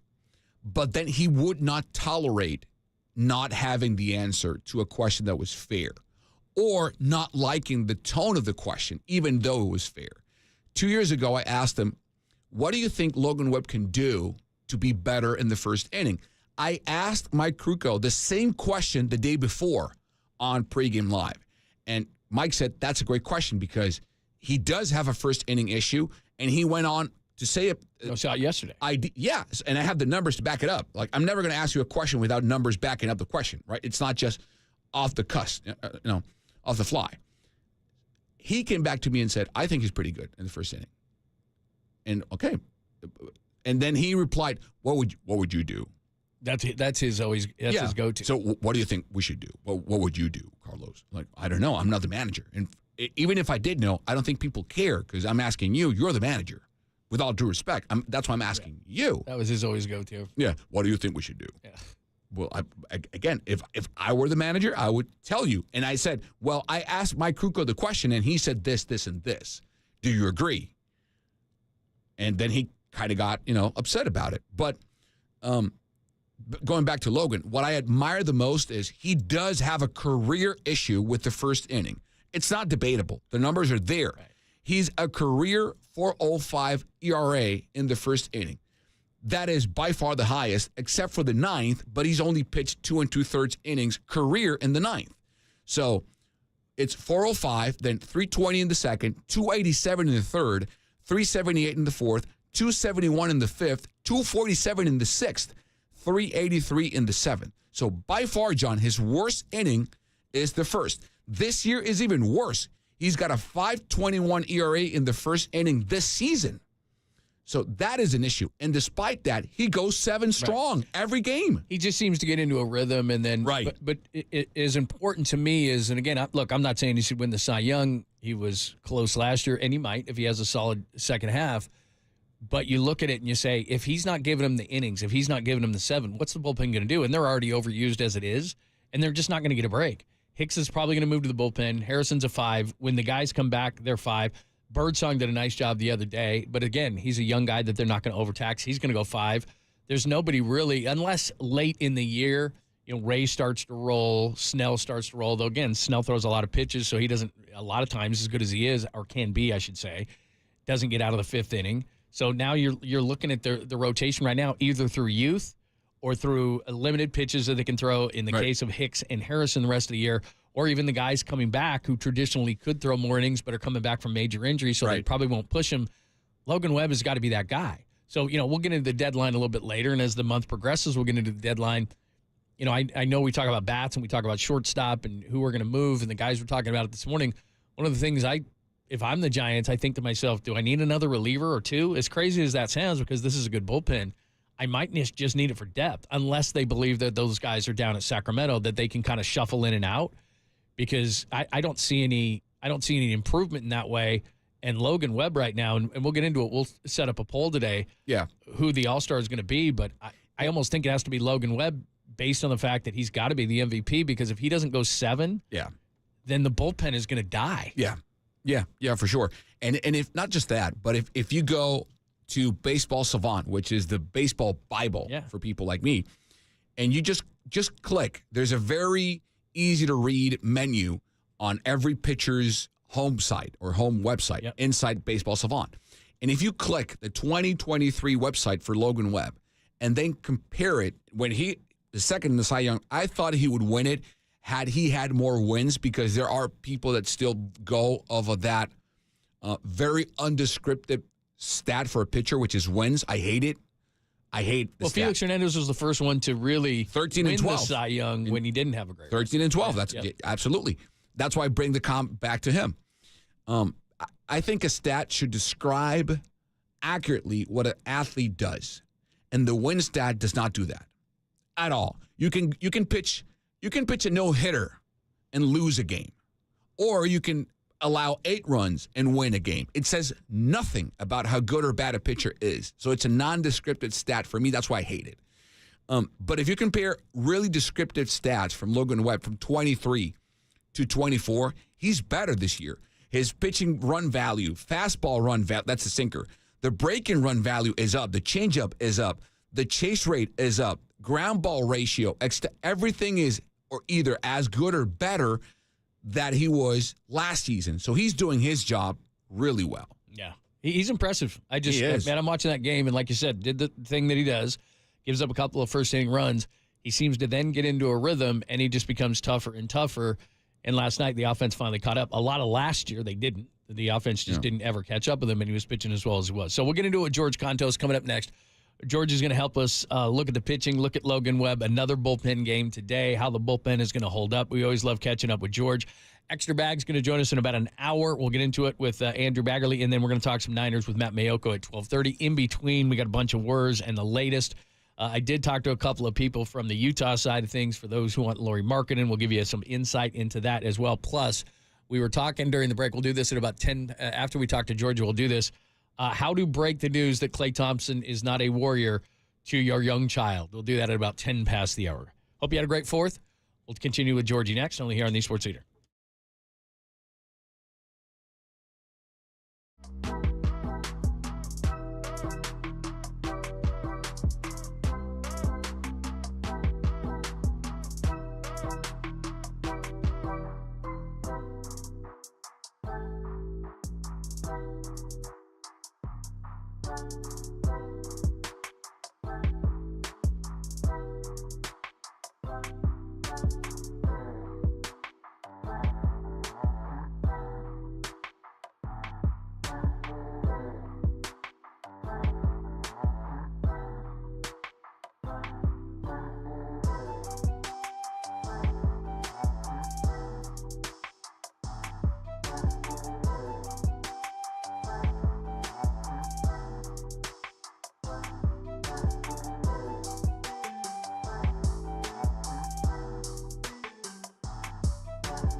Mustafa and Lund continue live from the KNBR Casino Matrix Progressive Jackpot Studios. Casino Matrix, Progressive Jackpots are here. Where are you? Just drop in. Please play responsibly. 1-800-GAMBLER. Thanks for joining us, John Lund, Carlos Ramirez, as we get ready for Giants baseball. Remember, this afternoon, the venue changes to Cleveland, one of the best teams in all of baseball. So that should be fun. You'll see George Contos, as you've seen, which, by the way, I wore a pair of North Carolina Jordan 1s today, knowing that George was going to be on the show today. And George Contos joins us courtesy of the Human Guest Line. What's happening? How are you? I'm glad the Jordan fandom is rubbing off on you. Oh, yeah. Yeah, ever since you got those ones for Pop, I was like, yeah, I gotta up my Jordan game, man. But I mean, nowhere close to you or anything like that. But, no one is. Yeah, not even Michael has as many Jordans as George has. All right, here's a poll we're doing today. So we want to ask you this first, then we'll get into a bunch of other stuff. All-star representative, and maybe they'll get more than one, but we're going Bailey, Webb, Ramos, or Walker. You could go off the board if you want, but the four we have are Bailey, Webb, Ramos, Walker. Who would you choose out of those four, or would you go off the board to somebody else? Oh, I can only choose one of those guys. Yeah, you could. Only one. Yep. Well, you know what? I'm choosing Webby. You know, Webby's done a great job. He retook back the MLB innings pitched lead last night. He's just done such a great job all season. He hasn't really been rewarded with much run support. Prior to last night, the Giants had lost 8 of his last 12, and he's pitched, very, very well. His ERA is down to 3.09. He's just a guy who is consistently going to go out there and give you just 6-7 outings. I think 6-7 innings. Excuse me. Yesterday was his 11th consecutive start of at least 6 innings, which matches his career high in that streak since back in 2021. So. He's my pick. I mean, he's a guy who is very deserving, as are the others that you mentioned, but Webby would be my pick. Georgie, I want to focus on Webb and what I think is the single shadow or mole in his career, and that's the first inning. He's got a career 4.05 ERA in the first. This season has gone up to 5.21 ERA in the first inning. We saw it yesterday show up again. So what do you think Webby can do to be better in the first inning? Well, it's a good question. A lot of times it's just, an emotional response. When you go out there as a starting pitcher, you're telling a story, right? To start from the beginning of your start to the end of the start, there's ebbs and flows and there's a rhythm to it. And it seems like Webby sometimes just has a hard time getting into that good rhythm earlier in the game, especially in that first inning.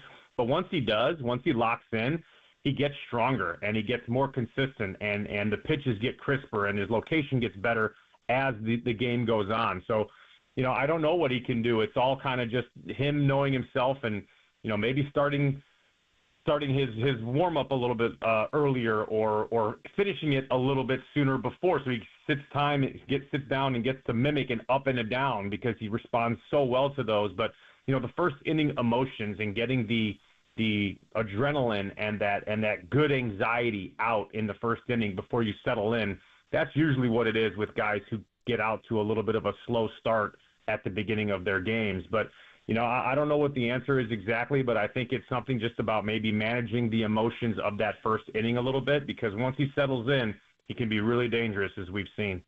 Our guy George Contos is joining us as we're talking Giants. They take 2 of 3 from the Braves, and they're in Cleveland today. They'll have the opener strategy, and we'll talk more about that a little bit George later. loves, by the way.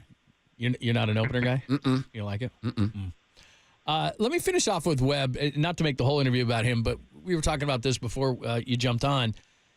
Where would they be without him? I mean, just give them the innings like you talked about, because everybody's 5 and fly. Even when the guys come back, it was great to see Blake Snell. It looks like he's going to be back, and when Cobb comes back, when Ray comes back, we talk about that all the time, but they're going to have to be ramped up as well. Jordan Hicks is going to maybe go to the bullpen. I don't know. And Harrison's, they got to watch his innings. So, I mean, for the foreseeable future, everybody else pretty much is 5 and fly. And then you get Logan Webb, and I think we're almost taking for granted that he's going to go 7. We just expect it at this point.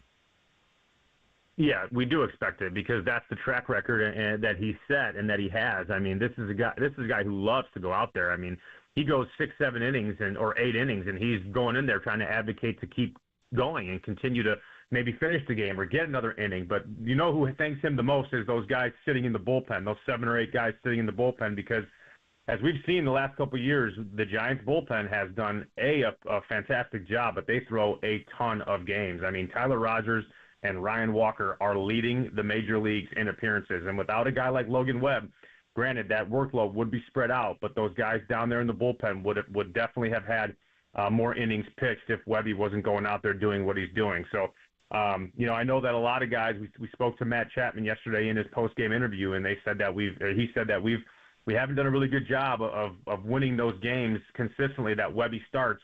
But everyone acknowledges, his teammates included, and most importantly, the type of job that he's done. And I know that those bullpen guys really thank him for giving some of them a breather every 5 days when he toes the rubber. Georgie, I want to talk about Jordan Hicks. This guy has long ago surpassed his innings top or innings mark for a career, for a single season. He's up to 90 2/3. His previous best or highest was 65 2/3. So we're talking about 25 plus innings, and he's going to continue to pitch. And we've heard, maybe the Giants should move him back to the pen once Kopp is back and Ray is back and Snell is back, dial him back. But he did sign, George, a 4-year deal to start here with the Giants. So what are the pros and cons of moving him back to the pen if he just wants to start? How do you see the Giants managing Jordan Hicks going forward?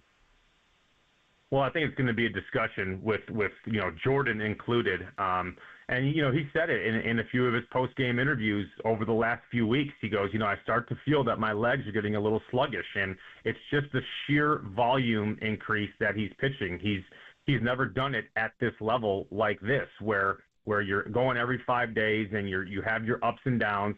It's not necessarily the number of pitches. It's just the sheer volume of how much he's pitching. And what ends up happening is your body just gets tired because you're not accustomed to throwing this type of way as a starting pitcher consistently. So the things that I would, watch for are moving forward while he's still continuing to start every 5 days is his elevated pitches, because when you start getting tired and your body starts getting tired, your fastball and your breaking balls start elevating up in the zone. That's something that I would watch, is where his location is. If he starts getting elevated, it means he's getting a little bit tired. Also, if that fastball has a little bit more arm side run as opposed to sink and drop, same thing with that splitter. If it has more fade than drop, it tells me that he's not quite able to get out in front, and that would signal that he's a little bit of fatigued. He's a little fatigued as well. But until then, I mean, this is a guy that wants to go out there and he wants to pitch. I don't know that it would be prudent to let him blow by his innings by 70 or 80 innings. That's just kind of a little bit head scratching and maybe something that I would watch out for. But I think it's going to be definitely a discussion that involves Jordan Hicks. So would you shut him down, or would you just move him to the pen and just monitor his innings? I would lead towards monitoring his innings. I think that if he's going to go out there and continue to contribute in the pen in whatever capacity that might be, if they decide that, I always want him to pitch. And I think that if you're going to throw an extra 11 or 12 innings, it's better than an extra 50 or 60 innings. Right. But and if you do that, Georgie, when he goes, if and when he goes back to the pen, do you ask him to be St. Louis Hicks, where he's just blowing 101, 100 by everyone? Or is he the same guy who was this season starting with the sinker and the splitter and the changeup and just going 92, 95, 96? I think the only person that can answer that is Jordan Hicks, and how his mentality would change coming in those short bursts. You know, when you come in and you know as the pitcher, when you're coming in and you know you're only going to be out there for one inning, it's a lot easier to just use that adrenaline and that emotion to amp yourself up and just empty the tank. So I'm not saying that he'd be going out throwing 104, but I think we'd see him in a short bout throwing more 97, 98, 99s than the 94s, 95s. Talking to George Conto, says the Giants in Cleveland tonight. Eric Miller's going to do the opener. Then you've got Kyle Harrison and Hayden Birdsong. So give us your thoughts on Kyle coming back. Now they're starting to get the semblance of their rotation. Hopefully after the All-Star break, they can get some of these other guys back. But what can we expect from Kyle Harrison tomorrow night? Do you just kind of take it easy on him? And again, same kind of a thing. You got to watch his innings. Well, look, I mean, I'm not a huge fan of like watching these innings in the middle of a start. I'm always a fan, and I've always advocated for you need to use your eyes, and each game is a separate variable. If he's cruising and he's doing fine, I don't care if he's going to go out there and throw 5 or 6 or 7 innings, as long as the stress has not been there all night. There's a very significant difference in throwing 100 pitches in 5 innings versus throwing 100 pitches in 7 or 8 innings. That's a very different type of outing because of the amount of stress pitches that you're throwing. Because if you're throwing 5 innings and 100 pitches, that means you might be walking guys. You might have traffic on base. You might have, to make really good executed pitches with guys in scoring position. That's a very different outing than throwing 7 innings and 100 pitches because you haven't gotten in as much trouble with traffic on base. So I always just would like, and this is how I would do it, is use my eyes, see how it's going, and adapt from there. But I think that if he's cruising, I mean, look, he's healthy, he's fine. We've seen what he can be when he's at his best, which is really, really good. I would just kind of let the outing unfold in that capacity. But to Carlos's point, yes, I'm not a huge fan of the opener either. I know, Mike. He hates it. I know it. George, I don't want to mess your hair. God knows I don't want to mess your hair. I'm going to put you the GM hat on for a second here. Your hair will be fine, I promise. Get your GM hat. What do the Giants need to do come the trade deadline in 25 days to push forward? Oh, wow. It's a good question. I think that hopefully before the trade deadline, the starting situation will have somewhat resolved itself. I think that if you are able to get Blake Snell back and, knock on wood, assume that he will be in the rotation for the rest of the season, you're going to get Alex Cobb back, hopefully. You're going to get Robbie Ray back, hopefully. I think the starters are okay. And in a pickle, you have Hayden Birdsong, who's come up and has showed that he can handle the major league level. So I'm okay with our starters.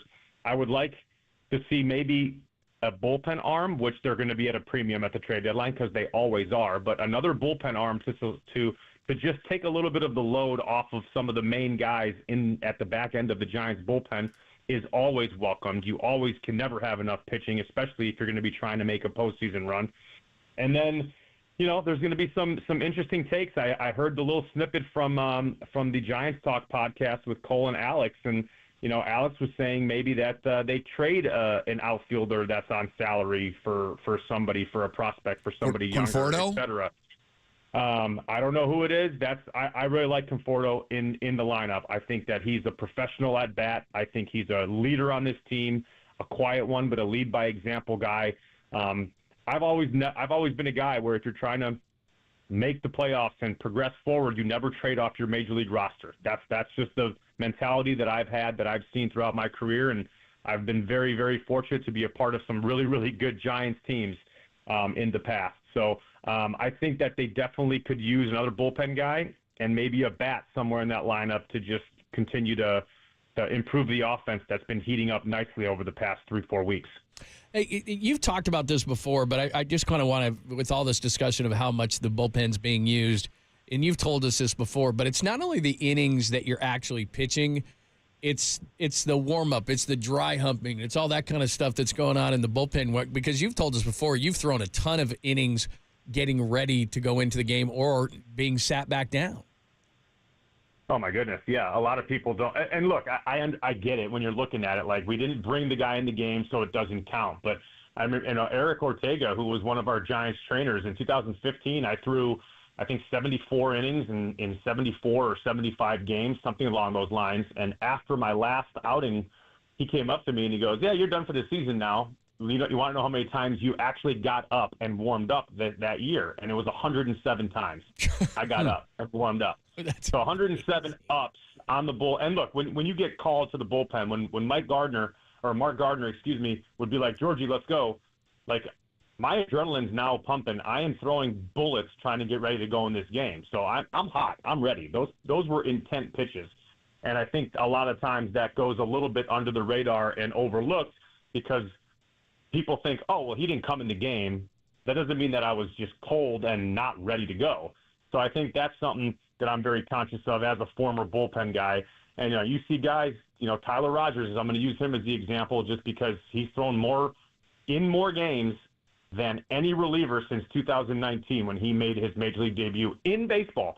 He's thrown the most games, and he's durable, and he's fantastic. I always just, want to try and look out for those guys because, it's a really, really nice commodity to have when you have a guy who answers the bell every single day.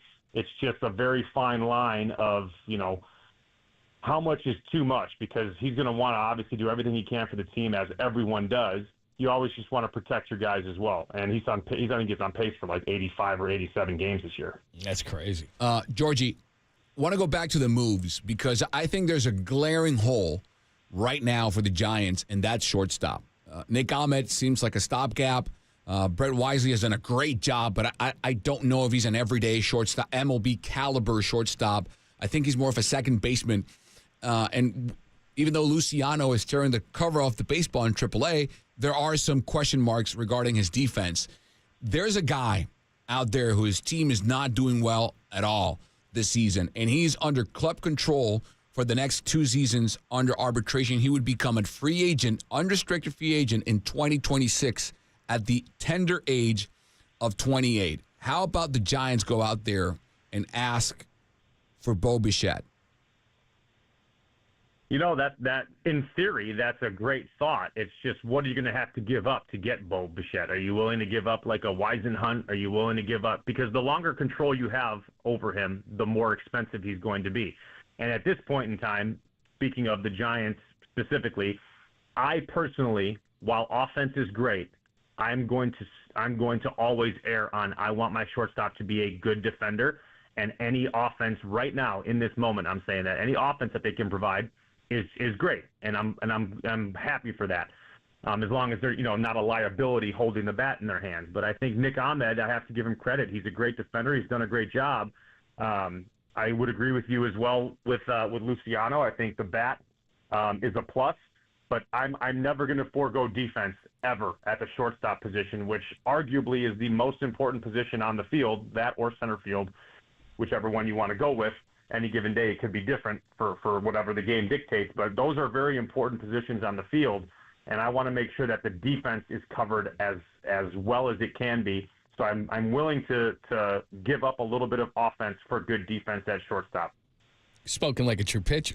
It's smart, especially on a pitching staff that has so many ground ball inducing pitchers like Logan, like Jordan Hicks, like Alex Cobb, and so on and so forth.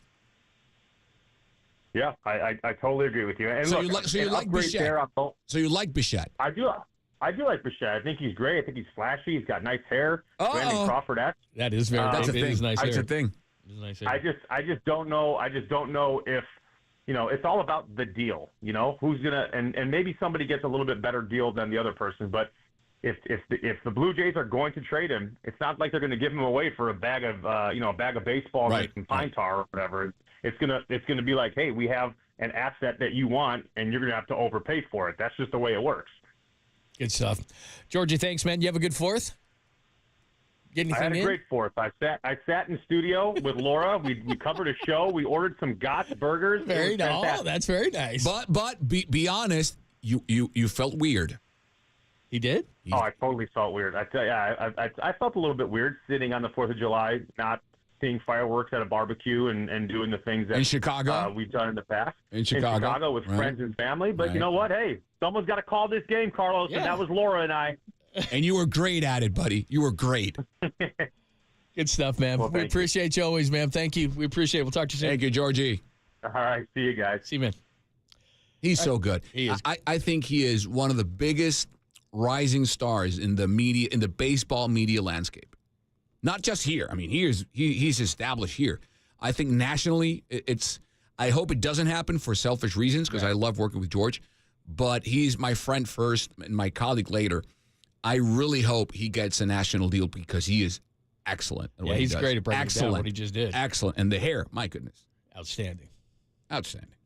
By the way, appearances, and we were just talking about the pen, and then he's talking about I'm glad that you're a mature individual because if I had said dry humping when Papa was on the show, it just would have went sideways. But look at you, just a total mature, no reaction whatsoever. No. Ty Rogers, 45 appearances, is first in baseball. Ryan Walker, 43 appearances, second in baseball.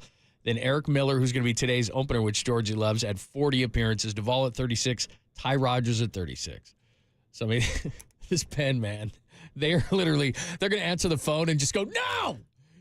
No, get up. I'm going to do it again. My arm is falling off, Bob. I need a week off. They're going to call down to the Penn and, he's going to turn to Bob and go, they're not answering. Well, I can see them down there. You can see them hiding behind a bench, covered with towels. Sore, man. Anyway, all right. We have a poll to erect, unveil. We'll do that. To what? See, I knew we could. I knew he had to. I had to do it. I did it on purpose. Yeah, I had to do it. We have a poll. It is Danny's big poll on a Friday, so we've got a good one for you. The same exact question that we started George with is what the poll is going to be. We'll do that next, and then Carlos is going to unveil something that a lot of Bay Area parents probably had to do, which is tell their kids, explain to their kids why Klay Thompson is no longer going to be in a Warriors uniform. And then we have extra bags at 11:50. You can't go anywhere. Pop and Lund with Carlos hanging out with us only here on the Sports Leader.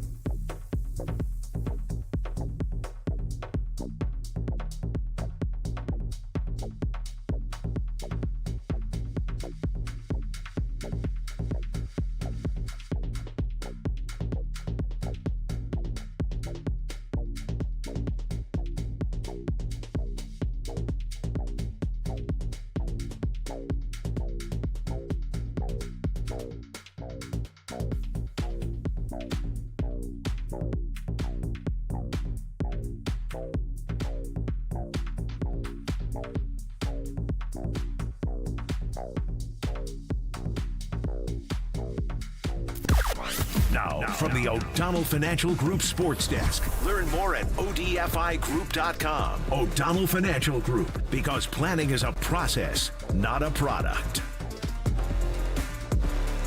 The great Susan Slusser joined Dieter and Carrie this morning to discuss the Giants series win over the Braves. Check out that podcast and more. KNBR app, YouTube, KNBR socials.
Seam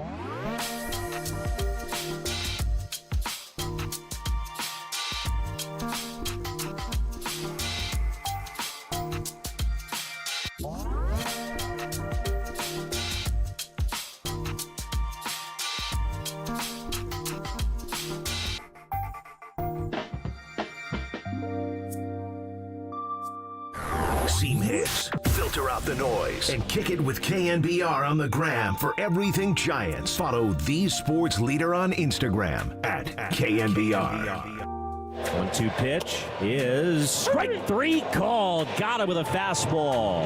Logan Webb completes 7 innings tonight here in Atlanta with only the 2 runs allowed. There you go. That's Joe Rizzo, 2 of 3 from the Braves. We're going to unveil Danny's big poll, it being Friday and all. Carlos Ramirez is in. It felt like Monday all over again driving in, by the way, before we unveiled the poll. But then I got kind of halfway to work and I went, it's Friday. Because you were off yesterday. Yeah. And I took it easy. I did. I worked. You did? Yeah, I had A's. Oh, yeah. I did A's pre and post, which I love, by the way. Stu was rocking yesterday. He wore a red jacket, blue shirt, red tie. Nice. Amazing. Do you like the they just go hat. Like, I don't know what you think of this, and then I promise we'll get to the poll, but my son and I were watching the games, and, like, for the Braves, they had the blue brim and everything. I like matched. it. Yeah. Obviously, orange and black. It's like, well, how are you going to match that? Why don't they just, for July 4th, for our country, have everybody wear red, white, and blue that day? I mean, is that too much to ask? And then the difference is, like, the Giants had a red bill. I think they've done that at some point. They have. So I don't know, because orange and black, because if they were hitting, there was nothing different because they had the helmet on. Exactly. And I'm thinking to myself, maybe socks or something. But why can't we do, like, the whole thing where, like, the one team is blue, like the Braves were at the blue. I agree. And then the Giants have a red bill, and then they are in some sort of, they could do gray with, white. Red, or they could do whatever the case may be. Right. And then, because, I mean, you see, like, the Cardinals and the Reds both wear red. I mean, nobody's confused. We know. So they could do an all-red version. And then, we couldn't do red, white, and blue bats? Like, we're going away from all that stuff. We do it for Father's and Mother's Day. We do the pink bat and the blue bat. Country's not that important anymore. Come on now, be better. I'm just saying. I'm with you. Like, I would have liked, I'm watching yesterday, and I'm thinking, well, if the Giants are batting, you don't even know it's July 4th. And in today's day and age, John, it's so easy to get, like, blue gloves and red bats and whatever. They're missing a huge marketing opportunity. Absolutely. I mean, that's why, that's what they're thinking, okay. And they must know, like, oh, we can only sell the hats, so we'll just do the hats. But, I mean, I don't know. I get it, but you guys have enough revenue. They do it for the All-Star game. Yeah, I don't know. They used to do it. I used to like it. I like it, too. I think they should have had red, white, and blue all over the place. I agree. Just a minor thing. It's not minor. It is love for your country. Yeah. And I'm all aboard. Yeah. You'll show the love for your, 6 o'clock tonight? Oh, stop. 3 o'clock tonight? Get nervous. Yeah, 6 o'clock. Oh, your stomach's churning? It's a big one. Yeah, it's really big. All right. Venezuela. Yes. Tonight. All right, let's get to it. Danny's big poll, all-star selections. Let's do it. Dude, grab my pole. This is Danny's Big Poll. The most important decision you can make right now is what do you stand for, Danny? All right, here's the deal. Danny's big poll, and we thought we would go the all-star route since that is coming up. Starters have been named in the American and National League, and no Giants. But Friday's big poll is this. Who should be, now maybe they'll get more than one, but who should be the 2024 Giants all-star selection? Your choices, and you can do this right now on Twitter/X at DannyDunn24. I will retweet this as well. Maybe Carlos will. Who knows? KNBR will absolutely. I did. Papa. I did. So you can vote wherever you'd like, and we'll give you the poll results just early. But your choices, Logan Webb, Elliot Ramos, Patrick Bailey, Ryan Walker. You can go off the board if you want to. We thought Lamont Wade Jr. hadn't played enough. I mean, Lamont Wade Jr. is having a great year. But yeah, he missed a month. Yeah. Month plus. That's too much. So, again, Logan Webb, Elliot Ramos, Patrick Bailey, Ryan Walker. How would you vote for those four? Let me check where we are right now. Wow. I am surprised by this. I'm going to guess it's a Ramos landslide. Did you look? No. It's recency bias. It's what it is. Plus, he's been amazing. Am I wrong? No, you're not wrong. I'm usually wrong on these. By the way, George Contos, if it will sway anyone one way or the other, he chose Logan Webb. Mm-hmm. Elliot Ramos, as you predicted. Now we're only about 150 votes into this thing, so we got a ways to go. But Elliot Ramos 60% of the vote, which shocks me that it's that high. There you go. Logan Webb at 36%. Ryan Walker, 3%. Patrick Bailey, only 1%. He's one of the best hitting and framing catchers. And his throwing's coming around now because his pitchers are giving him a chance. He's only at 1%, Patrick Bailey. So those are the four. You can write in somebody if you want. That's not enough. Yeah, I thought this would be closer. Now it's early, but I thought I thought it was going to be Logan Webb. Okay. But look at that. Okay. So your explanation for Ramos dominating so far as well? Yeah, I think the recency and two things. He's been on he had like a couple of bad weeks in the past 2 months, if at best, or worse, I should say. And I think some people just look at the overall traditional numbers for Logan Webb and go, yeah, he's been good, but not that great. Which, again, those traditional numbers are not indicative of how good he's been this season.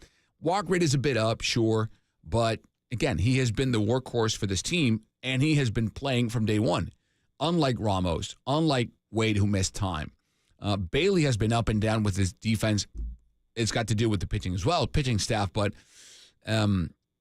I would vote for Webb because I think he's been consistent, and he has been here from day one. And without him, I don't know what the pitching staff would look like, or the team for that matter.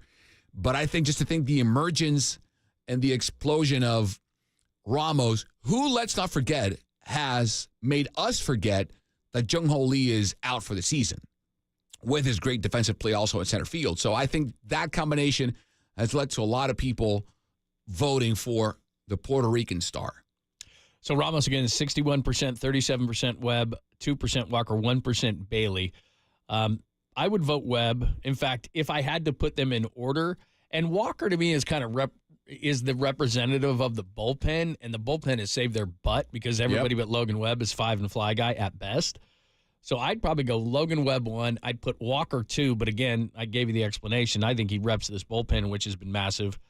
I'd put Ramos 3rd and Bailey 4th. But again, I got to look at what the other catchers in the National League are doing. But Bailey frames as well as anybody. And Real Muto's hurt. Right. And Bailey's hitting well. He's hitting in the 3 or the 4 hole, depending on the night. Contreras is the starter, and he should be. Yeah, he should be from the Brewers. He should be. His brother is hurt. He got his arm snapped in two. It was nasty. By J.D. Martinez. Yeah. And backswing. Yeah, and it was actually the front swing. Oh, that's right. The front side of the swing. He did. He reached, and then he caught him. Yeah, that's right. So I think he should be the second catcher in the National League. And there's Will Smith too. Right. So I mean, Will Smith's having a better year, but Bailey frames better. I blame. He's the catcher, so you got to put some blame on this stolen base thing, which is a big issue for the Giants. There's no doubt about it. But his pop time is the same as last season, and his arm strength is the same. Yeah, so what's changed? It's the pitching staff not giving him a window. And so what happened was, to try to make up for that, he's making all sorts of crazy throws from different angles, and so I understand that. Right. But that's not on him to me. He's just trying to do that. So look, it's a great debate. Logan Webb was giving you the innings. Ramos, as you said, maybe there's a recency bias there. Bailey's been great, and his offense has been a lot better than it was, and he's gotten a ton of key hits this year. And then Ryan Walker, who I think represents the bullpen. I mean, we didn't put Ty Rogers. Walker's having a bit of a better year, but the fact that you could look at a number of different guys, and I'm not saying Duvall deserves it. I am saying that Duvall's coming around now, though. I'll give you a couple of stats on Patrick Bailey. He is second this season in baseball in catcher framing runs. What that stat means is, because his framing is so good, he has prevented his team or saved his team 6 runs. That is second best in baseball, tied with Cal Raleigh from the Mariners. Number 1 is Jose Trevino. He is the Gold Glove winner from the American League, from the Yankees. He is number 1. So he is second in baseball, first in the National League in catcher framing runs. And there's something called strike rate, and that means how many balls he turns into strikes by framing. Pretty easy. He leads baseball with 52.4% accuracy, or framing, turning balls into strikes. He is the best in all baseball with 52.4%. Trevino is 51.6%. So he's almost a full point ahead, which is significant given the amount of innings he does catch, or catches for the Giants. So that part of the equation is covered by Patrick Bailey.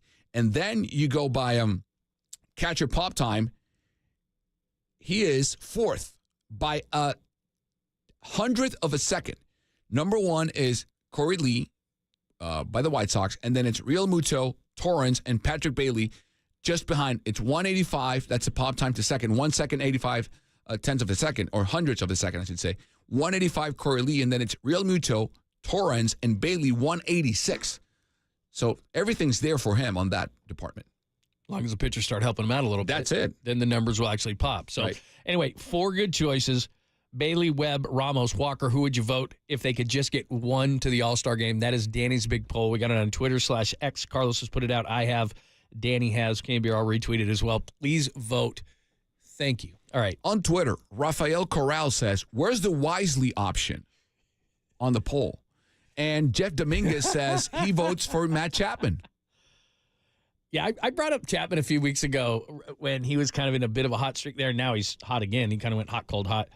But look, you could always make despite having less than ideal offensive numbers, but he has gotten hot just because of the way he plays defense. How many games has he saved? I mean, the one he did yesterday with the relay from Conforto and gets the outs at home plate. I mean, he just defensively, he's awesome. And when he's hitting and he's starting to hit, and he's had one of the, I haven't looked this up, but I know this used to be the case.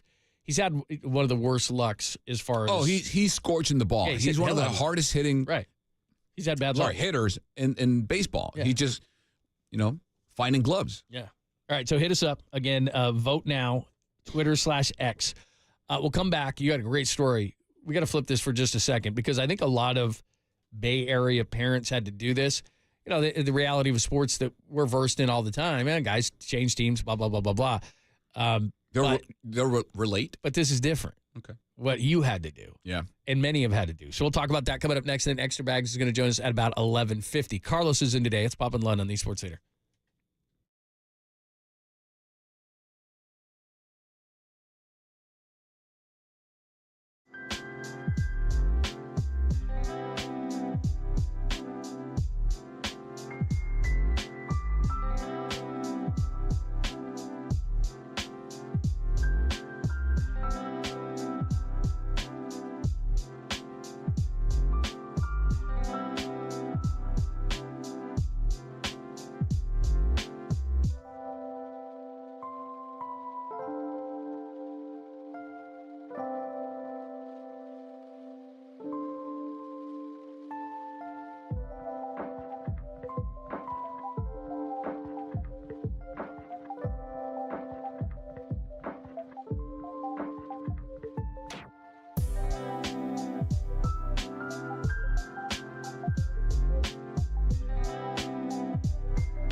information wherever you are around the globe. Stream Gold-Blooded Radio 24/7, 365 on KNBR.com. This is the sports leader.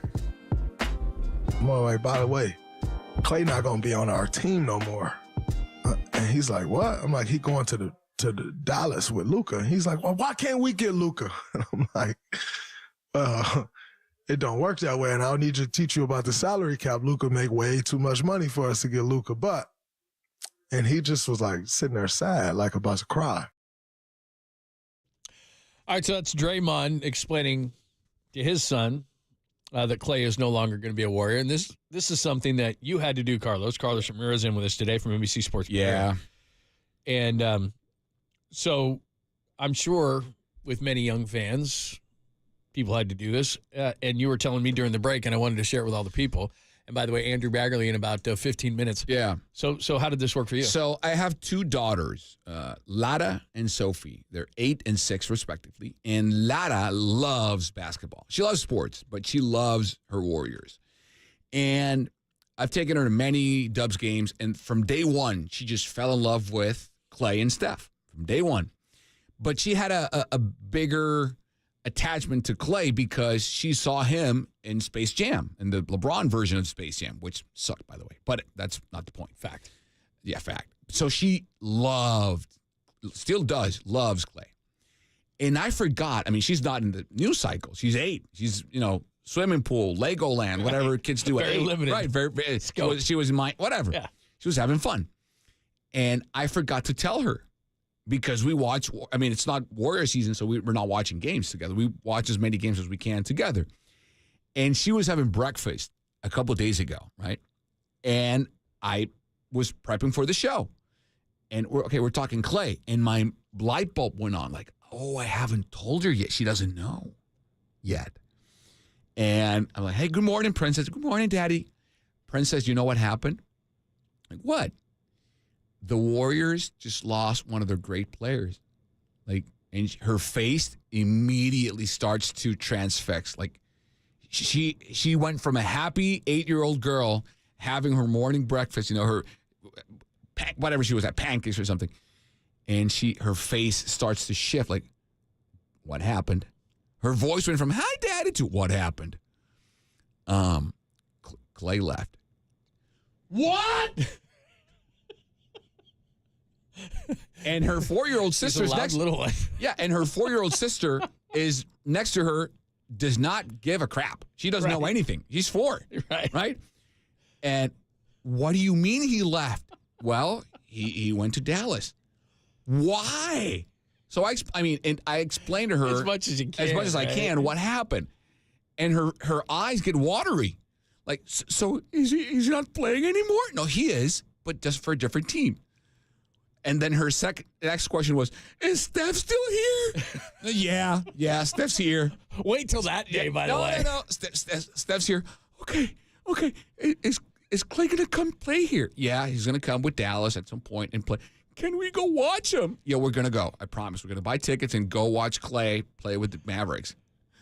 Why did he let him leave, Daddy? Why did he go to Dallas? Why didn't the Warriors keep Clay Thompson here? And she was miserable. That's amazing daughter voice. She was miserable for the entire morning. I'm not even kidding.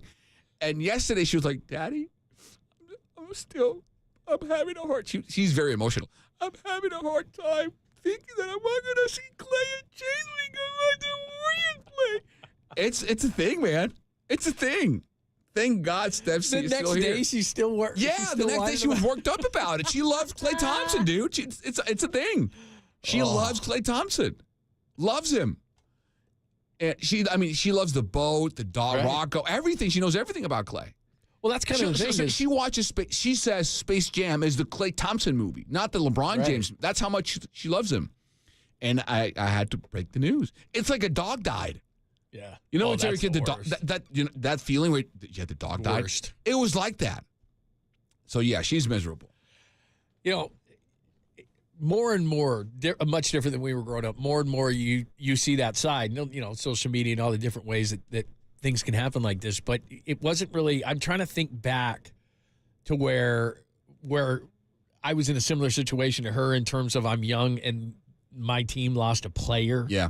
But it wasn't as pronounced as it is now, because now it's like you got to tell them because it's just going to come out and everything else. And it happens more. Yeah, and we talk so much about the business side, which I know a lot of fans don't want to talk about. There's a salary cap, there's a second apron, there's this, there's that.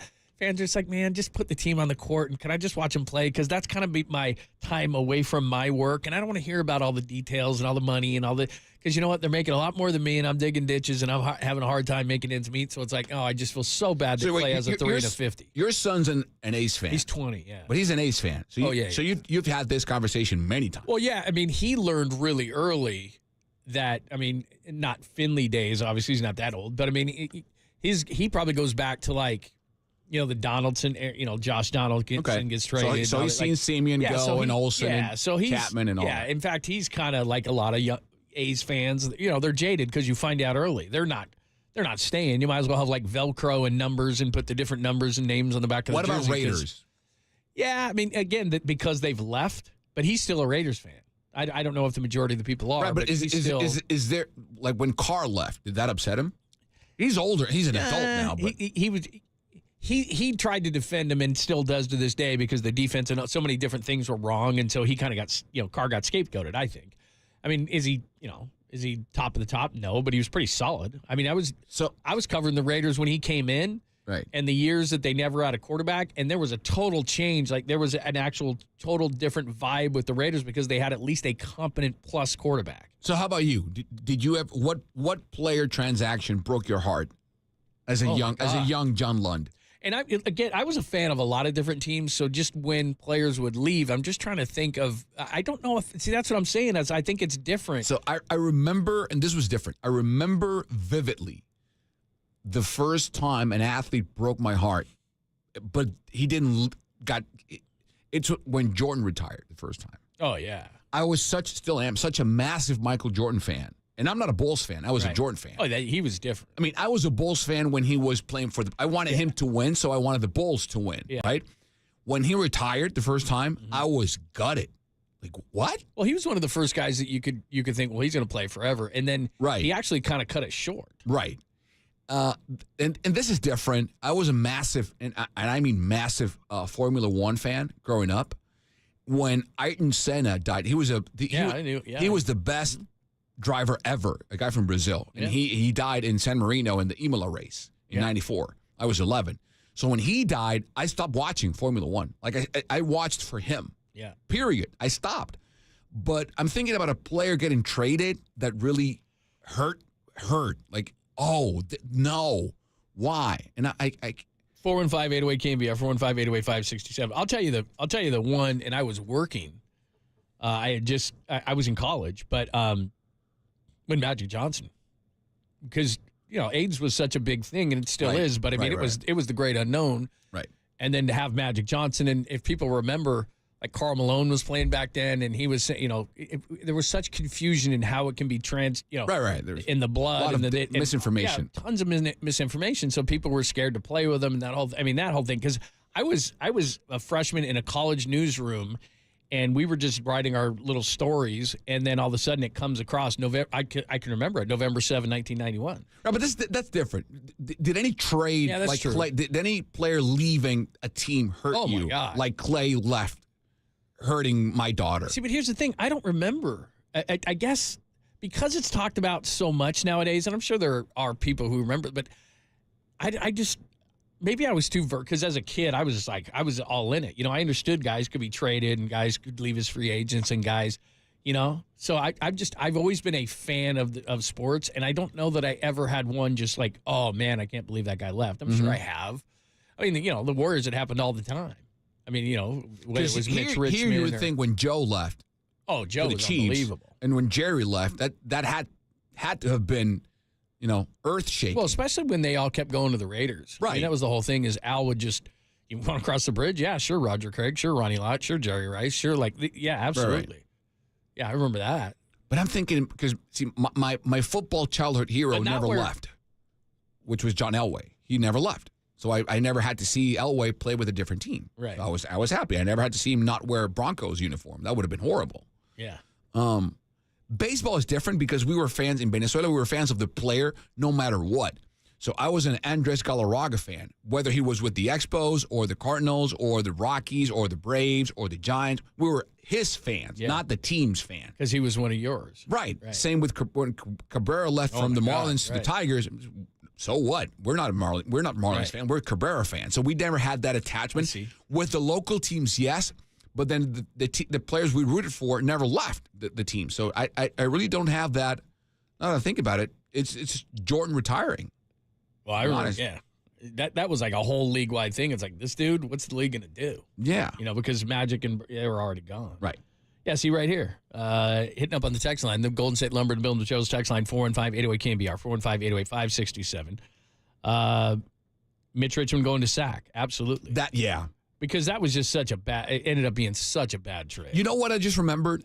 I grew up being a Celtics fan and a Warriors fan. That's a story for another day. When Chris Webber got traded, I was so mad.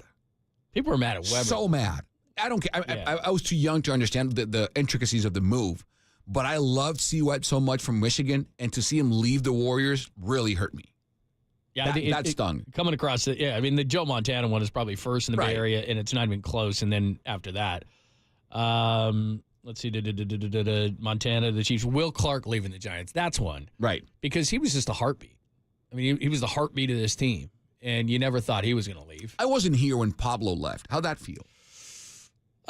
You know what was weird about that? And then he was so beloved when he came back. Everyone loved him. And then he kind of, when he said he wouldn't miss anybody but Bruce Bochy, that one stung.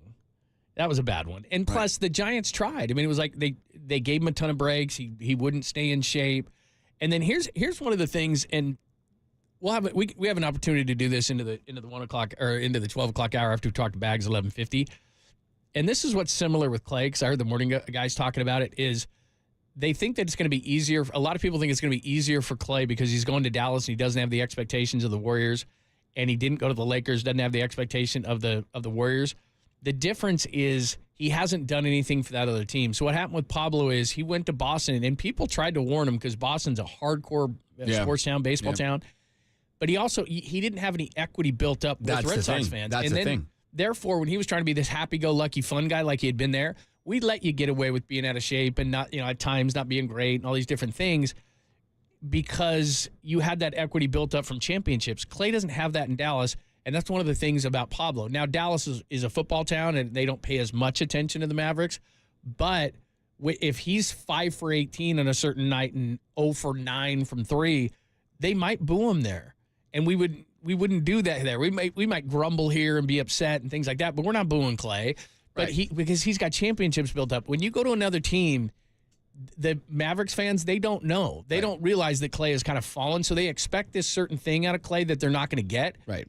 And they might grumble if he has a 2 for 14 with 0 for 9 because he hasn't done anything for them. Yeah, where here. So when Pablo left, this was amazing. He had built up such great equity, and everybody loved him, the panda hats and everything else. But he badmouthed the Giants when he left town. And unlike what you were talking about with you in Venezuela, where you're player fans, people they're team fans. Right. So the minute your guy leaves, you're gone. That's it. Like man, that's too bad about Clay. Too bad about Clay. Too bad about Clay. The minute, and he's going to get his ovation and everything, and his flowers here, no doubt. But we're not cheering for him to hit baskets against the Warriors now. No. Once the game starts, we're not cheering for you. And I go back. I'm a massive basketball fan. I played basketball through college.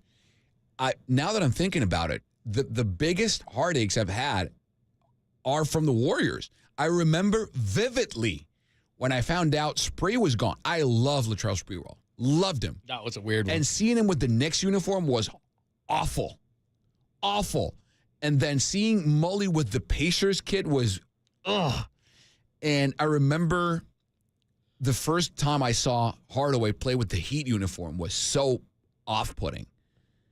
Yeah, those hurt me. There's a lot of good ones here. I'm a 8, 9+ year old kid in Venezuela. I was a Warriors fan from Venezuela.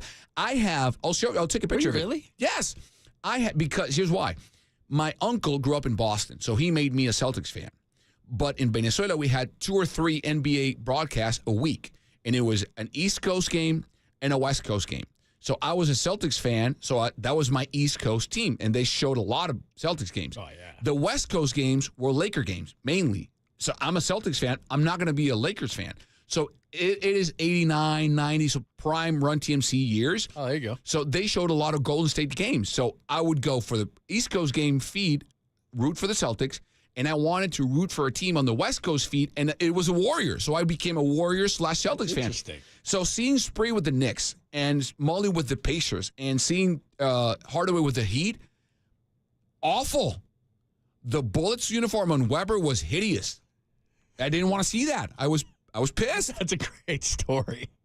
By the way, on the text line, Will Clark for me, I was devastated. Willie Mays to the Mets from the 303.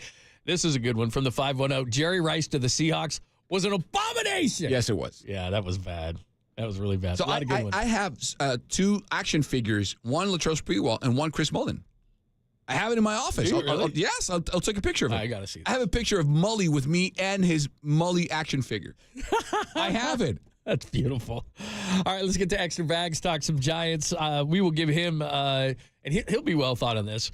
We are doing the poll today. Who will be if they only get one, who would be the most deserving Giants All-Star? Bailey, Webb, Ramos, or Walker? We'll ask him that question as well. Plus, we'll get into Logan Webb, and we'll look ahead to the Guardian series with Bags next, only here on the Sports Leader.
From the diamond to the dugout to the clubhouse to the front office, the Athletic's Andrew Baggerly brings his Giants coverage to KNBR. It's Papa, Lund, and Extra Bags on the Sports Leader.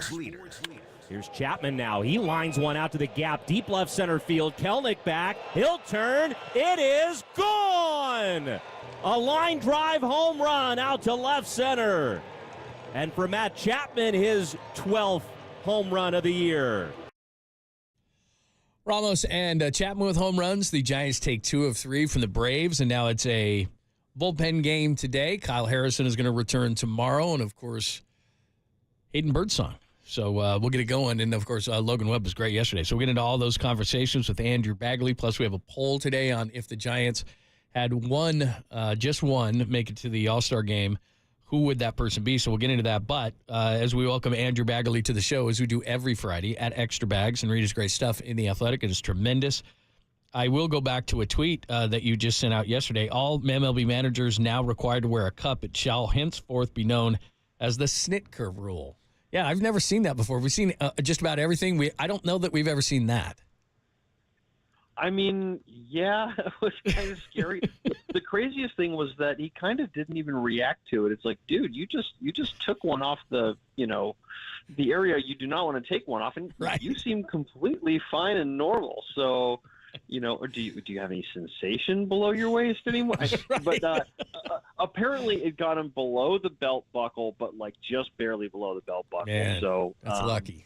Yeah, that's for them to figure out. We'll see if Ozzie Albies has to go in the fine box for that or what. But Snicker's an old base coach. He's taken a few off various parts of his body over the years. So obviously he's kind of made of iron there.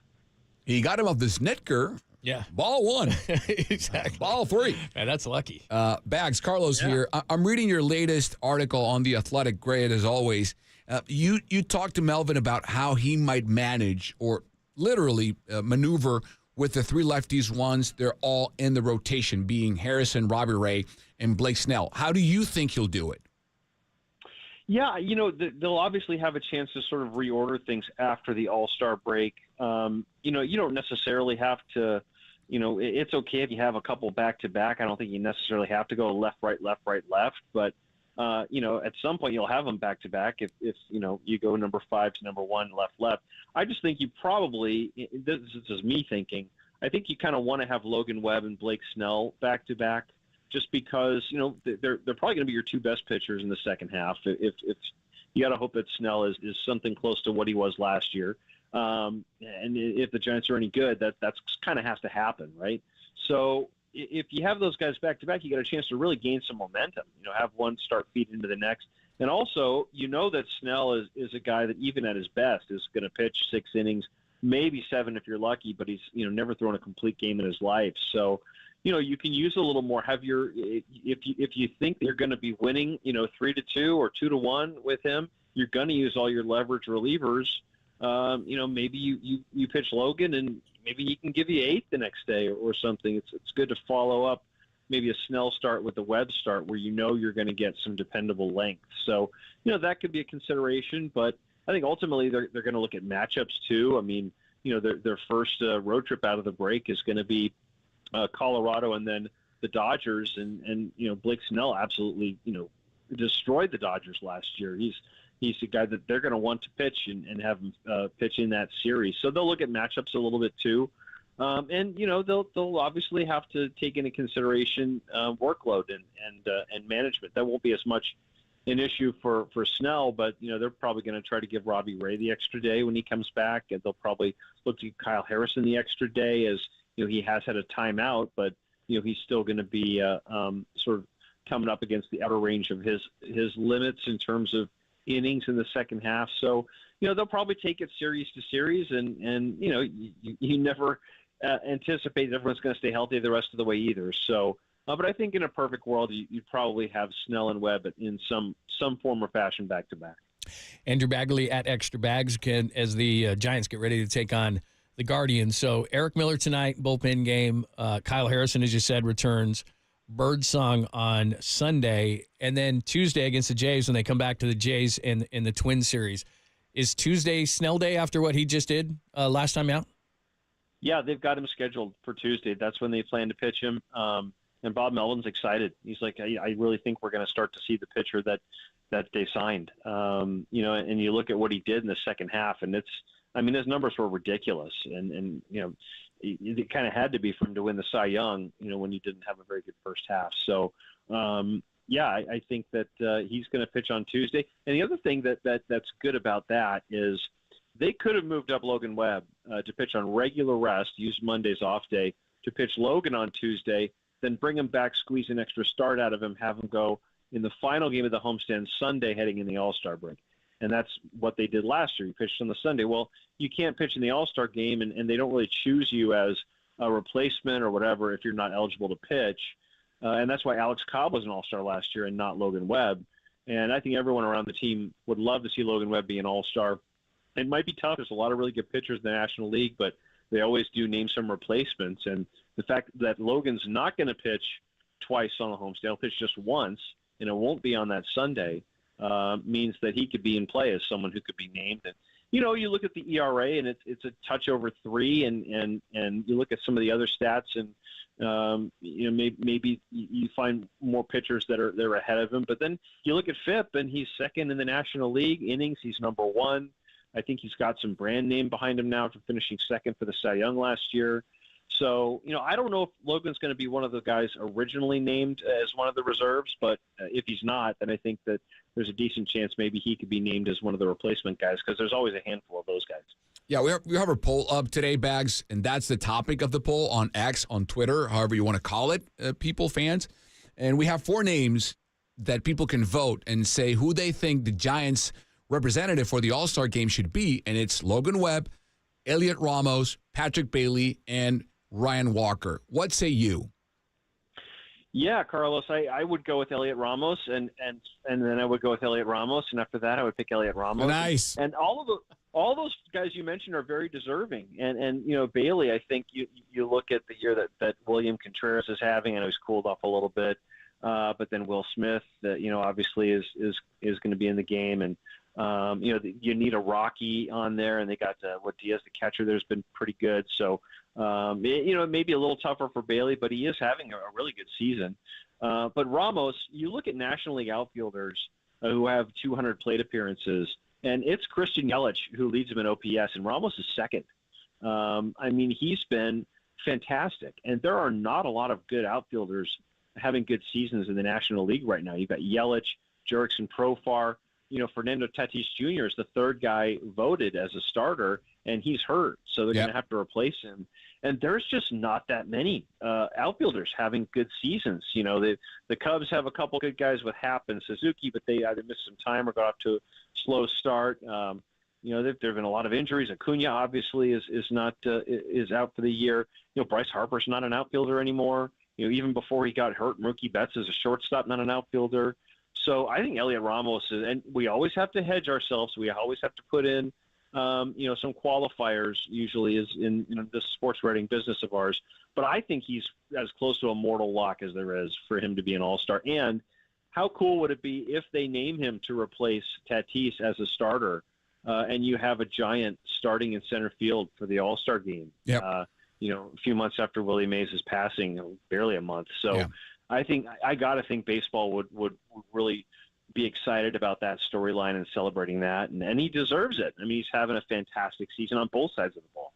Andrew Bagley joined us. Yeah, let's talk more about Ramos, just because it just kind of take us through, because he left spring training early. He's been around since 17, and everybody kind of forgot about him, and then he goes to AAA and was having a great time, and then everyone's kind of, hey, bring him up. Then they have the assault of injuries in the outfield, and then he comes up and he's doing what he's done. And for a little while, it was like, okay, small sample size. But, he goes for, 1 for 21. And the fact that now he's rebounded from that, he's having these great at-bats, hits another homer last night. He really has gone through the gauntlet of that whole thing where it's like, okay, you adjust, they adjust, you adjust, they adjust. It really looks like he's for real. I don't think there's any question anymore. Yeah, the most impressive thing for me is he's hot. He's going right. He's hitting mistake contact is going out of the ballpark, like the one he had the other day in Atlanta where he thought he popped it up, And so if you're 24 years old and you're in the big leagues and you're having this kind of success, I got to think it's human nature that all you want to do is swing the bat, man. Just swing. So much good stuff is happening when you swing the bat. And yet he still having good at bats where he's, keeping his zone and he's not expanding a ton, here and there early in the count. And you see when he walks, he bat flips his walks and he loves it, So I think that's the really encouraging sign. That's the thing that tells you that, hey, pitchers have tried to adjust to him and they haven't figured something out yet. At some point they will, and he'll have to adjust back. But, right now he's just so strong that even his mishits are going out. And, he's just playing with a lot of not only confidence but joy and fun, and I think that's been kind of contagious for everybody. And I'll admit, when he came in spring training, he really wasn't a candidate to make the team. They sent him out on March 8th. When they called him up, it's because literally everybody got hurt. You had half of their position player core go on the injured list in a span of, I think, 8 days. And I assumed he would go right back down when Austin Slater came back or some of these other guys came back, and he just made it impossible for them to send him down.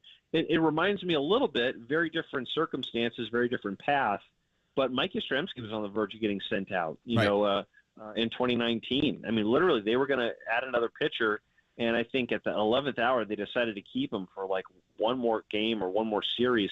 And he went off and had a great series at Coors Field. And then you look up at the end of the year and he hit 20 homers as a rookie and had a fantastic season. And, he hasn't gone back to the minors since then. So it is really kind of almost cruel sometimes how your window can be really small in this game. A lot of times it's unfairly small. And, you just have to be ready to seize it when you get it. And, the past couple times, I don't think he was quite ready for it, but he was 17 years old too when the Giants drafted him in the first round out of Puerto Rico. Right. So, right.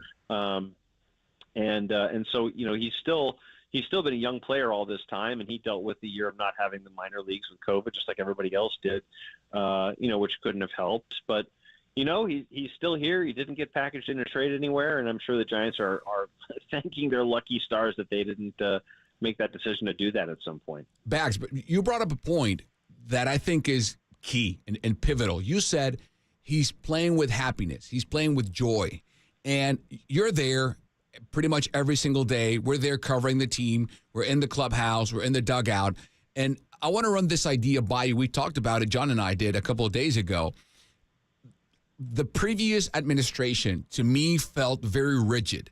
It felt like that clubhouse and that dugout, players felt very much stat managed, and it felt very walking on eggshells or broken glass. And if you step on the wrong foot or you make the wrong move, even if it's just one game, you're going to get sent down.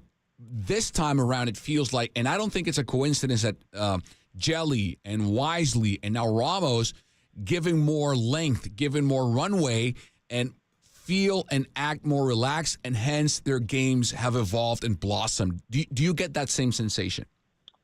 Yeah, it's kind of hard to say, and you can say that with David VR too. He's getting a little bit of a runway here too, and he's looked pretty good.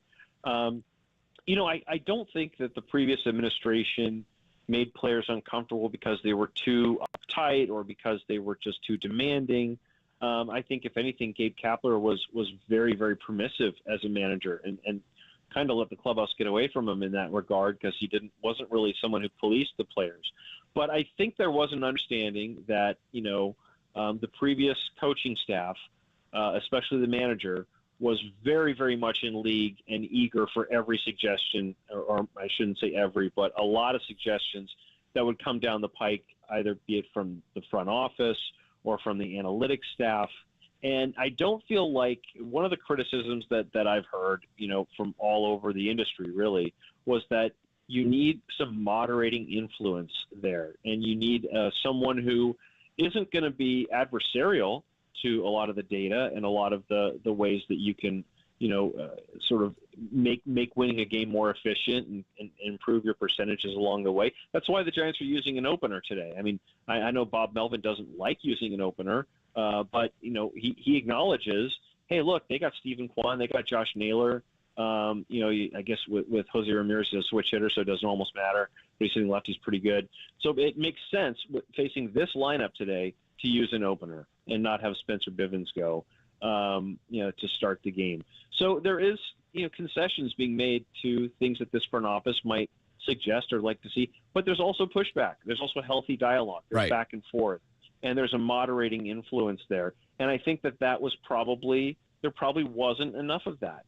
And so, I think that, and to me, I think you have to have that because we've seen it. Those of us that were around during the championship eras, 2010 doesn't happen without Cody Ross getting, hotter than the sun.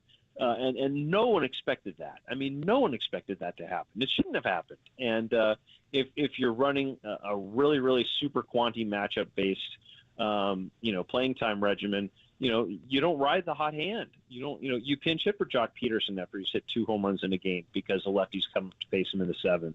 And I think that rigidity, I think, does you a disservice, frankly, and you don't allow yourself to kind of, ride those hot hands. Right. And so I think that there is a coaching staff in place now that's got a good blend to allow that to happen, and you pay attention to and react to what you're seeing too, and not just what sort of your best percentage play is or what should happen. So I don't want to paint with too broad a brush because I think that the analysts who work for the Giants do a great job. I think Farhan Zaidi has found a ton of value both at the margins and otherwise, and there's a lot of things you can criticize them for, but there's a lot of ways that they've added value to this roster as well. And I think, it should be a team effort, and you try to use everybody's strengths, leverage everybody's strengths. But you definitely want the players to feel like, hey, if I operate in this short window you're giving me and I produce, I want to trust that I'm going to keep getting more opportunities. Because otherwise you just freak out. You're not playing good baseball. You're not playing loose and free. And ultimately, I think that you could say this for most players: when you're playing more loose, more free, you play better. Right. And we're certainly seeing that right now. Absolutely. Bags, real quick before I let you go, second best record in baseball, Cleveland. Best record in the American League. Stephen Vogt, obviously the manager, we all know him from the A's and the Giants. Was he ever a serious consideration before they ultimately went with Bob Melvin? Oh, yeah. They interviewed him, and I think that it was probably, I talked to Stephen Vogt about this at the winter meetings. Before he interviewed with Cleveland, he interviewed with the Giants, and that was really his first opportunity to do that. And it was really valuable for him to kind of have that almost, he didn't see it as a practice run at the time, but that's what it turned into. And understanding, both how to get his thoughts in order, how to really properly convey what's important to him, what are the things he'd bring to a club, and they definitely talked to him. And one thing that's kind of interesting is I thought at the time that the perfect scenario would be hire Bob Melvin and then hire Stephen Vogt to be his bench coach. Yeah. But obviously he's bringing Ryan Christensen with him, who he's known forever. He thinks very highly of.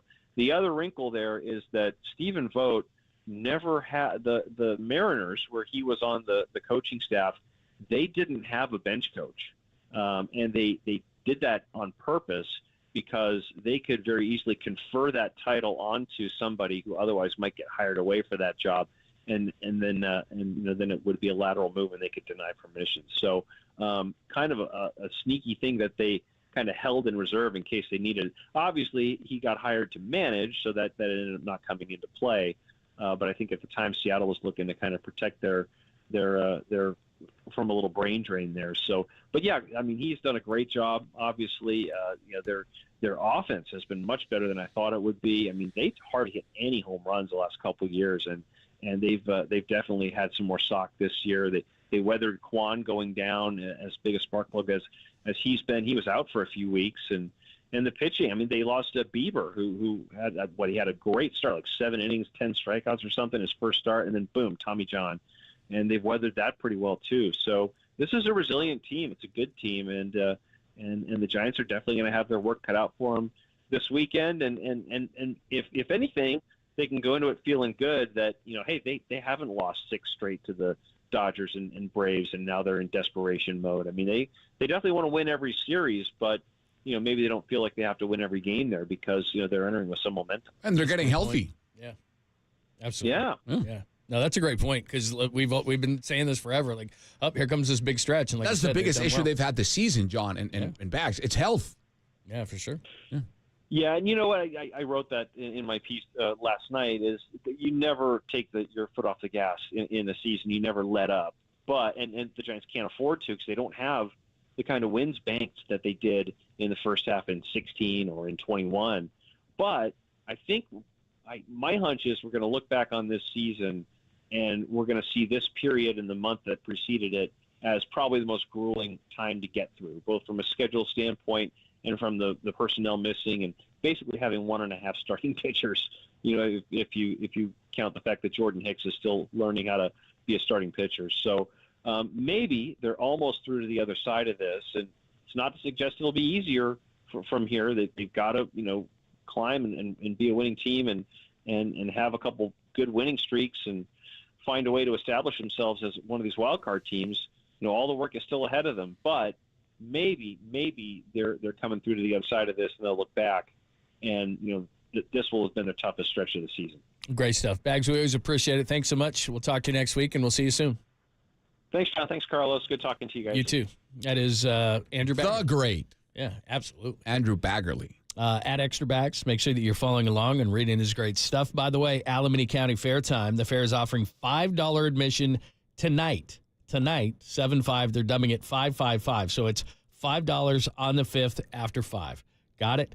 Alameda County Fair offering $5 admission for tonight, 7-5. Dubbing it 555. $5 after 5 on the 5th. Only the Alameda County Fair. All right, we have not gotten to our Warriors discussion. They did have a few signings. Now it is official. We'll do that coming up next. Splash bottom of the buddies. hour. Yeah, and then bottom of the hour, because you and I haven't talked about this, and you do such a great job with the 49ers as well. We haven't gotten any 49ers. So Matt Mayoko is going to join us at 12:30. After he speaks, we'll have a few things because, look, it's the 16th for rookies. Today's the 5th, so what's that, 11 days? Yep. No math on this show.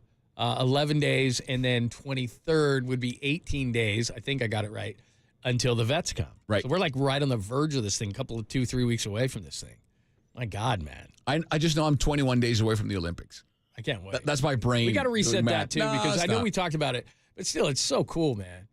And, yeah, you're going down to Miami for this whole thing. By the way, Portugal, France, 0-0. Euro Sounds like a quarterfinals. burner. Nothing, 0-0. 0-0, whatever you want to say. What, did you think you had to explain 0-0 to me? Because that's what you just did. No, not you. But I think no, not you. I know you looked right at me. And no, went, I'm looking at 0-0. you. I'm looking at you because I'm having a conversation with you, my dear friend. I know. I'm you just did. thinking some people might not know the terminology, Yeah, but and I don't you like to looked at me in assume. a certain way. I don't want to assume anything. And Germany is out of the Euros. Spain is through to the semifinals. You like that? I love that. Okay, just checking. I like Because the thing was, you went out to the bullpen and you were watching for a minute, then you went and got some coffee or water or something, and then they scored right when you walked away. I'm going to show you. I'm going to tweet a video of the Dutch fans out in Germany. That's where the Euros are being played. You've never seen anything like it. I promise. What, just how sad they are now? No. Not Dutch. Not German. No. The Dutch fans. Oh, okay. Insane. Yeah. Insane. Plus, it's Friday. I mean, that's the whole thing. I don't know the time difference there, but I mean, They don't care. It's just- summer. It's hot. Yeah, your team wins. Soccer. and You're just- drinking. People go crazy. Yeah. Like your country right now. Yes. Tailgating. They're off today. And so I'm pretty sure my dad is a very well composed and behaved gentleman. He Just was like you? Yes. He was raised in London, England. Hello. He's gonna get hammered. Really? Tonight. Yeah. You're going to tell that watermelon story out of here. My goodness, man. He might do some He's of a that. crazy man. All right, let's get to all that. We'll hit up on the Warriors weekend. We've done a lot of Giants for you. Got to get you up on the Warriors weekend. Matty Mayoko at the bottom of the hour leads some Niners talk, and then we got your foreplay, all that stuff. So keep it right here. Thanks for joining us. Carlos in today for Pop, only here on the Sports Leader.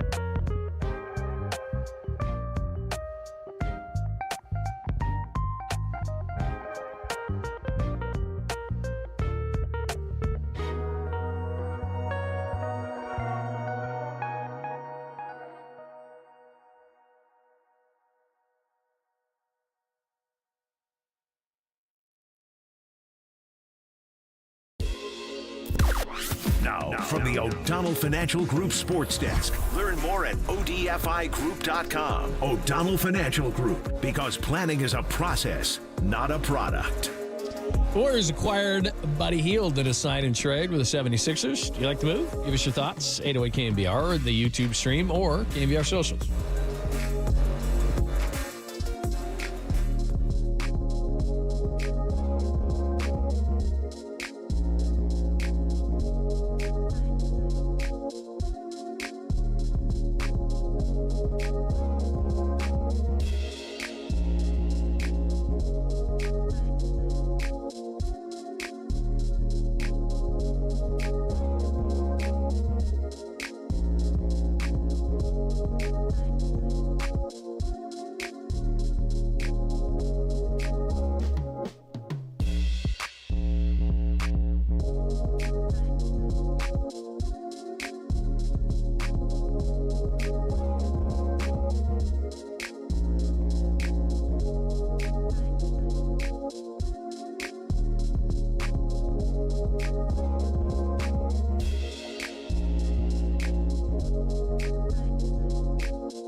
And now, time for the Protect Your Assets with David Hollander Business and Technology Report.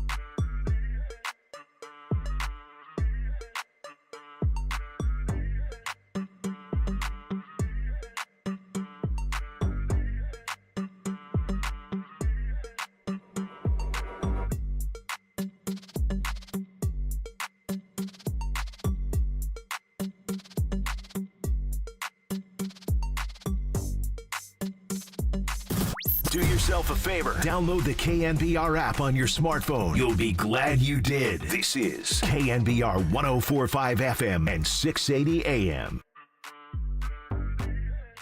What can I bring for you on this glorious afternoon? Well, Hector, here's the game plan. You're going to bring us 2 absolute martinis. You know how I like them, straight up. And then precisely 7 1/2 minutes after that, you're going to bring us 2 more. Then 2 more after that, every 5 minutes until one of us passes the out. I love today because it felt like Monday, but then we only play that Matthew McConaughey martini cut. It's Friday. So I feel like I've kind of robbed the system this week. Are you a McConaughey fan? Oh, absolutely. Massive fan. Yeah, huge. Best McConaughey movie, go. Oh, man. Dallas Buyers Club? Really? I mean, he's pretty good in that. True Detective. I mean, that's not a movie, but he was awesome. Interstellar is... That's good. Interstellar is amazing. That is just... Yeah. I mean, there's a lot of them. How to Lose a Guy in 10 Days. Pretty good. Rom-com. Is that Jennifer Lopez? No. No. The Blonde. Oh, yeah. Okay. Kate Hudson. Thank you. Kate Hudson. Well, there's a lot of them. It was a short, a small role, but his role in The Wolf of Wall Street. Oh, amazing. That's what we just played. Yeah, with the martini. Amazing. Top. Yeah, that's good. Massive fan. And he owns a soccer team. Yeah. Austin FC. Yeah. Massive fan. Austin, underrated town. Mm-hmm. And he's big, whether people, whatever, they think he's obnoxious, but, big college football fan. I like it. I love him. So, yeah, he's great. Yep.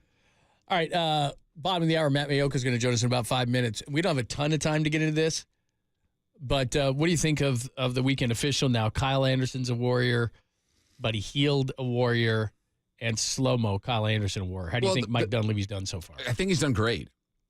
All things considered, they lost Clay, but I think that was a situation where everyone needed to move on. Warriors, Clay, no doubt. Everyone needed to move on. And so I don't see that as a loss, even though it is. But you know what I'm saying? I don't see that as, they lost Steph.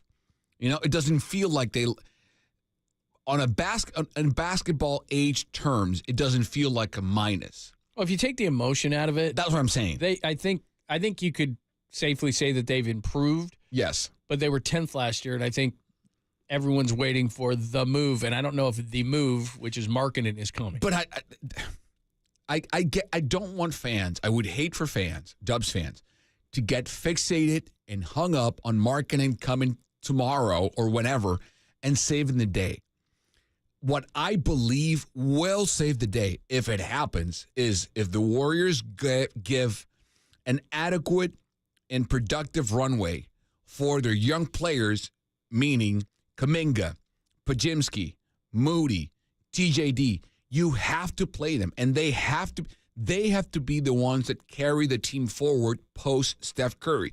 Much like Anthony Edwards now, with a complement of players, is basically picking up and carrying the T-Wolves. Or the young guns at OKC do the same thing. I think Houston will take a step forward this season with that nucleus they have. Or New Orleans with what they built around Zion and company. It's got to be those guys. At some point, you have to throw them out there and let them play. I thought Podziemski had a very good rookie season. I thought TJD pretty much took the job away from Kevon Looney. So that's where I think the improvement will come from. And having guys who are veteran but young at the same time, like Slow-Mo and Hield, I think will improve the overall complexion of the team. Yeah, I think they almost, if you just take Curry out for a second, I mean, Curry's still great, but he is going to his age 37 season, so I'm not expecting a drop-off at all. But they almost remind me after that of a little bit like the Giants in that there's a lot of really good players there, but there's not just this guy that sticks out. Now, maybe Ramos could be that, but I'm looking at these guys going, look, I like the depth on this team. Like, everyone keeps tweeting out, like, depth charts and everything, and then all the optimistic Warriors fans say, add market into this. I have a really good friend that works in the Jazz organization. They don't want to move him unless it's an absolute home run. It's a home, right? So if the Warriors are willing to do that, because there are a lot of teams involved in this whole thing, so at the heart of it, they don't really want to move him. But if they get an offer they can't refuse, then they will. That's what I've been told. So if you're the Warriors and you've built all this depth and you like what you have, and again, it just comes down to something you and I talked about yesterday. How much do you believe in Kuminga? How good do you think he's going to be? Because what I mean by home run is Kuminga and post Curry picks and another player, because remember he makes $18 million, so that's either Peyton or Looney. One of those two have to be in for the salary, and maybe a Moody. Right. That's what they're talking about. They're talking about they want Kuminga, they want Moody, they want post Curry picks, and then a salary to match it. And I wouldn't give that away. Yeah, that's a lot. To me, that's a lot. And again, for a guy who hasn't changed life or hasn't been life changing anywhere, he's played now we have a long sample size, or a big sample size, in 3 different markets, and he hasn't been able to change life either in Chicago or Cleveland, or now Utah. What I mean by that is he is Karl Anthony Towns to a degree. Cat didn't change life in Minnesota. Anthony Edwards did. Right? Would you agree? Yeah. They're both great players. But Edwards is a 1. They're both great. Yeah, Edwards is a 1. He's an alpha. He's their Steph. And Cat is a guy who's just, again, some guys want to play that role, some guys don't. Yeah, I'd say Cat is more of a Clay. Right. Not in the way that he plays, just in that he's a really good number 2. So why would you give away Podziemski or Kuminga plus picks where you might find one of those alphas, or one of those guys can become the second or third string player behind Steph? Listen, Podziemski just had a 74-game season where he averaged 9 points, 6 rebounds, 4 assists, while shooting 63% from the free throw line and 39% from 3. If he gets that free throw numbers up with how he attacks the rim and how aggressive he is off the dribble, that 9 points a game should go to 15 points a game, easy. And if he starts and his minutes go from 26 to 30, you're going to see an increase of maybe that 16 points a game, 6, 7 rebounds a game, 5. That's an all-star French caliber player. No, and that's, I think, what they're expecting is all those guys. And all those guys kind of a little bit of improvement, but it comes down to me to Kuminga. Like, what Markkanen, why you would want Markkanen now is he's 25-8, and he's going to stretch the floor, and he's a stretch big, which you need. So if Kuminga, I'm not saying he's that. Kuminga's a 4, but Kuminga's got to become that. Kuminga's got to become a 25-8 guy. He's got to improve his three-point shot. He's got to improve his overall consistency, but especially on the defensive end. Like, if the Warriors think he's going to be that, and then you add what you just said from Podziemski, TJD making natural jumps from first to second year, then you don't make that trade. Plus, if you don't believe in it, then you might give up that ransom. But from what I'm told, it's a lot. I think, which makes sense, I think the big question mark and the big missing piece, or the interrogation piece in this puzzle, John, is Wiggins.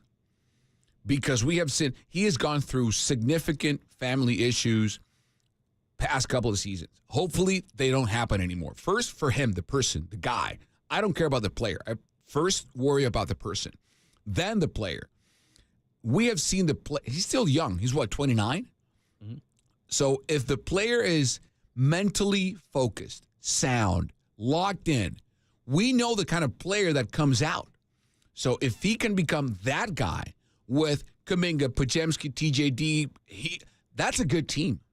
That is a good team, I'm telling you. And I don't think they're that far off from being back into playoff contention. I don't. All right, give us your thoughts, 415-808 KNBR, 415-808-5627, both on the Golden State Lumber and Building Materials text line, and call in. Coming up next, though, is our good friend Matt Mayoko. Let's check in with him before camp, as we are 11 days away from the Rooks and about, carry the 2, 18 days away from the vets coming to town, so we'll ask him all the latest. I might even mention Brandon Ayuk. We haven't mentioned that for a couple hours. Matt Mayoko next, only here on the Sports Leader. All right.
wherever you are around the globe. Stream your faithful home of 49ers football 24/7, 365 on KNBR.com. This is the sports leader. Let's go out to Matt Mayoko.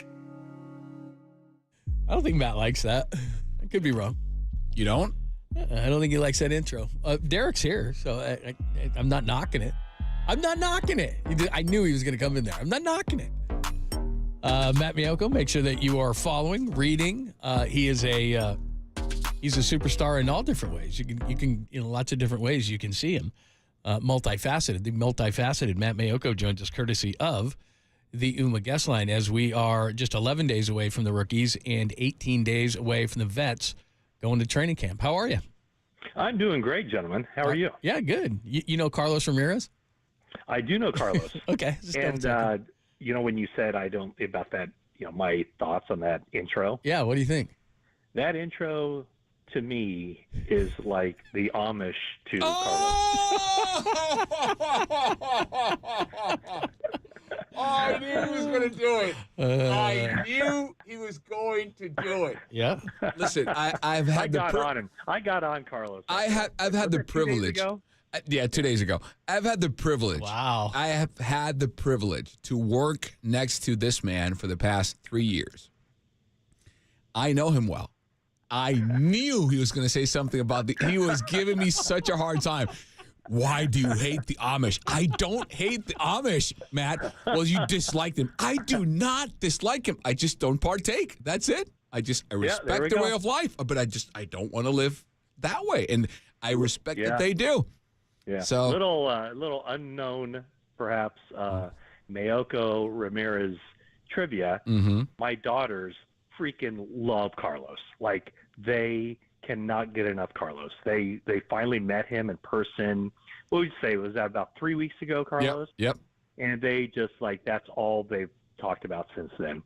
And so I threw this card out to Carlos. I said, Carlos, I am not going to tell my daughters about your view on the Amish because these kids still need to have their Oh, heroes. my God. Wow. Matt's got a beautiful family. His 2 daughters are amazing. His wife is great. Him, not so much. Yeah, oh, wow. Yeah, me, more or less. More or less. Take me or leave me. Yeah, all right. I'm with So, what's the news on Brandon Ayuk, Matt? Is he signing? Is he not? Give us breaking news, Matthew. Right, this goes right for the heart. I'm going to give you the latest on Brandon Ayuk. You ready? Ready? Here we go. That's it. That's it. That's the that silences everything. I mean, all right. I think, obviously Brandon wants to get something done.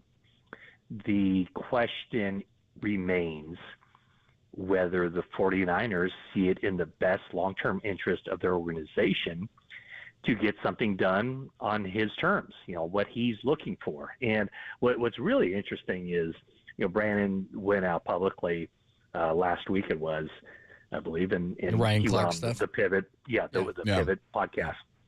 And what he said was earlier in the offseason, he thought that something was really close to getting done. He was looking for his favorite suit. He was going to be flying up to the Bay Area. He was going to be holding the press conference and doing all that stuff. And it's really interesting to me that he believes something was close.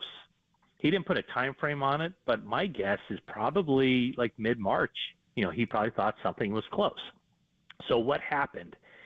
Clearly what happened was, the 49ers didn't all of a sudden say, you know what, on second thought, we're going to offer you less money. That didn't happen. But I think what happened was he started to see the market. Amon-Ra St. Brown signed his contract, and now all of a sudden the goalposts move. So the question that I have, and, obviously 49ers aren't going to answer this question, but the goalposts moved, but did the 49ers offer move? And did the 49ers way of looking at that position move?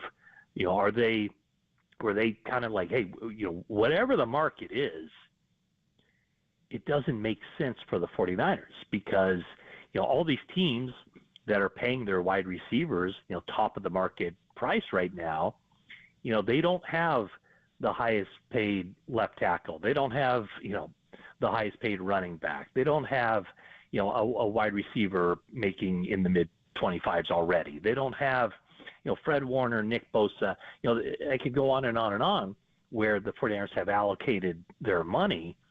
But those teams, the 49ers problem right now is that they've drafted too well to a degree, and they have so many other high-priced players, and you still got Brock Purdy.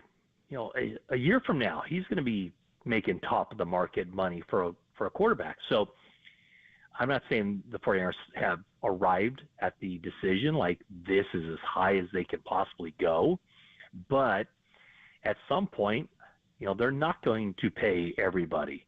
And do they start with a wide receiver? Do they start with Brandon Ayuk? I mean, I don't think there's any question that, you simply cannot make the argument that the 49ers are better off without Brandon Ayuk. Yeah. That's a ridiculous conversation. But are they better off without paying Ayuk, and then they can pay these other guys, including Purdy? Maybe they keep one of the two cornerbacks next year. Right. Maybe they're, so that's where they're at. Does it make sense for them? Right. And to your point, Matt, this would be, in my estimation, maybe you could check me on this. This would be the first time that the Lynch-Shanahan administration doesn't pay one of their top guys in their prime. I would say the second time. The other one was Defoe, right? Yeah, exactly. Okay, yes. But would this move, and that was the doubt I had, because I know Armstead is not at his prime, but do you think if this happens, for whatever reason, would this create a wedge or a gap or break, or however you want to put it, harm the locker room? I don't think so. I think the thing that has solidified the Lynch-Shanahan regime inside the locker room is that they've been pretty honest, and there's a level of competency and lack of BS among those, so that guys are professionals, so they know. I can't imagine there's any one player on the roster right now that doesn't want Brandon Ayuk on the team. The exception is maybe the sixth wide receiver would say, God, that'd be great if they traded Ayuk. Then I can make the team this year. That would be it. Some of the backup wide receivers would probably say, God, that'd be great if Ayuk's not back, because now I move one spot up. But no, I think that it's a business, and teams make difficult decisions all the time. And I'm not saying the 49ers have decided they're moving on, but it's not getting any easier to re-sign him. And, there are still, let's see, who's out there still? CeeDee Lamb, Jamar Chase, T. Higgins.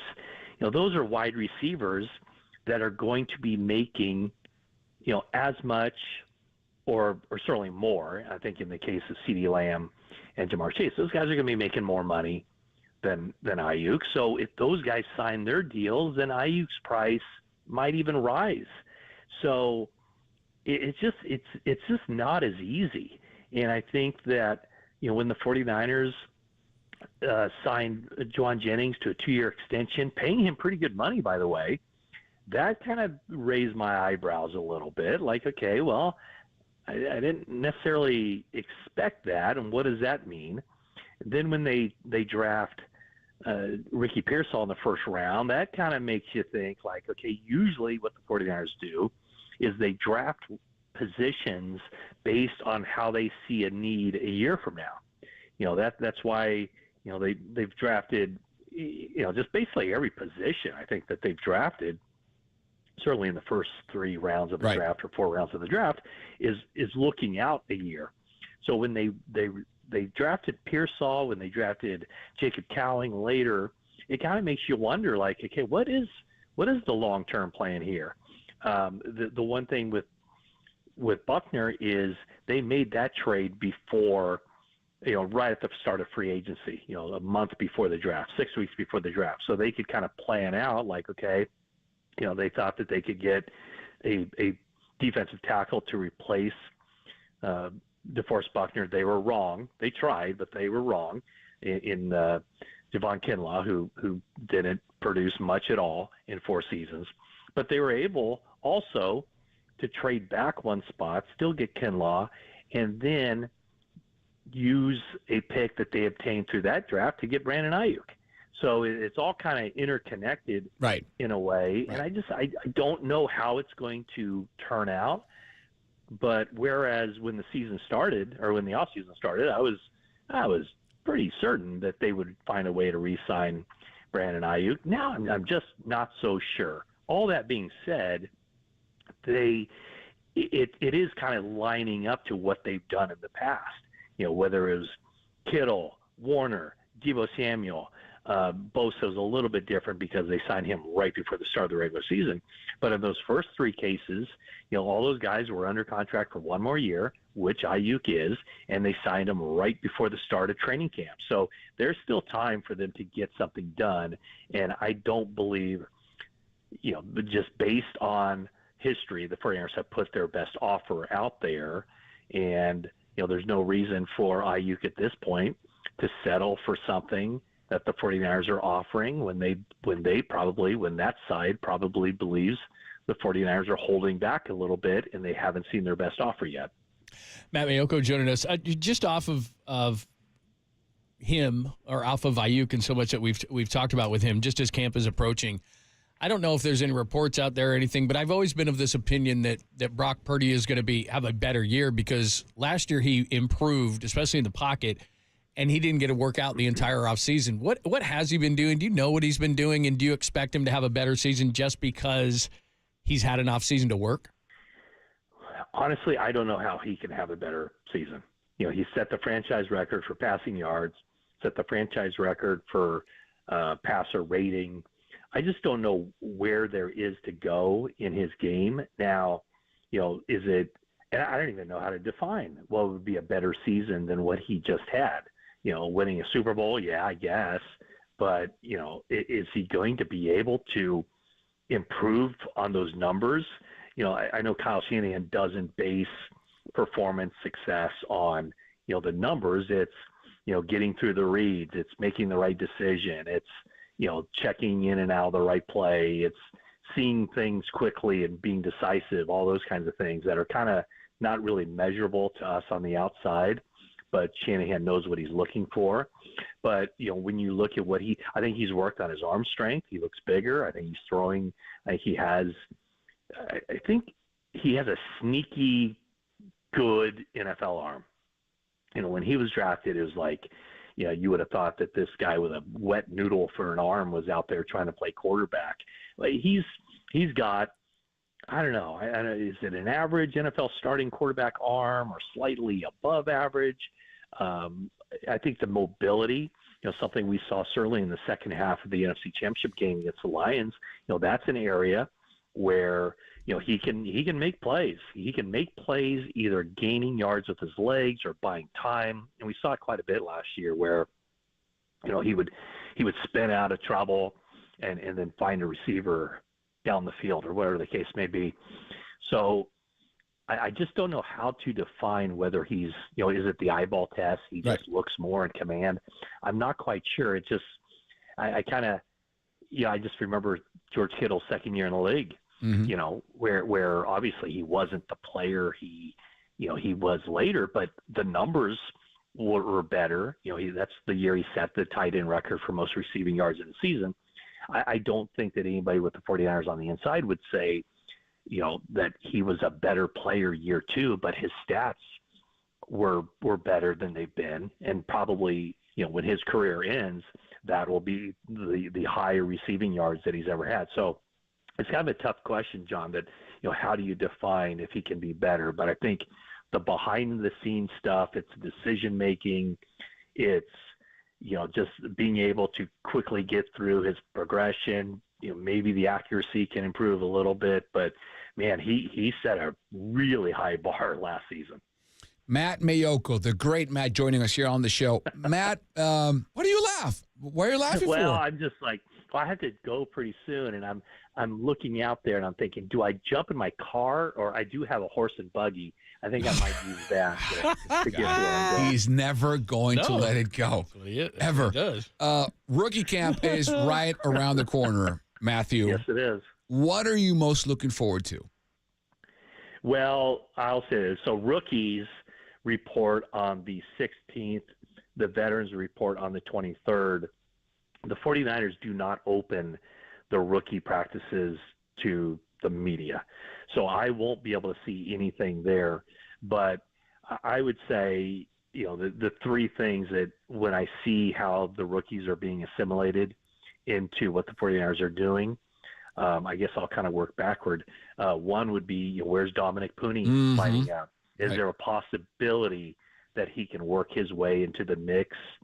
I kind of doubt it. I think we know who the starters are going to be on that offensive line, and continuity is huge in the NFL. So another year of that offensive line working together. When you look at the overall team, offensive line is probably one of the weaker positions. But when you look at where that offensive line is in comparison to the rest of the NFL, I think I'd be hard pressed to call it a weak link. The other one would be Malik Mustafa, I suppose. Looking at him, and again seeing if Talanoa Hufanga is not out there, which I don't expect him to be when training camp opens. Is he ready to make a bid for playing time or some role as a rookie? And then, of course, the obvious one, it's Ricky Pearsall. And depending on where Ayuk is he there? Is he a holdout? Is he a hold in? Does he have his contract?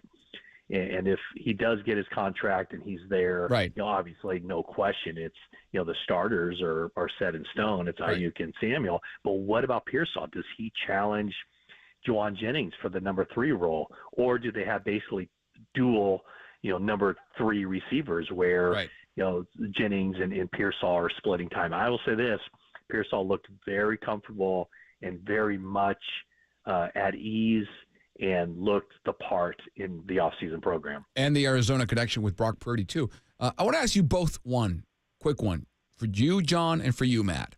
PFF, Pro Football Focus, came up with their best position group rankings, off-season rankings. This is per PFF. According to them, the 49ers have the best running backs group in the NFL, the best receiving corps in the NFL. The Lions have the best offensive line in the NFL. And according to PFF, the Jets have the best defensive line, linebacker unit, and secondary in football. Wow. Do you both do you agree or disagree? John, do you want to take that one? The Jets, the D-line, linebackers, and secondary? Basically, they have the best defense on the planet. Per PFF, the Jets have the best D-line, linebacker unit, and secondary. Go ahead, John. I don't agree with that. I mean, I understand that the 49ers are rebuilding on the interior of the defensive line. The linebackers are not going to have Greenlaw right away. I understand that. If Greenlaw was healthy, then I wouldn't think that. But I don't think the Jets have all three best. No. Yeah, I would say I don't know that they do or don't, but I would say this: I don't dispute that there's some level of skepticism with all three levels of the 49ers defense just because of the way that the roster looks right now. I mean, there was a lot of turnover on the defensive line. Yeah. So there's an element of, let's see, I have no idea. I mean, they have Nick Bosa, they have Javon Hargrave, and then you got some new guys coming in. And I know the 49ers really like how they restocked their defensive line. But, we'll see when they get into that system how they perform. The defense, the linebacking core, if Greenlaw's out there and he's healthy, I mean, I'd take Fred Warner and Dre Greenlaw and put them up against anybody. In fact, I would say it's top 2 linebackers, not even close. It's the 49ers. But you don't know when Greenlaw's going to be ready. And then, there's some level of, unknown with Devondre Campbell, D. Winters, or whoever else might be stepping in there into the second to open the season. And then if Greenlaw comes back and he's playing up to his form, it'd be then the third linebacker. And then the defensive backfield, I really like the 49ers corners. I think that Charvarius Ward is about as good as it gets. I think Diamador Lenore is made of the right stuff. I think he's going to continue to get better. But let's face it, there are questions at the safety position when it's going to be basically a first-time starter, Jair Brown, who really didn't latch onto that job until late in the season, and then the unknown of Talanoa Hufanga. So I have no issues in a show-me kind of world.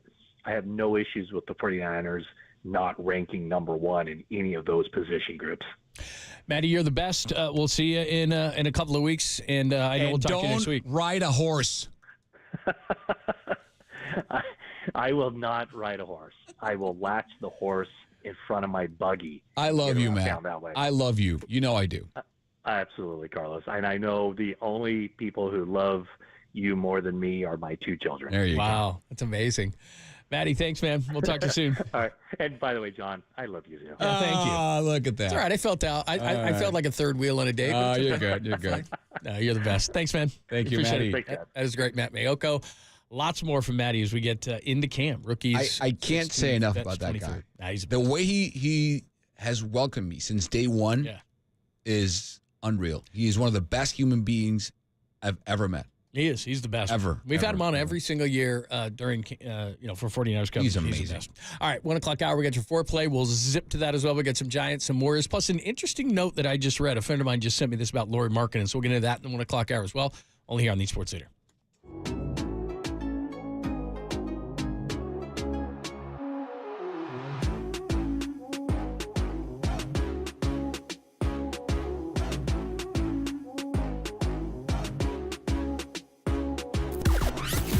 From the O'Donnell Financial Group Sports Desk. Learn more at ODFIGroup.com. O'Donnell Financial Group, because planning is a process, not a product.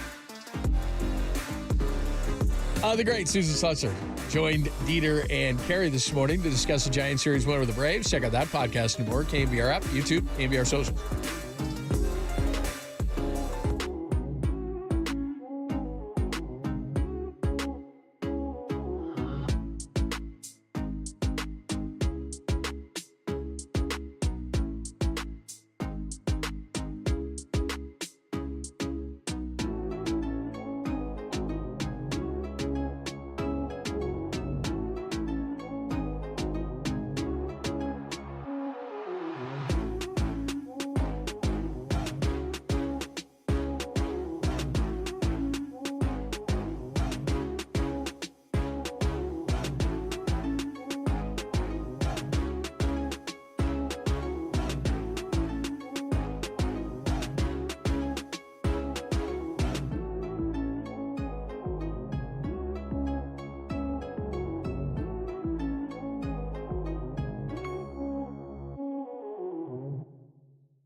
Time for some foreplay with Papa and Lund. I'm Dirk Diggler. 4 chunks of audio that really get you going.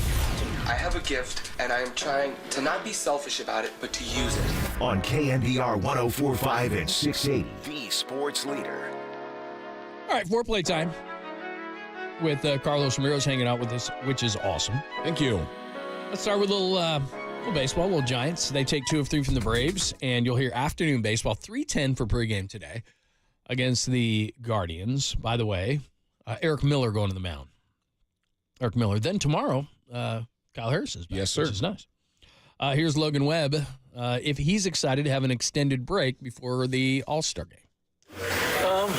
Yeah, I am for sure. Hopefully not too long of a break, right? I hope it's not like a 12-dayer, right? Or I don't know what the schedule is supposed to be like. I don't know if I'm picking the second or third game when we get back on. It could be an extended break. He thinks he's going to the All-Star game, isn't he? And we talked to extra bags about this, Andrew Bagley. They're not going to do what they did last year and try to double them up. No. They're going to get that break day before on Monday, which is, by the way, the tribute to Willie Mays that everybody should be going to. But on that Tuesday, it's going to be Blake Snell. So they get that extra day, and they could go Logan Webb, and then they could get Logan Webb the day before the All-Star game. But as he was talking about, it's probably the reason why it was Alex Cobb last year, because Logan Webb couldn't pitch in the All-Star game. So maybe this year, by having Snell come back and then have Logan the next day, and then he would actually not pitch on the Sunday, so he'd be eligible to pitch in the All-Star game. Which makes sense. And then you see the restrictions that happen to the other guys who are eligible to pitch in that date, and maybe we will see Logan Webb pitch on All-Star game. By the way, you can do the poll today. Our big poll, who is most deserving of an All-Star berth if there was only one, Bailey, Webb, Ramos, Walker. By the way, George joined us. George Contos said Webb. Yeah, he's a pitcher. Extra Bag said Ramos. He said that many times. He did. So just letting you know. He tripled, not doubled, tripled down on Elliot Ramos. Yeah. Who, look, he's been impressive. I mean, that whole adjustment game where you come up, you're hot, they adjust. A guy like Matos is ugh. Isn't it funny we're saying Lamont Wade Jr. shouldn't be there because he missed a month? Yeah. Yet Ramos missed a month to begin the season? I like the way Wade's playing. It's just he doesn't have the numbers. I mean, he's very important to what the Giants do and his on-base percentage and all those things, but you look up and he has, 3 home runs, 18 RBIs. Plus, he doesn't play a premium defensive position, and Ramos does. Again, filling in for Jung Ho Lee. Yeah. So, yeah. Plus, he made a great point about the outfielders. I mean, Bryce Harper's not an outfielder anymore. Mookie's not an outfielder anymore. Tatis is hurt. Right, Tatis is hurt. And give it look, Profar bounced around for a while, give him a lot of credit. He used to be a top prospect in the game. He's having a great first half of the year. I think if Marcelo Osuna played outfield, he would be, because he's had a monster year, but he's DHing for the Braves, so he's out. Right. Because Ohtani will start in the DH spot. Ohtani turns 30 today. Oh, my goodness.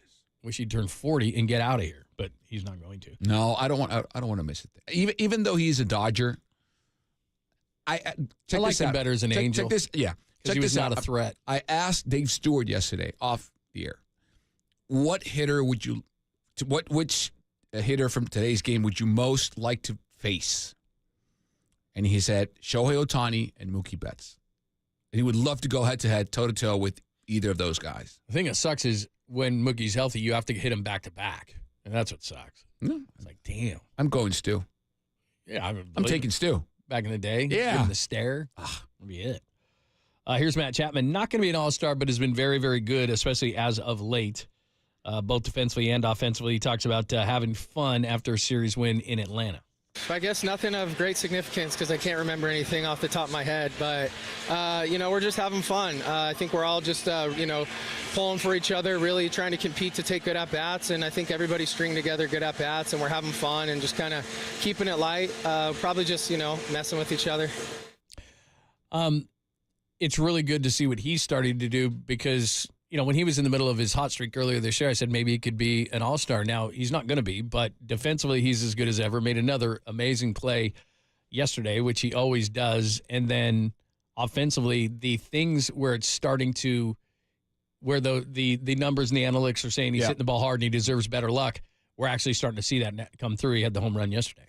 And I think the one thing, it's not going to show anywhere, but he has such an impact, John, on the way the shortstop plays. And even though Ahmed is a Gold Glove caliber shortstop and he's played a very good defense this season, having a shortstop that a third baseman that covers so much ground to his left, meaning the third baseman's left hand, the shortstop's right hand, which is the hole. When you have a guy that can do those plays on a consistent basis like Chapman does, it takes so much pressure away from your shortstop. And this year, the Giants haven't had a everyday all-star, not even a regular start caliber player at short. And Chapman takes so much away from that. And again, there's no stat to measure that, but it's there every day. Absolutely. All right, let's get to some Warriors. And we're going to talk Warriors at 1:15 because I got a text from a friend of mine in regards to what's going on with who works for the Jazz that in regards to what's going on with Lauri Markkanen. But here's Woj on the Warriors officially, finally, because it's been talked about for a while, acquiring Buddy Hield. You're seeing the Warriors do it by committee, and Buddy Hield was a free agent. Philly just facilitated his signing. They get a 2031 second-round pick. But for Buddy Hield, this is a very team-friendly contract, essentially 2 years guaranteed at about $21 million. And Hield, listen, only Steph Curry has made more three-pointers in the NBA since Hield came in the league, 2016, 2017. You add in Kyle Anderson, who we reported that they are signing in a sign and trade with Minnesota, and DeAnthony Melton, another ex-Sixer who's coming over in free agency. You've seen them fill out their roster with some more veteran depth, and obviously, Buddy Hield is a shooter who's going to probably come off the bench for this Warriors team.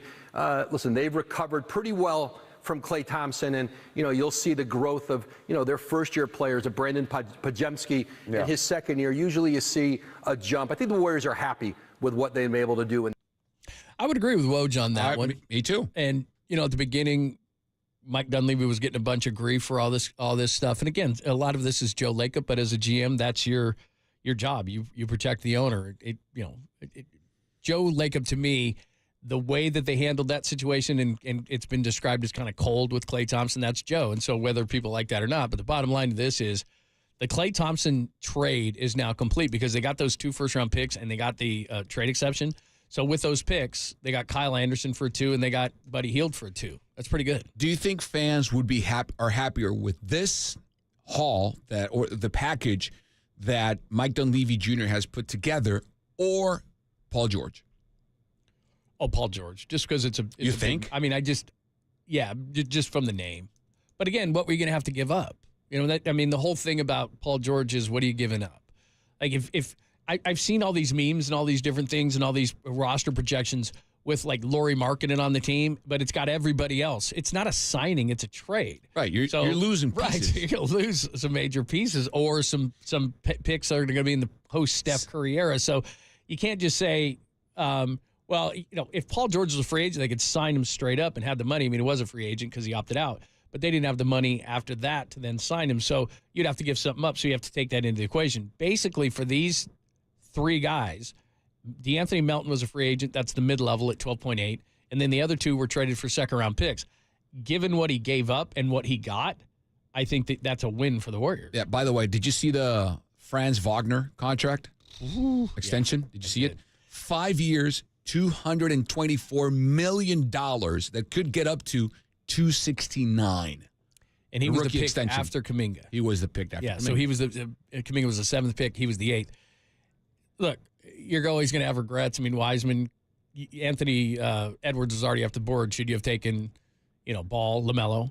Probably. Franz Wagner would have been a nicer piece, obviously. And look, I like Kuminga. Franz Wagner's very good. He's on both ends of the floor. He's a tremendous player. And that's a ton of money. But if Kuminga's agent is calling the Warriors today or sending them a text with that, text connected to it, he's not getting that. No.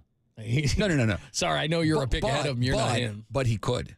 He could if he has a great year this year. This year he has if he is not the centerpiece, because that's always going to be Steph, but if he becomes the Robin to Steph's Batman, number 2 guy. Oh, yeah, he could.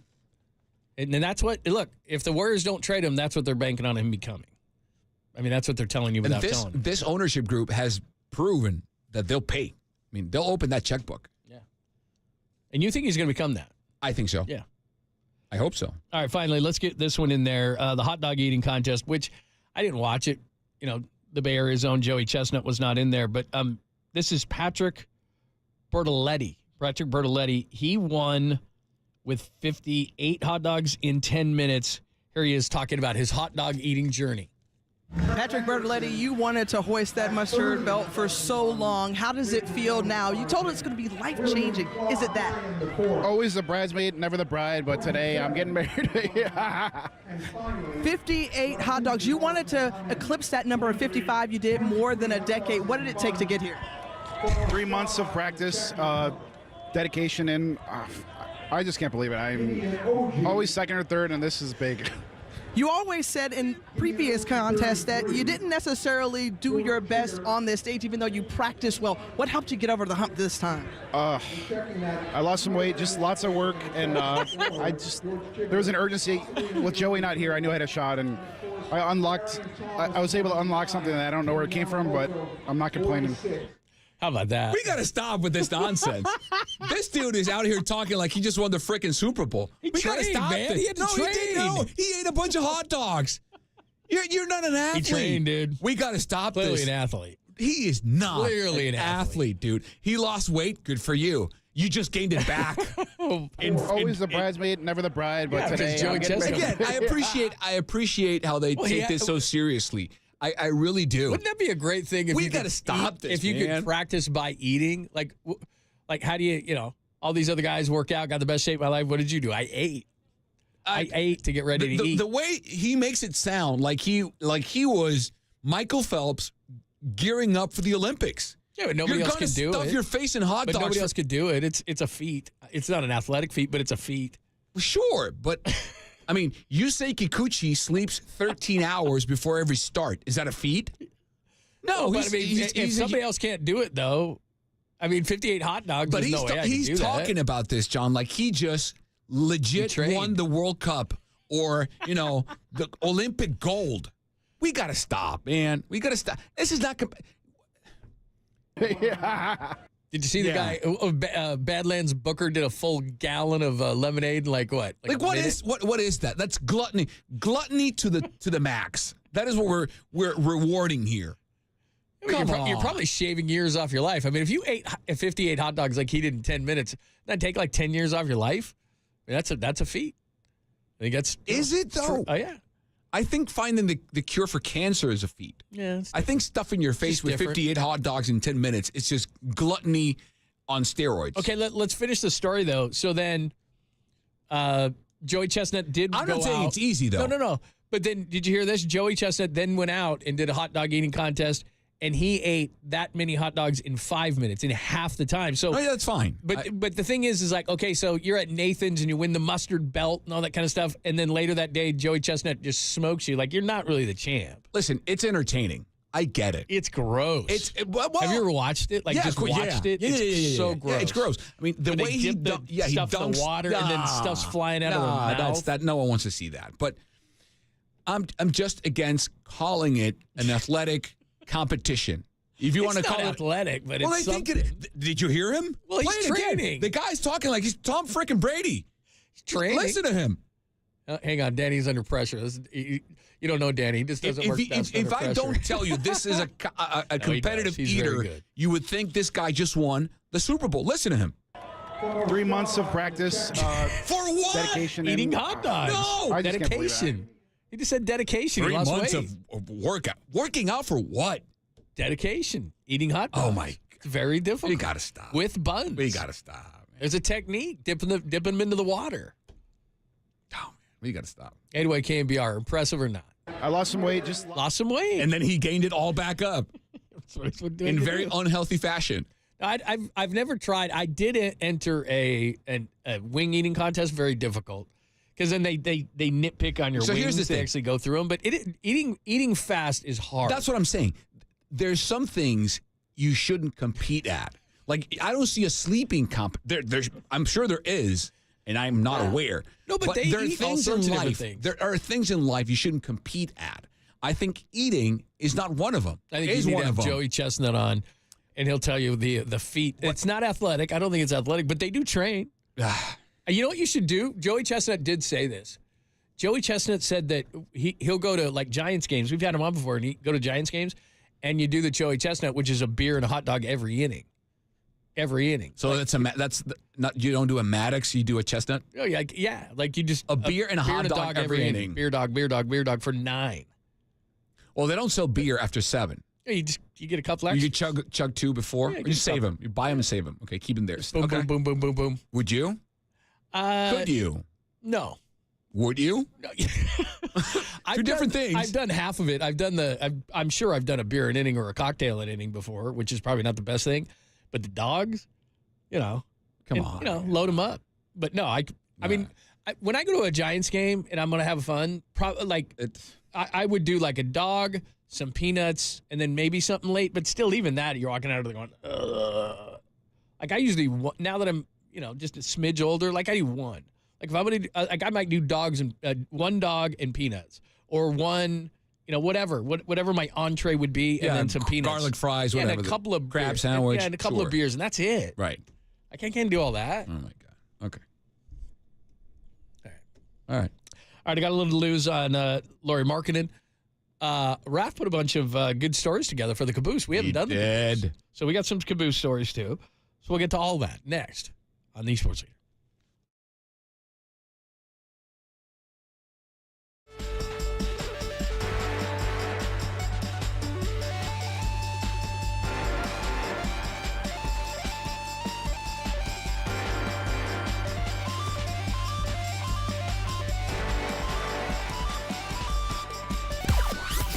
From the O'Donnell Financial Group Sports Desk. Learn more at ODFIGroup.com. O'Donnell Financial Group, because planning is a process, not a product. The Warriors acquired Buddy Hield in a sign and trade with the 76ers. Do you like the move? Give us your thoughts. 808 KNBR, the YouTube stream, or KNBR socials.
And now, time for the Protect Your Assets with David Hollander Business and Technology Report.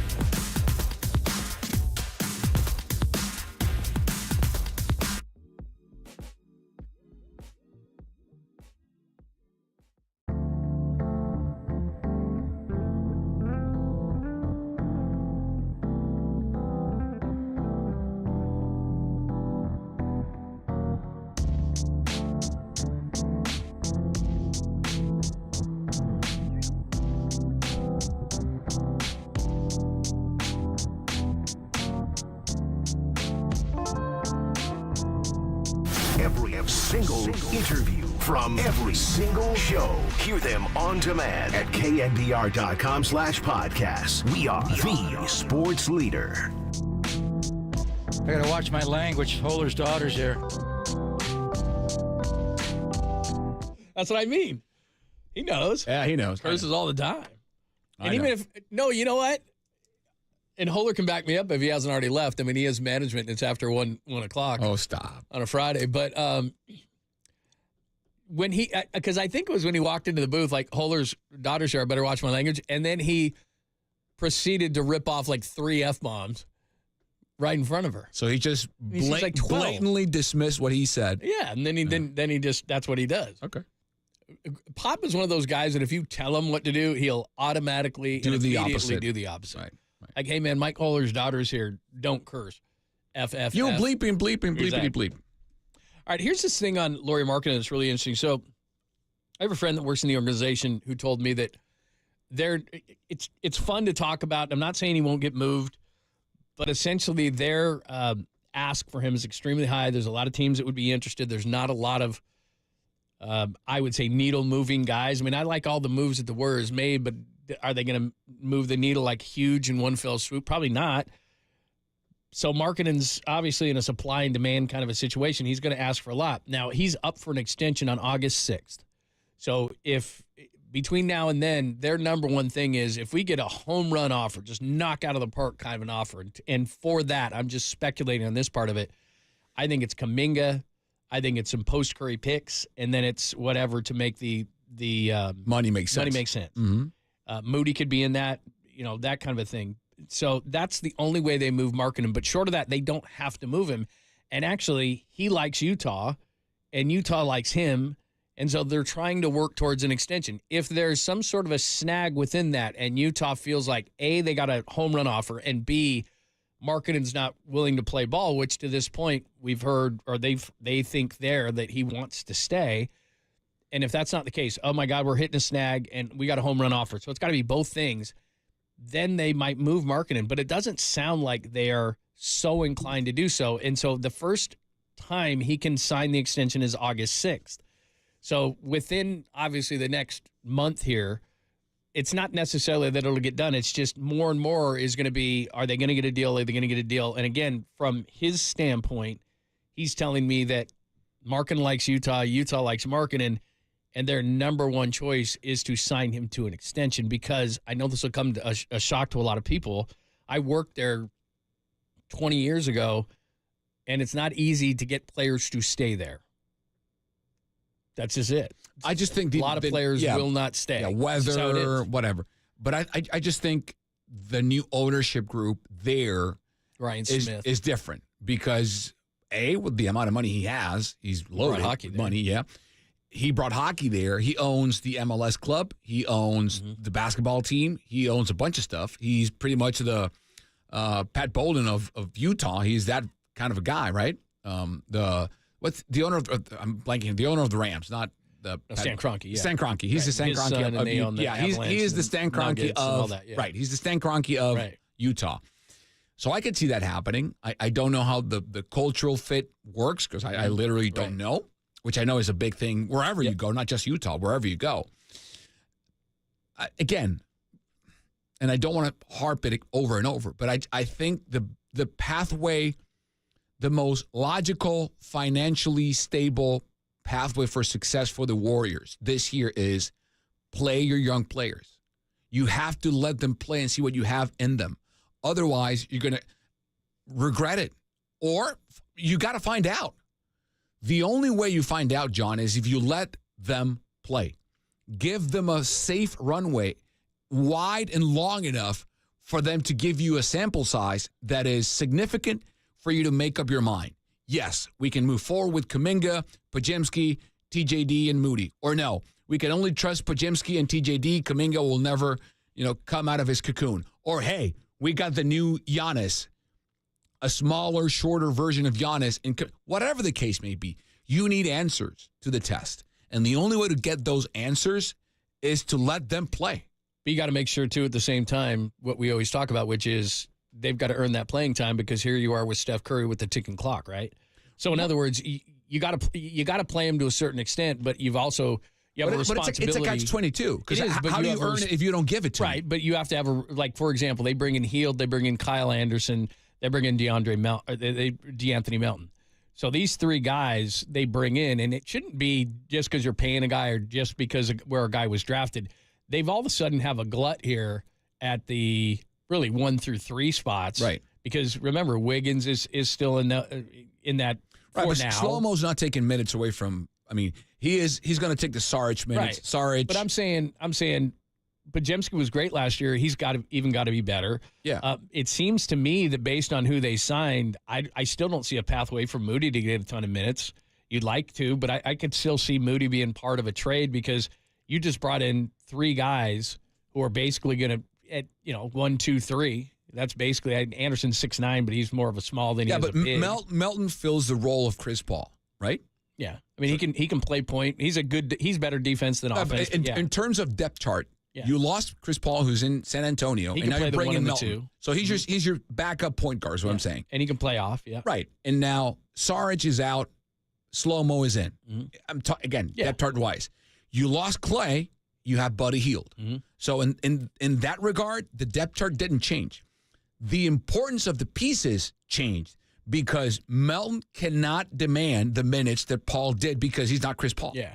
So Melton cannot come up to Steve Kerr and say, I have to play. And I'm not saying Chris Paul did, but if he did, I would understand it because he is Chris Paul. Melton can't do that.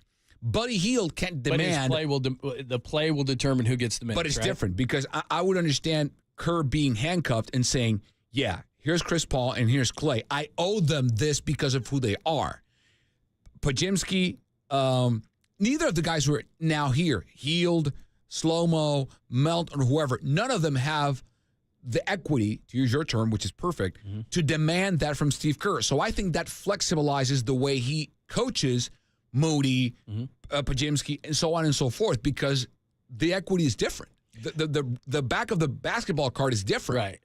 I just think what's interesting is that, and I think this is what Steve will do, it really doesn't matter, especially, again, given where Steph is in his career, and you don't want to waste any time. It's who's ever playing well. So I don't care where you're picked. I don't care what you're making, whatever the case may be, and that's how the minutes are going to be distributed. And that's been some of the frustration from fans for Steve, which is, well, we got to play Moody. Well, he's got to earn it. Well, we got to play Kuminga more. Well, he's got to earn it. But I think that's because who was in front of him. Right. Because of the pedigree and the resume. That's out the window with Clay and Paul. That they replace them with people who don't have that resume and will give Kerr more leeway to put those guys in now. Yeah. So anyway, there's the latest as far as marketing is concerned. Do I expect a deal to be done? I don't. I just from hearing from a friend of mine, they want to sign him. Now, if things go sideways and marketing decides, you know what, I'd rather be here or here or here, right, and I don't want to sign an extension, I'll sign an extension with my new team. But you know what's so difficult? No matter where a guy plays, hey, and marketing's not going to get a max extension, but if he gets like as much as he wants to get, and I don't care where it is in the league, you have to take the money. That's just your agent is going to tell you have to take the money. Even if it's Charlotte. Yeah, because if you don't sign the extension or if your new club isn't down with you, okay, you get straight to the Warriors. Right. And the Warriors say, well, let's, we don't know you all that well. I mean, we do, but we don't as a teammate. Right. So let's wait till next offseason to do the extension. He's going, Utah's offering me, I don't know, 180 to 200 million now. Yeah. So again, both from a player perspective, team perspective, they know each other well. So I honestly think an extension is going to get done in Utah before he's going to get traded. Now, could I be wrong? Sure. Could things go sideways? Yeah. could market and say to his agent, I really want to go to Golden State. But they're not going to give you an extension on August 6th like Utah sounds like they might. Right. So before we get all these things and put them in a Warriors uniform online and go, oh, look at this team. Just telling you. Let's pump the brakes. Might not Let's pump happen. the brakes. Could. Okay. But I don't know if it will. All right, let's get to a little caboose pistol, a couple of remnants we have as well, and we'll do all that coming up next on our Friday, only here on the Sports Leader.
It was a 5-shot revolver. It was loaded, wedged in the crack of her buttocks.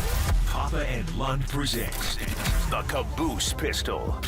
The old caboose pistol, everybody has one. A few stories that slipped through the cracks. You say caboose? I know some women who could hide a machine gun in there. Yeah. I'm sorry, we're getting off track. On KNBR 104.5 and 680, the Sports Leader. 3 months of practice, dedication, and I just can't believe it. I'm always second or third, and this is big. I lost some weight, just lots of work. Lots of work. That is an athlete right there. You're just pissing me off on I purpose, wouldn't do John. That. It's like golfers. You know, people say golfers aren't athletes. They're athletes. They are athletes. This guy eating 58 different. hot dogs. You got to train for that. Oh, You can't just roll out of bed and eat 58 hot dogs. I'm a Carlos. professional water drinker. I'm a gold medalist in tea drinking. You gotta stop. You know, Badlands can't just roll out of bed and suck down a gallon of lemonade and then in a minute. It takes training to do that. No, it doesn't. Just letting you know. All right, what do we got? All right. So, by the way, do you know where that caboose pistol opened? Do you know where that comes from? By chance, what we just played there, it's a movie. Feed a machine gun in there. Yeah, it's a clip from a movie, right? A newscaster. Given that you're a great TV sportscaster, so they were on WGN News in Chicago. Yeah, and they did a story about this woman who put things in a certain place to hide it from the police, and then that's the story they had. And then that was so they did that like on a national morning show on WGN, and then we stole it because we thought it was so funny. And they called it the caboose. Have you ever heard it before? Yes. You have heard the whole. No. I've heard the segment.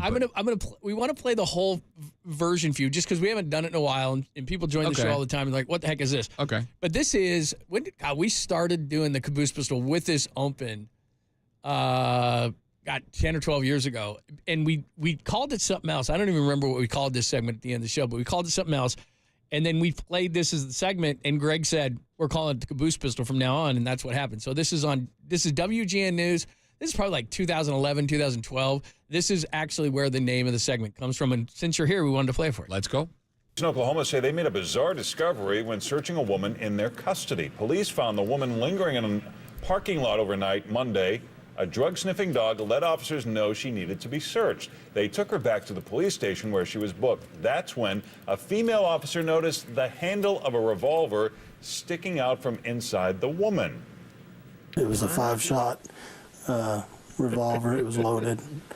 And as she turned her around, she saw more plastic baggies, larger plastic baggies, wedged in the crack of her buttocks.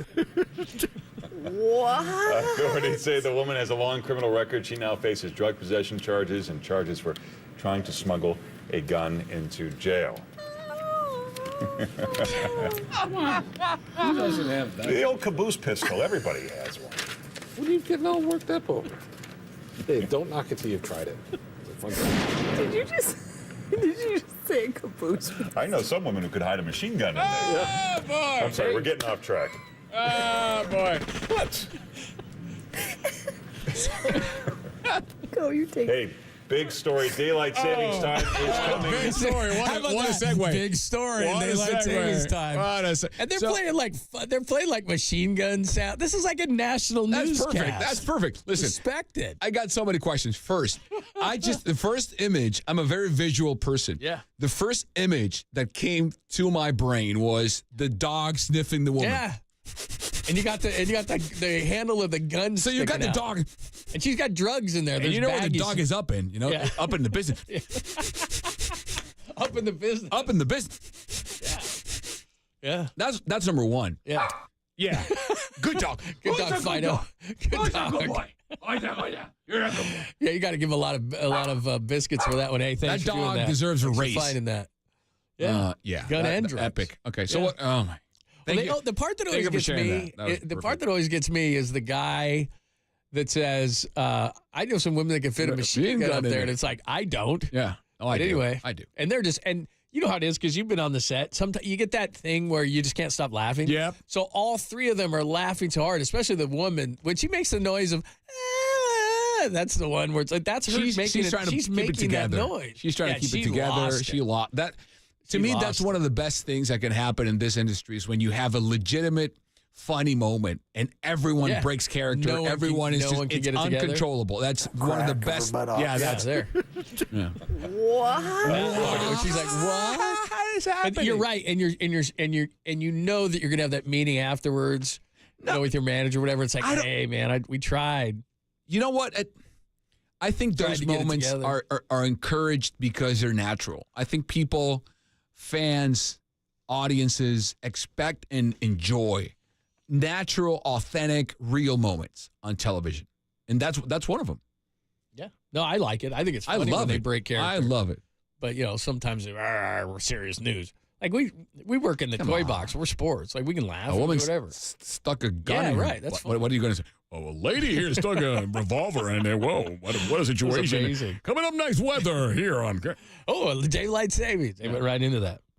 All right, this is good. A University of Nebraska region has proposed a way for lifelong Cornhusker fans to carry their support into the afterlife. They're talking about putting fans' ashes under the football field.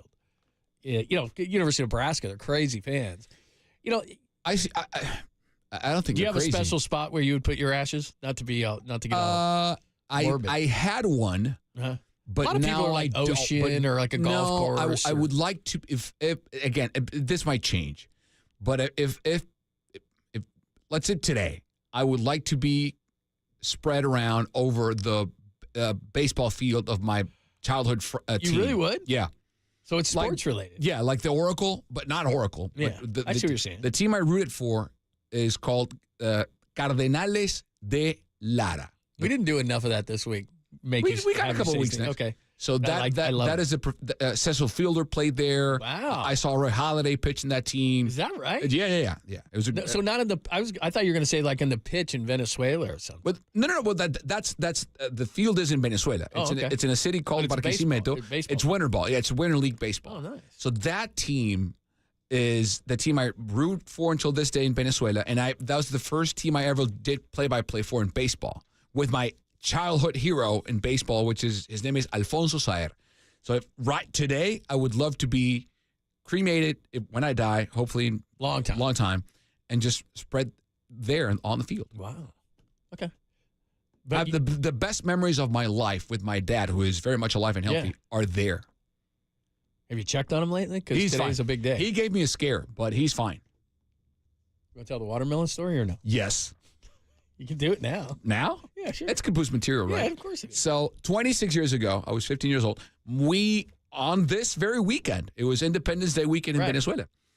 My dad, who is a prankster himself and enjoys a good life, he thought it would be a good idea to spike a gigantic watermelon with a bottle of vodka. And I've heard of this, and I've seen it, but I've never done it. So he went to the drugstore, and he got some syringes, and he bought his favorite vodka. So he, very patiently, like he is and always does, spiked I'm talking about a gigantic, when you do that, Jose Canseco-like sized watermelon. It was a huge watermelon. So he... Vodka? Yes, I love vodka. He said that's what he wanted. So he grabs the syringe, and he poured the vodka into a container. So it would be easier, right? And he just took the syringe and very patiently injected the watermelon with vodka all over. The whole bottle. The whole bottle went in there. And he stuck it in the fridge for a 24-hour period. The next day, we go to the beach, right? And it's a hot day. Like a family outing. Family outing, friends, a lot of grown-ups, no underage drinking, except for me. And everyone's, it's scorching hot. It's summer. It's Venezuela. Everyone doesn't love watermelon. Yeah. And here comes the savior. Here comes Superman with a badge full of beautifully juicy watermelon triangles. Yeah, he cut them up in triangles. Yeah. He's very proper.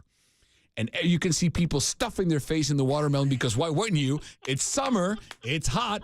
I'm eating watermelons. And one by one, you could see them just losing it. Hey, this watermelon is really juicy. Can I get another piece of the watermelon, please? I'm going to go skinny dipping. Like, what's happening here? This drunk guy is underrated. And no one knew what was happening except my dad. And he was laughing his butt off. And I'm like, Dad, what's happening? Here, try this. Just a bite. And I'm like, Dad, this tastes funny. It should, because I spiked it with vodka. And hence began the tradition of my dad spiking watermelon with vodka. Not every year, but every so often he will indulge. So you got to watch it. So if we're around your dad and there's a watermelon around, I'll be very wary. Wow. It's until one of us passes the... Yeah, he did the McConaughey with watermelon. That's what he did. All right, we'll give you some remnants before we get out of here as well. We got a couple of stories before the top of the hour, and then a short version of Tolbert and Copes because we got pregame in Cleveland at 3:10. We'll do it next. We'll here on the Sports Center.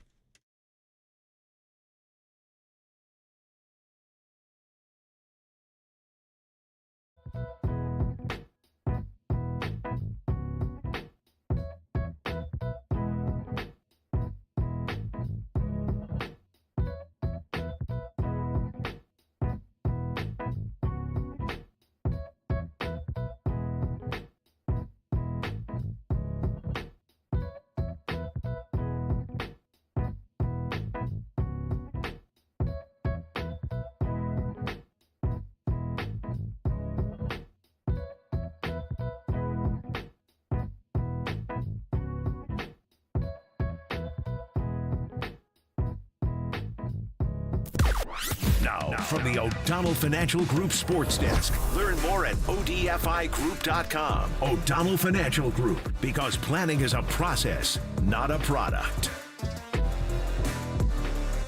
The great Susan Susser joined Dieter and Carrie this morning to discuss the Giant Series win over the Braves. Check out that podcast and more. KNBR app, YouTube, KNBR Social.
Papa and Lund continue live from the KNBR Casino Matrix Progressive Jackpot Studios. Casino Matrix, Progressive Jackpots are here. Where are you? Just drop in. Please play responsibly. 1-800-GAMBLER.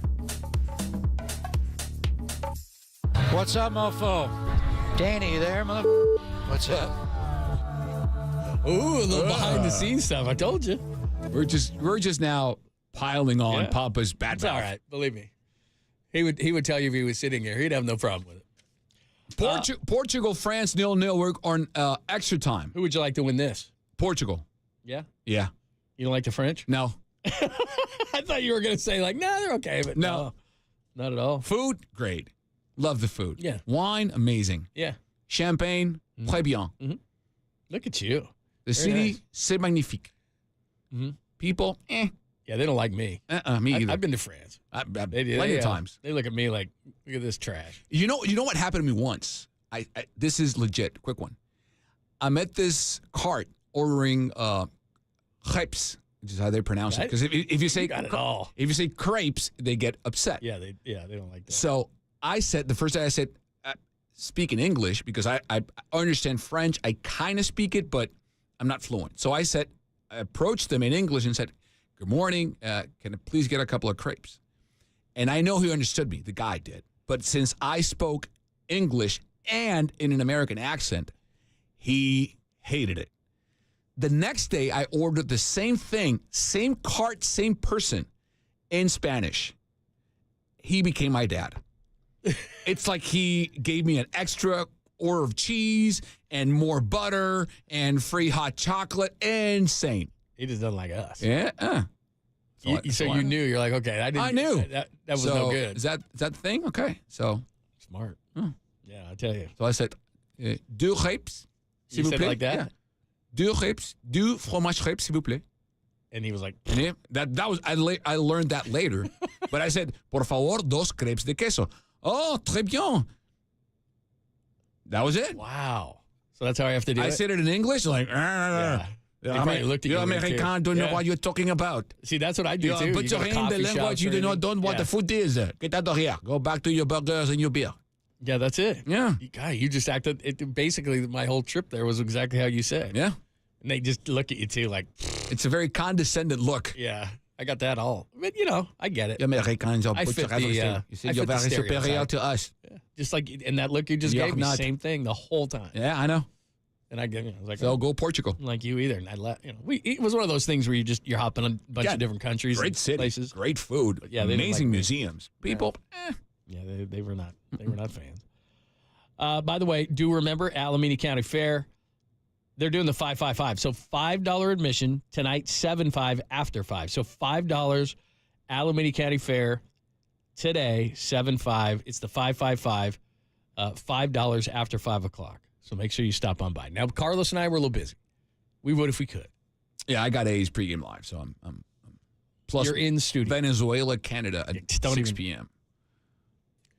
I'm in studio today with Stu. Stu is in Phoenix. I'll be in studio at NBC Sports California with Are you? A's. Are you It's the a great type of game, by the guy- way. A's Orioles. Or is nice off. Henderson, Rutschman, Mount Castle, Santander, Mullins. What a team.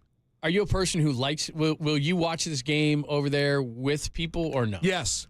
Yeah, that's a great question because that to me is the most valuable part of my job is being able to sit next to people who played the game at the highest level and pick their brain.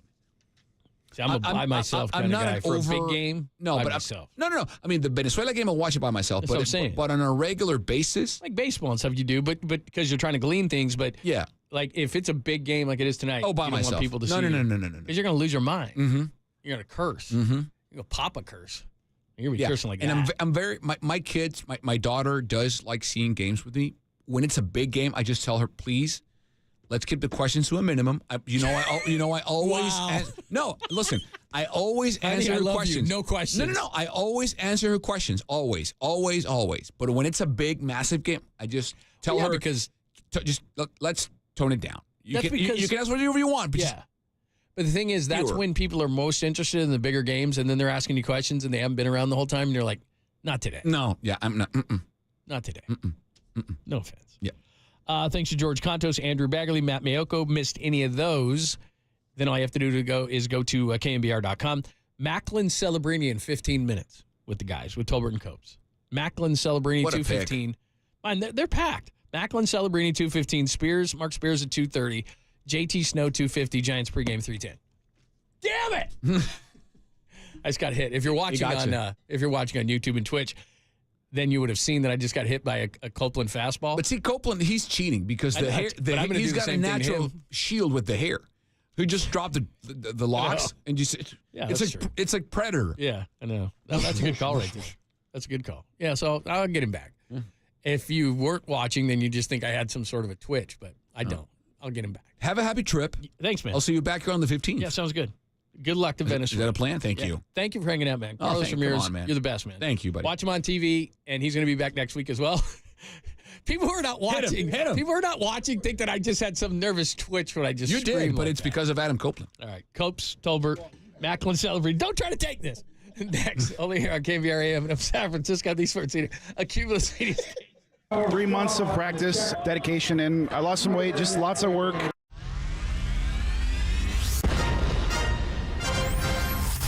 The NBA brought him to the Bay. While his co-host was born and raised here. Adam, that is great co-host work right there. That is amazing. You're lucky to have Adam, Tommy. Oh, absolutely.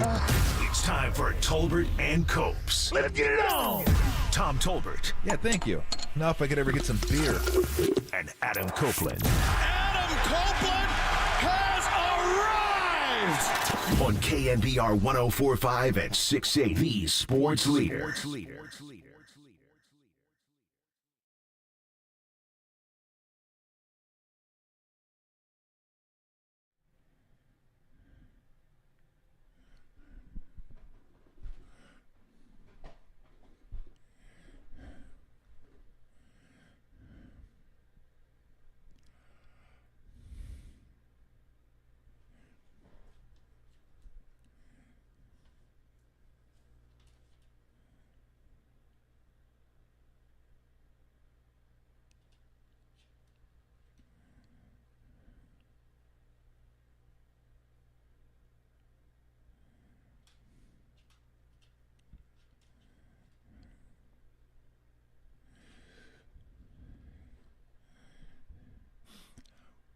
What is shaking?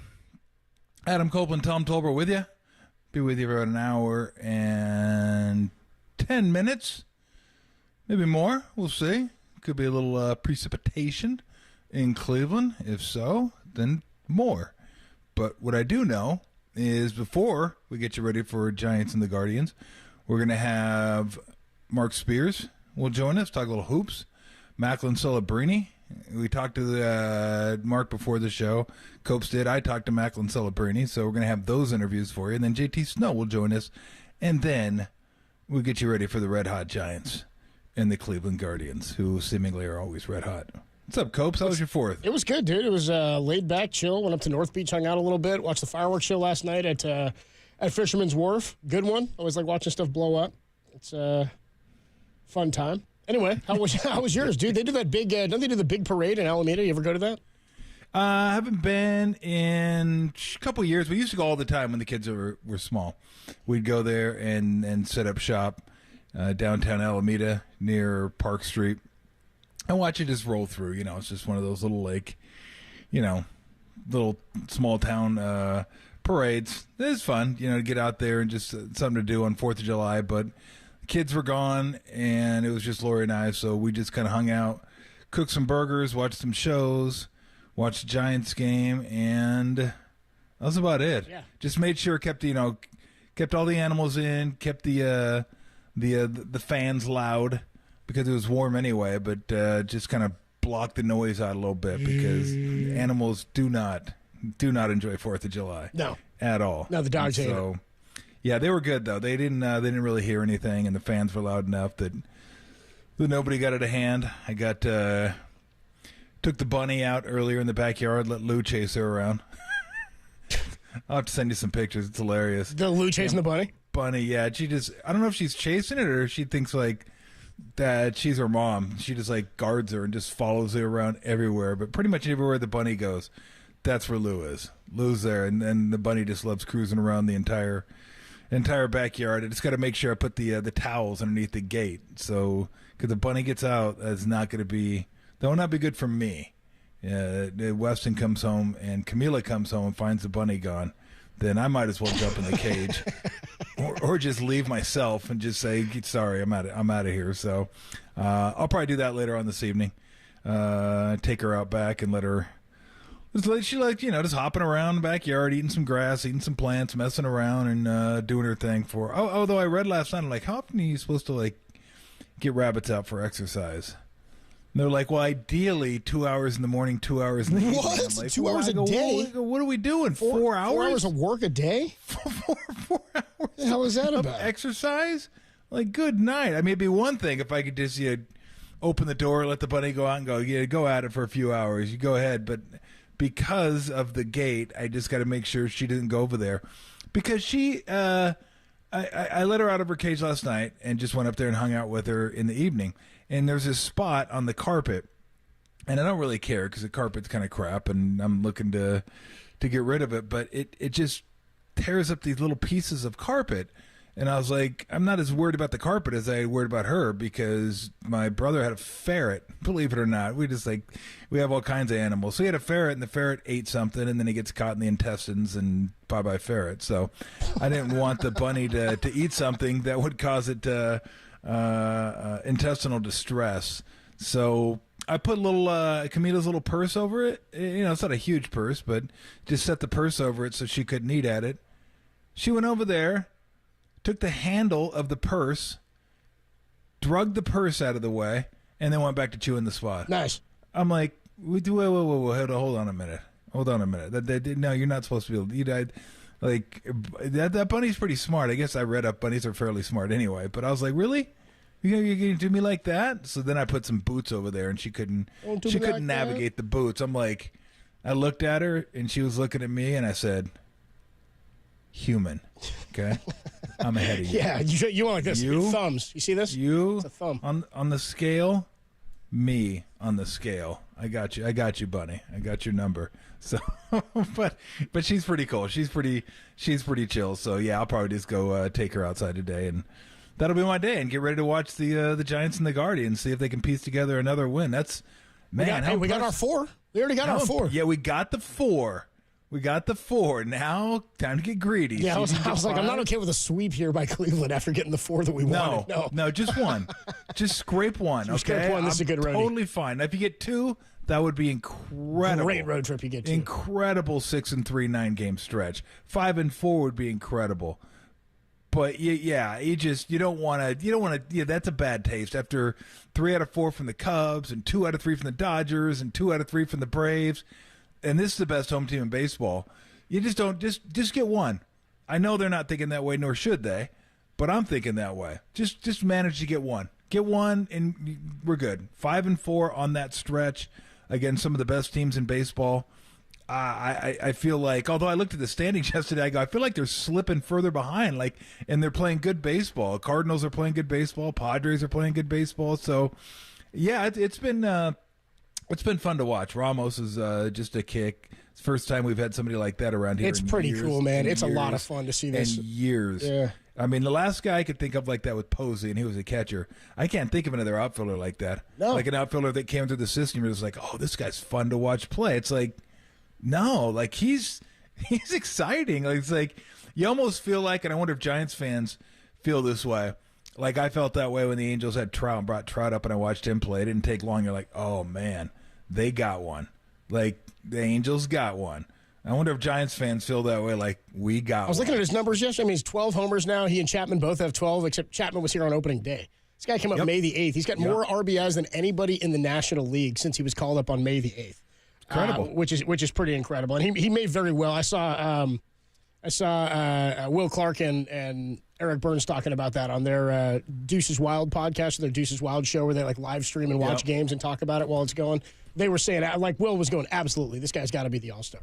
If not just to show the world and show everybody in the baseball world what this guy's capable of and what he's done. He should be getting Rookie of the Year consideration, but I know Paul Skeens has been so damn good this year. He's the odds-on favorite. Nice, Lou getting involved. I should let you know, by the way.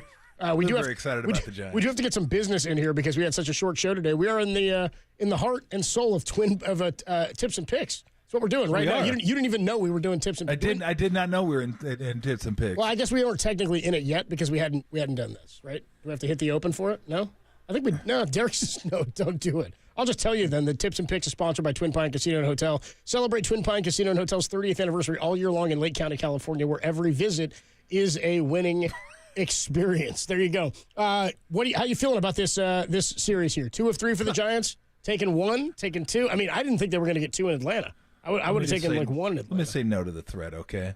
The bunny's not going on the lap. Oh, come on, dude. Put the bunny on the lap. I might be able to. You know what? I might be able to pull it off. Get us some bunny. It's a Friday. Yeah, I may be able to get the bunny and show everybody the bunny. Bunny is pretty cute.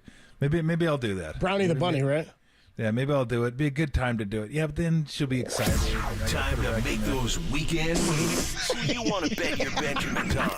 We got you covered with Tips and Picks. Sponsored by Twin Pine Casino and Hotel. Now here's Tolbert and Copes on KNBR. Okay, what's the line on if we see the bunny on your lap today? That's what I want to know. Today? Oh boy. What's your pick? Let's make it even money. I mean, I could go up there and get it. The only problem, I mean, if I could get the cat out of here. The Pip is sauntered in, so I need to clear the other animals out of here. Like Lou can be in here. Lou's fine with the bunny, but so I keep the cats inside when I take the bunny out because I just don't know. You got predator and you got prey. Yeah, and that's not the best. So I went to go get the bunny. Bunny playtime was over. So I let the cat out just because I'd had her in for over an hour, and she's like, "Bro, can I get outside? I want to go do some stuff." So she came around the corner because she knew I was around the corner, and she was just like walking, as Pip does.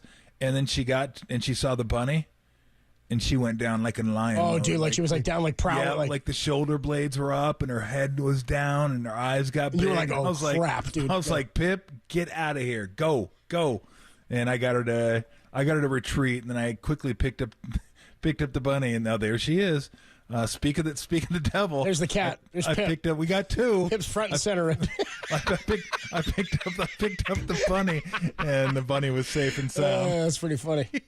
So yeah, there we go. We're just missing the bunny, and we're missing Kit. You know what I'll bring in? You know what I should bring in? I should bring in when I got home today. I should bring in the thousands of ants that I saw in the cat's food. That was very, very cool.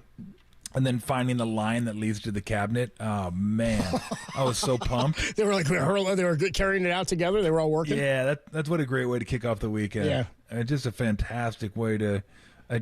Oh man, I love ants. They work so hard together. Yeah, and when I see those scout ants in my kitchen, if I see one roaming around, I'm like, kill the hell out of that thing. If you don't get rid of that, it's coming back with its. I gotta find the scout. Then how do you find it? Is it like the game Risk? Does it have like a little hat on? Yeah, where's that? Where it's like, no, you mean Stratego? He's like in Stratego. Yeah, Stratego. I always get Risk and Stratego. Yeah, Stratego. I never played Risk. I love Stratego. Risk is world domination, right? Yeah, the scout. Yeah, the Risk is world domination. Stratego is just the one. Like you get the admiral. It's like capture the flag. Yeah. Yeah, it's capture the flag. Got to place the bombs. Derek says we got to go. Do we? Oh, really? Okay. All right, stay tuned. Will you see Tom's bunny? Don't touch that dial. Tolbert no, the turtle's not. Screw the turtle. Turtle not coming down, okay? Get the turtle out, dude. Turtle's not coming down. Hamster's not coming down. You're pushing it with the bunny. We should do a Tom's Zoo video, dude. And then get the ants, though. We want to see the ants. When we come on back, Tom had a conversation with Macklin Celebrini, the #1 overall pick by the Sharks in this year's NHL draft, and the son of Rick Celebrini. Nicole, Beetlejuice. Here comes Macklin Celebrini. He joins us next, and then you'll hear from Mark Spears, ESPN and Anscape, and JT Snow before we get to the Giants pregame in just under an hour to open up against the Guardians. Macklin Celebrini is next on the Sports Leader.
The Giants won the series against the Braves after yesterday's 4-2 victory. Listen right here as they start their series against the Guardians. First pitch 4:10, pregame 3:10 right here on the Sports Leader.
Check the mic and make sure it sound right, boys.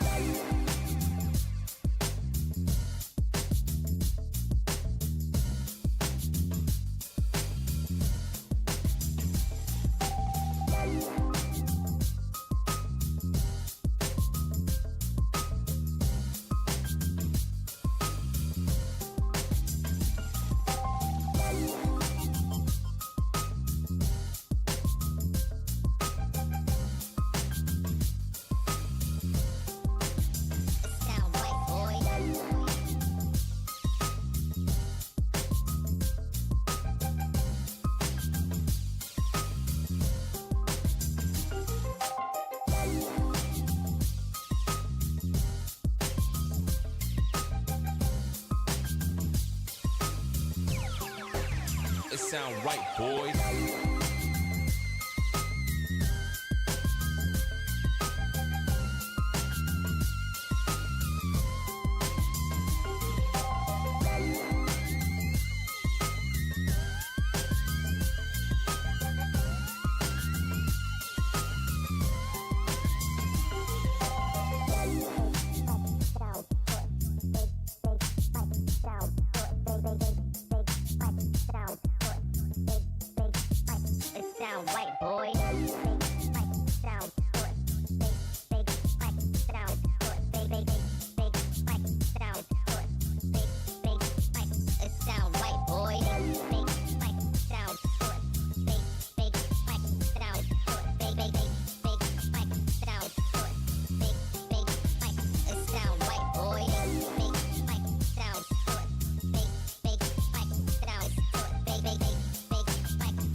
Sound right, boys.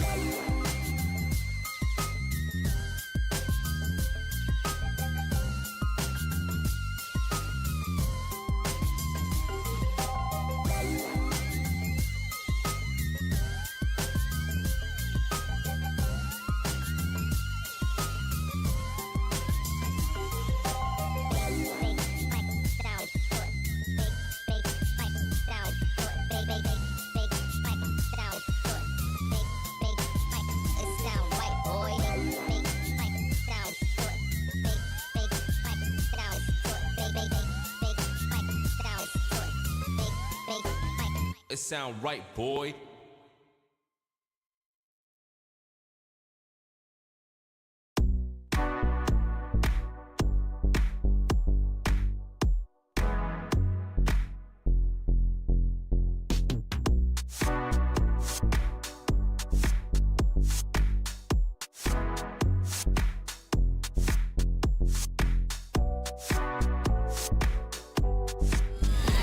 And now, time for the Protect Your Assets with David Hollander Business and Technology Report.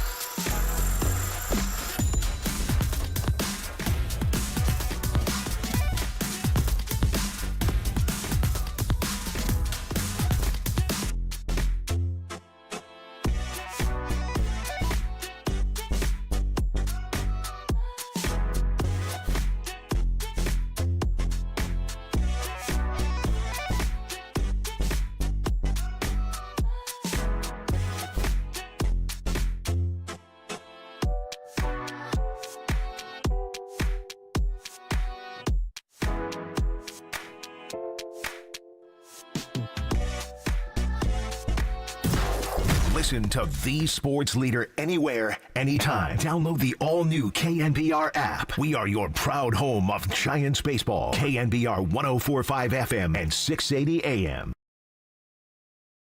All right, it's time to talk to the number one overall pick in this year's NHL draft. San Jose Sharks selected Macklin Celebrini, and he joins us now on the show. Macklin, what's going on, man? Thanks for joining the show. Really appreciate it. Of course. Not too much. Just here at development camp, so not too much going on. So tell me the moment. I mean, what was that moment like? I think you probably kind of knew you're going to be number one, but when you hear your name and it's San Jose, and I know you were here for a year or so, and your dad works here with the Golden State Warriors, Rick Celebrini. Had a chance to talk to him a little bit. What was that like for you? Was it surreal? What did it feel like walking up there, hearing your name, all the work you put in, all the work your family put in, your mom puts in, driving y'all? Just kind of what's going through your head at that point? I mean, just excitement, gratitude. I was just I was so happy to just get selected into the NHL and to go to San Jose, and kind of, like you said, was here for a year, so know the layout a little bit better than most do, but no, to come back and to get selected by San Jose, I was just super happy. So it's funny. I was talking to your dad, and I'll get to some of the stories he shared with me a little bit later on. But I asked him, I go, so what was Macklin like as a kid? Like, what TV shows did he like? What were your favorite toys, stuff like that? He goes, nah, it was always pretty much hockey. That was pretty much it. What drew you to the sport? What was it about the sport of hockey that at such an early age, that was something that kind of was, I don't want to say your life, but something that you envisioned yourself doing? I mean, especially when I was a kid, it was just the joy I had when I was playing hockey. I feel like it was something I wanted to do, never something that I was forced to do. And I feel like I always gravitated towards playing hockey, no matter what my options were. So I just feel like it was just, I mean, as a kid, you're not really thinking about playing professionally or anything like that. You just want to play, have fun, and play with your friends. So, and do something you like doing. So I feel like that was just more kind of how I felt about it. At what point during your childhood did you feel like, hey, this is something that I'm pretty good at, and I want to continue to explore how far I can go with this? Yeah, I mean, as I grew older and older, I never really thought about it like I was gonna play in the NHL one day or get selected first. I was just more, I just loved playing, and I wanted to be the best I could be at it, and I feel like that's kind of where my mindset was, and kind of how things shaked out. Now, it's funny because I was reading, I talked to your dad, and I read this. Marcus Thompson had a great piece on you and your family and the Athletic, but I was reading about the Hill that your dad put you through. For those that don't know what the Hill is, explain to them what the Hill is for you guys, for you and your brother Aiden who were doing it. Yeah, no, it's this nice little hill for like a driveway we have at our place in Livermore. And no, it's just part of something we do for our workouts. And on this particular day, it was a tougher day, and there's a story behind it. And I can't really remember all the facts, but it was a longer day on the hill. How did you find the strength, like the mental strength, just to suck it up and say, I know this has got to be it, and then when you found out it wasn't it, when you got to the top of the hill or bottom of the hill, that you had to do it again? How tough was that particular workout? Yeah, no, like you said, that's the toughest part when you don't know how long it's gonna go. So, no, for it was just kind of, you just had to shut your mind off, just keep doing it until he said you were done. So, no, you just try to shut your mind off, not really think about how long it's gonna go, and usually it goes by a little quicker. Yeah, I tried to shut my mind off, but my mind kept saying, "Bro, you're gonna die. This is it. You're dead. You can't do another one of these." We're talking to Macklin Celebrini, nice enough to join us, the number one overall pick of the San Jose Sharks. I read somewhere that when you were younger, now you're in the front three now, but you played defense a little bit when you were younger. I'm curious how playing that position kind of expands your overall knowledge of the game and what you're seeing on the ice. Yeah, of course. I feel like when obviously I was young enough where I played it for a couple of years, and I really enjoyed it. Like, I played it for long enough where I started to understand the game from a different perspective, because I grew up playing forward, then I switched back to D because a bunch of different reasons, but also one of the reasons was my older brother was a D. So I just saw it from a different perspective, and then I realized that I like scoring goals, and you can't really do that when you're playing defense. So I transitioned back, but no, I feel like the view of the game and the understanding was a big piece for me. How big of a component to you and Aiden, who's playing in the Canucks organization, was having each other? How much did that push you guys to be able to I don't want to say outdo one another, but the competitive spirit to go out there, like, because sometimes you need someone if you don't feel like working out a day or you don't feel like doing it, like, hey, let's go, let's do it. You need somebody to motivate you every once in a while. How big a component was that to where you are now, to have a brother that also played hockey, also was competitive, and you guys were able to push one another? It was huge for me. I mean, he was obviously. I think I got the lucky part of it because he's 2 years older than me, and he's maybe not when we were younger, but definitely now he's older, bigger, and stronger. So he pushes me. He was the one throughout our childhood that was making me better every day when we were on the ice or working out or whatever we were doing, because I look up to him and I want to beat him as bad as possible. And some days he wouldn't let that happen. So no, it was really important for me to have him around and have that ability to compete against him. Isn't it amazing? Like, you love your brother more than anybody, but you want to beat him worse than anybody. Exactly. It's the worst to lose to your brother, isn't it? Because then you got to hear it all the time. Nobody wants to hear that. Exactly. Then you're living with the person that beat you. We're talking to Macklin Celebrini, nice enough to join us here. So I'm going to ask you a couple of stories or tell you a couple of stories that your dad was telling me, and if you could expound on them a little bit. He said when you were younger, you won an MVP trophy of a tournament that you didn't feel like you deserved. You scored all the goals, but you didn't feel like you played that well, and you gave it to somebody who was set up for all the goals. Maybe didn't get the recognition because he was doing some of the stuff that, I mean, assists do show up in the box score, but some of the other stuff that helps win a hockey game. I mean, you're young when you do that. I'm curious how old you were, and you know that's pretty mature for a young person, because everybody wants trophies and ribbons and puts them up on their things. Hell, we get trophies now for not doing anything. Just go stand in the outfield, we'll give you a trophy. But you gave your trophy up. Talk about that a little bit, like how you knew at that point, like, I wasn't the MVP, this guy was. I wish I knew what you're talking about, but I don't remember that. So I don't remember that. I wish. All right, I'm going to call your dad then and go, hey, he doesn't remember that story. Yeah, we update this a little bit. Yeah, no, he keeps track of these stories in his notes, so he has a bunch of them that I have no idea even existed. So here's what I got out of a lot of this: that you've been pretty serious for a while. Like, you're serious about your work. You're serious about how you go about your work. And you mean, even from a young age, you kind of knew what you wanted. Not necessarily, as you've stated, the NHL, but just to compete and get out there and find out how good I can be. At what age do you remember that kind of setting in, that you were going to be a serious hockey player and you were going to try to do everything the right way and work as hard as you could to find out what kind of player you could become? Do you remember when that kind of set in? Yeah, I mean, that's that I've kind of had since I was younger. Just trying to be the best I can be, trying to work on things and get better.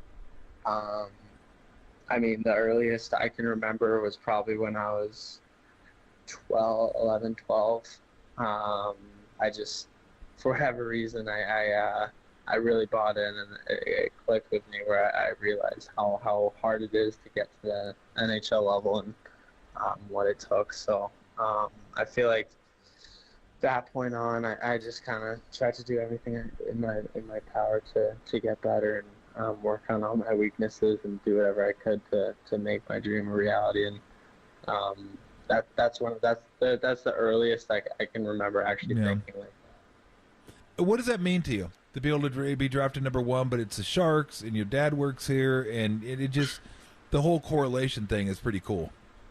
It is pretty cool. Like, just everything about it, the organization, how special that is, the way that they're building right now, and how special some of the players that are here are, but also having my family close and having my dad do what he does so close, it definitely helps. So I think everything happened for a reason. I'm super lucky for how it worked out.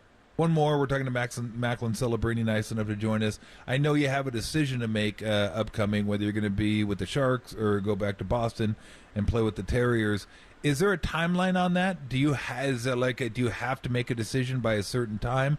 And how do you decide which way you're going to go? I'm certain the Sharks are probably involved in that as well, but I'm just curious. Is there a timeline there at all?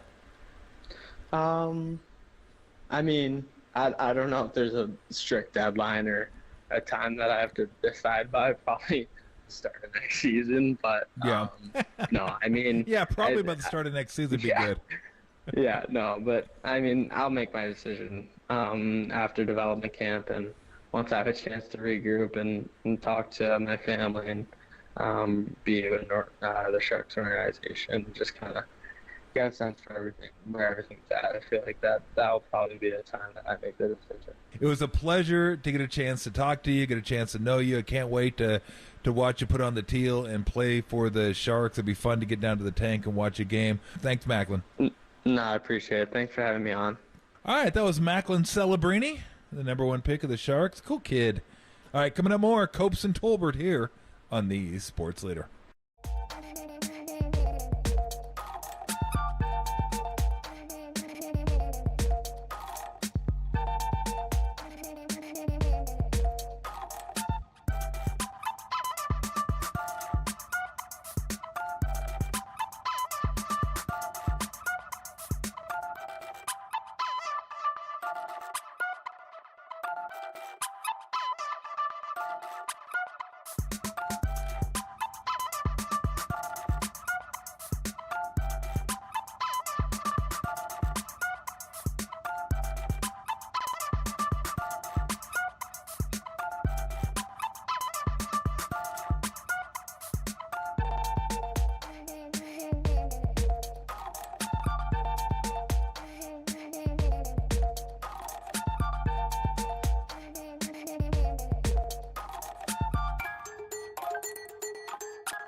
Every single interview from every single show. Hear them on demand at knbr.com/podcasts. We are the sports leader.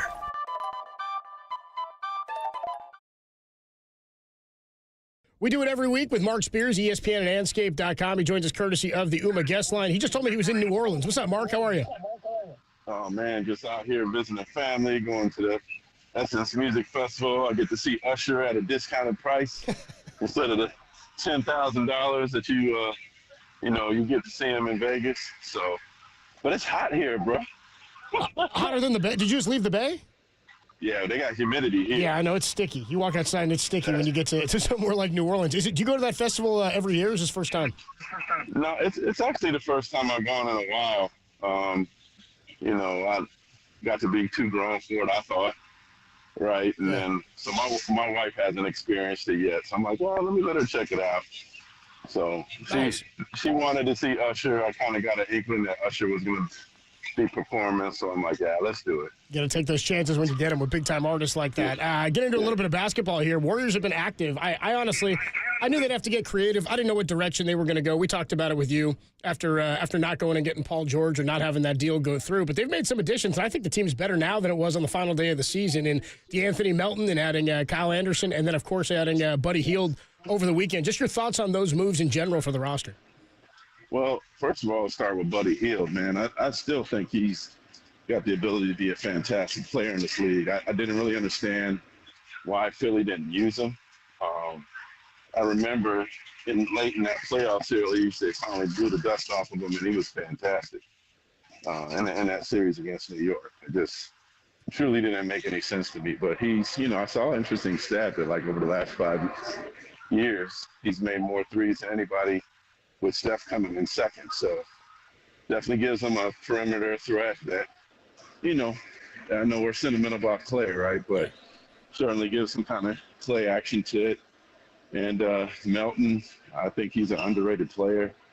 I definitely like him. And Slow-Mo, he's a complimentary player as well. I still think in order for the Warriors to be a contender, they need to make one power move. Those are all good complimentary moves. I think great moves for the roster, but they still need a power move in order to be I agree with you. Their team is better, but that team wasn't really that good. So. Yeah, fair enough. Yeah. They lost in the play-in tournament. I'm with you. They didn't get into the playoffs. And that's the question is how good can this team be? Now, I was talking to Tom last week. I said, if you add Lauri Markkanen to this roster, and this was before Buddy Hield was an addition, but we knew that was kind of coming. And I don't know that any of these moves prohibit them from going and trying to get Lauri Markkanen, but is that the kind of move you're talking about? And does that change, you think, the scope of the West if he's added to this roster? Yeah, no question. I mean, I think he's a special player. He's all-star 2 years ago. He's a 7-footer who can shoot it. Definitely could step into that role that I think the Warriors are missing as a number 2 elite scorer. I kind of put out there the other day that the Kings were a dark horse for DeRozan. Woj reported that he thinks he's going to go to the Kings, which would be huge for the Kings, but that takes another person off the list for the Warriors, although I didn't think they were too hot on him. I heard that he was intrigued by the Warriors, but perhaps the Warriors really didn't make a push to get him. But that being said, I think the thing we got to remember, man, is we get so excited about the start of free agency, right? Yeah. July 1st, everybody wants things to happen immediately. But ultimately, sometimes, like, it shows you, like, you got to have patience with it. Like, Harden to Brooklyn happened, during training camp, right? And Drew Holiday and Damian Lillard, those were training camp things. So I think if the Warriors don't get anything done immediately, I'm sure there'll be some disappointment in terms of getting a big name. But there's still a lot of time before training camp starts. I'm talking to Mark Spears, ESPN and Anscape on the UMA guest line. We do it every week with Mark. In terms of trying to acquire a player like Markkanen, and I know the fit was different when they wanted Paul George, and there was an ask for Jonathan Kuminga. They didn't want to part with Kuminga. They want their cake. They want to eat it too. It does feel like somebody like Lauri Markkanen would mostly just cost you the entirety of your future in picks, like whatever it is that Danny Ainge is going to ask for. Is that a move you think can be pulled off without Jonathan Kuminga, or do you think the Jazz say we want Kuminga, or it's another boatload of picks? Well, I covered Danny in Boston. And anytime you do a deal with Danny Ainge, you wonder if he's going to, he's got some hidden way to get you, right? Yeah. And so you always got to be careful making a trade with Danny. I know it's certainly, I'm seeing reports now that the Jazz are unlikely to trade Markkanen, which tells me they want more. Right, if they're unlikely to trade somebody, they want more. So I like the move. You know what, Coach? I want to ask you something, man. I guess at what point is Kuminga untouchable?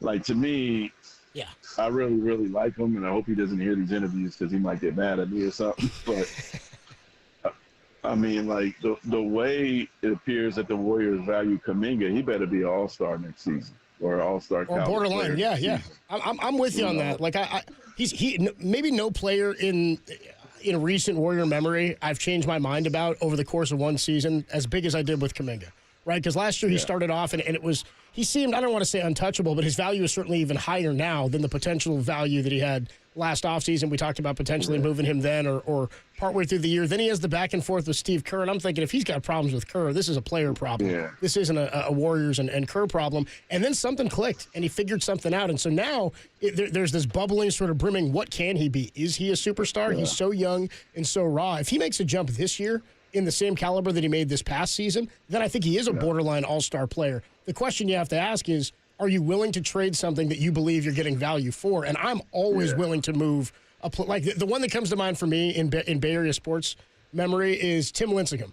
After his first year, after his second year, there was thought that, like, should the Giants, who were not a playoff team, they won 77 games or something in 2008, should they think about trading a Cy young pitcher for a big-time bat, a guy like Alex Rios, who was like a budding star at the time, and they decided to hold on to him. But I used to think, man, an everyday player like that might be more valuable than a pitcher. And thank God they didn't trade Tim Lincecum, right, for what he was. Yeah. But if you can get a guy that's going to change the course of the next 2 seasons for you, I don't know why you don't go in on it. Yeah, and the thing about marketing, he's 7 feet, 240, right? Yeah. He's 27 years old. Yep. He averaged 23 points and 8 rebounds last season, man. Like, he shot 37% from 3. To me, he sounds like a Warriors player. Yeah. He's got size, which they need. He can rebound, which they need. He can shoot threes, which they need. To me, if that's the thing that's holding that up, I think because he's 27, and maybe because Paul George is in his 30s, there was some caution there. But being that marketing is 27 years old, if that's what I have to give up to get him, you don't have to. Steph doesn't have to worry about somebody taking some load from him. This guy can do it on a night in and night out basis. And the one thing that I think, is intriguing about him to me, like if you go look at the last month, like the Jazz lost all their games in March, right? Yeah. Before they shut him down, he still averaged 25. He's still. So to me, that means like even when during their times when they're not doing so great, which the Jazz weren't last year, he showed up. He still showed up every night and played hard. So I really think if the Warriors can get him, hey man, I love JK. You got to give up something to get something. To me, that means he's pretty good. If he's what you got to give up to get him, but for Lauri Markkanen, I would do it. And talking to Mark Spears here, it would make it. I think I would be able to swallow the pill of trading Kuminga more if Andrew Wiggins were more reliable. Yeah. But you don't need him to be. No. If you get Markkanen. If you get Markkanen, that's not really the issue anymore. The thing with Kuminga is, and I love him, it's just not a consistency there. Like, who was the Warriors' second leading scorer in the second half of the season? It was Klay Thompson. It wasn't Jonathan Kuminga. Right. So, to me, if you could move him for a young star that's consistent, who's been an all-star already, who's proven, I don't know. I mean, to me, that's worthy of it. In terms of other teams across the league, Tom and I were saying, I think OKC's had the best offseason so far. The addition of Isaiah Hartenstein to go with the trade of Josh Giddey to get them to Alex Caruso. I mean, they look like they could be, at least on paper, the number one team again this year, or the number one team in the West this year. I agree. Hartenstein, I thought they paid way too much money. But I guess that was the market. He's getting $28 million. Yeah, right. Wasn't he getting paid like $3 million? Yeah, we got to recalibrate what $28 million means, because you got the contract for Jaylen Brown. What's he getting, like $63 a year or something like that? Well, that's Jaylen Brown. Excuse me, Jason Tatum. Pardon me. Yeah.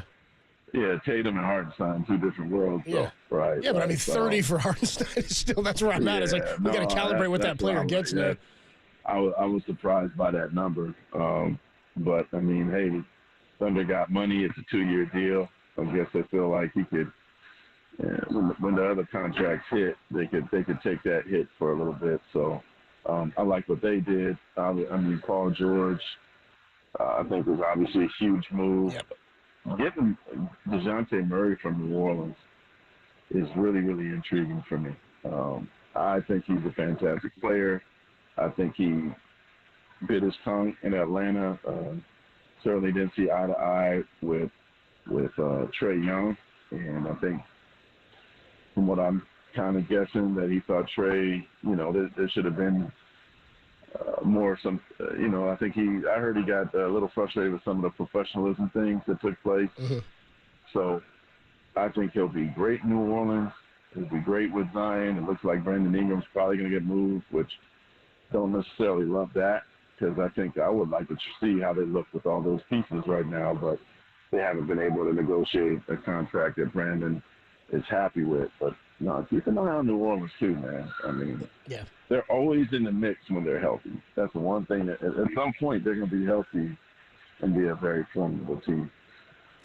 Mark Spears, the voice you hear, ESPN and Anscape.com. Hey, Mark, enjoy the family, enjoy the food, enjoy the concert, and we'll talk to you next week, man. Have fun. All right, brother. Take care. Yeah, we talked about it last week in that the Warriors may not be done, even after the additions of Buddy Hield, DeAnthony Melton, and Kyle Anderson. 3 good additions, but as Mark says, you still need a big splash. And if you can land a guy like Lauri Markkanen and hold on to somebody like Jonathan Kuminga, I think the Warriors could be contenders in the Western Conference, at least a top 4 team, and then you're at least home court in the first round. And you go from there. Tolbert and Copes with you on a Friday afternoon. More to come. Giants pregame coming up at 3:10 out in Cleveland. Open up a 3-game series with the Guardians after taking 2 of 3 from the Atlanta Braves in Atlanta. We'll talk to JT Snow for our weekly conversation next, and then get you out to Giants pregame in Cleveland. It's Tolbert and Copes on the Sports Leader.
The Warriors completed their signing trade of Buddy Hield, acquiring him for a 2031 second-round pick and signing him to a 4-year deal with a third-year player option. Keep it locked on KNBR for any and all Warriors free agency updates.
winter is coming.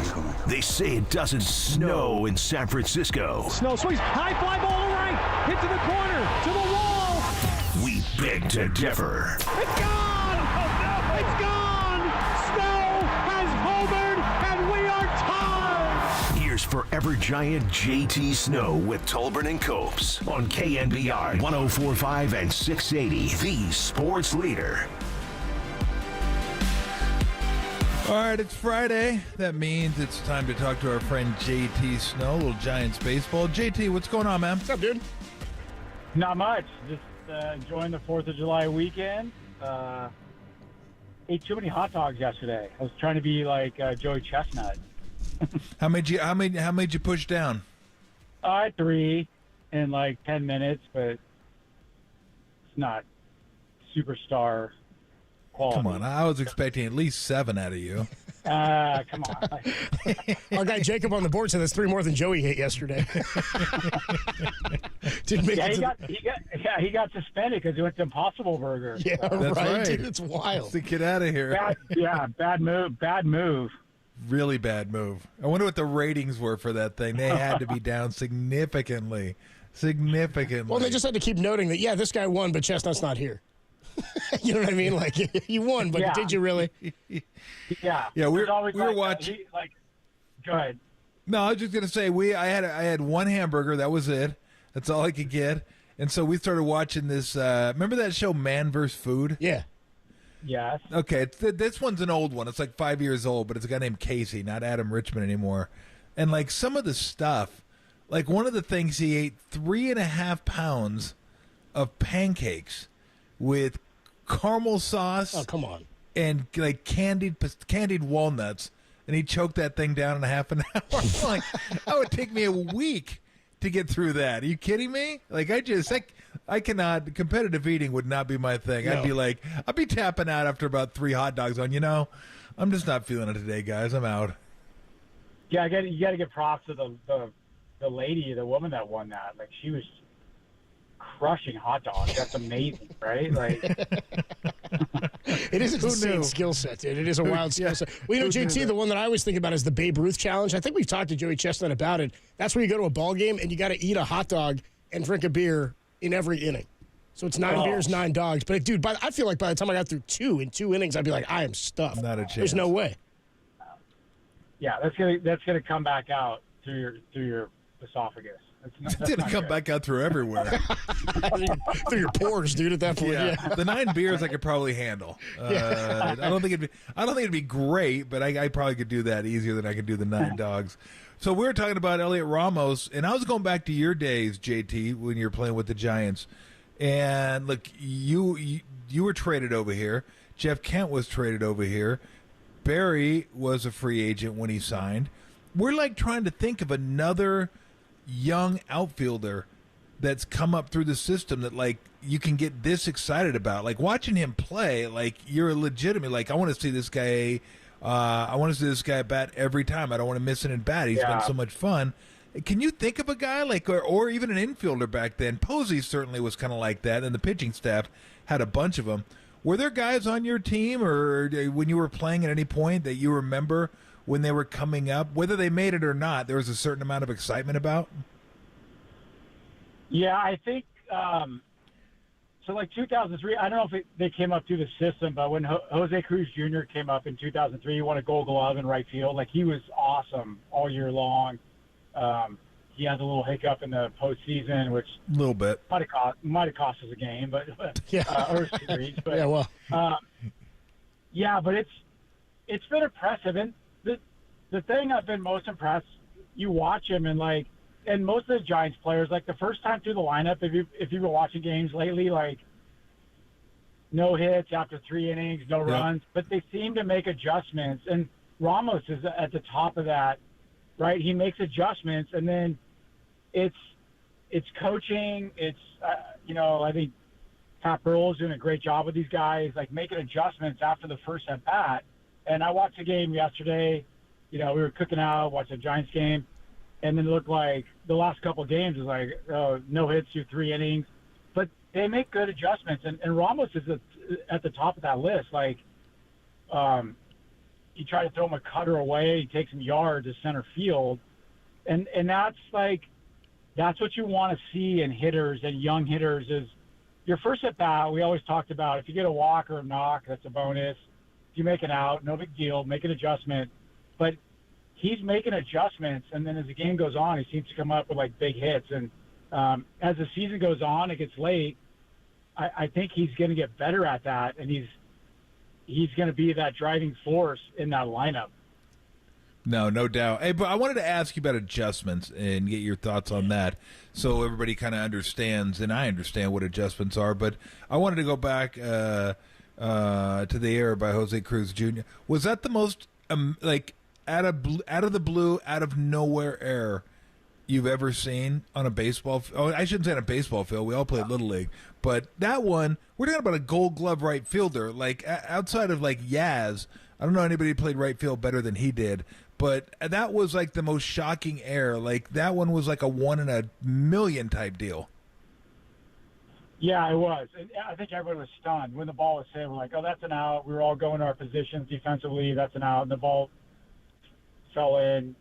He didn't make that play. And then we're like, and it just goes to show you in baseball, like how one play or a play that's not made can change the whole dynamics of the game. And like the last couple of games with the Giants, like I was watching yesterday, and then the ball falls in, the center fielder and the shortstop don't communicate, ball falls in, and then the shortstop yesterday on the double play ball throws it into the dugout, and then boom, the next guy home run. And it's like that's why managers have gray hairs, and that's why plays that are supposed to be made should be made.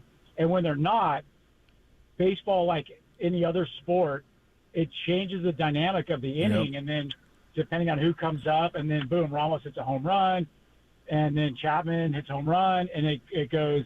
And I know Snitker in the dugout was like, we should have made that play. Like the shortstop or the center fielder should have caught that ball. The shortstop should have made the play at first base, and now it goes haywire. And that's the great thing about baseball. It's just things can unravel at any time.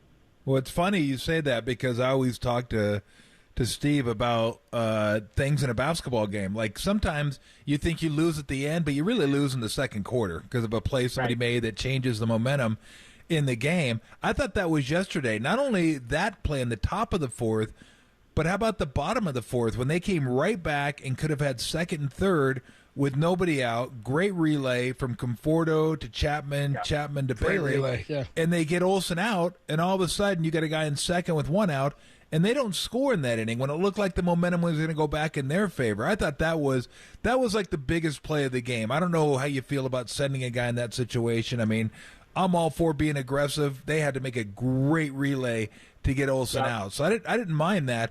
But that, like you said, that changed the momentum. Now instead of the Braves having the momentum, the Giants said nope and went on to win the game. Yeah, it should have been second and third, nobody out. But so there's a rule in baseball: with nobody out, unless a guy is 100% sure to score, you hold him at third. Okay. So they took a chance, and then Chapman made a great relay throw. The replay was great because he almost took off Wisely's head right on that relay throw. Like he threw it right over his head. But that's on the third base coach. Like, you have to hold him there. So now you have second, third, nobody out or one out. I'm not sure what the situation was. But no out. That's it.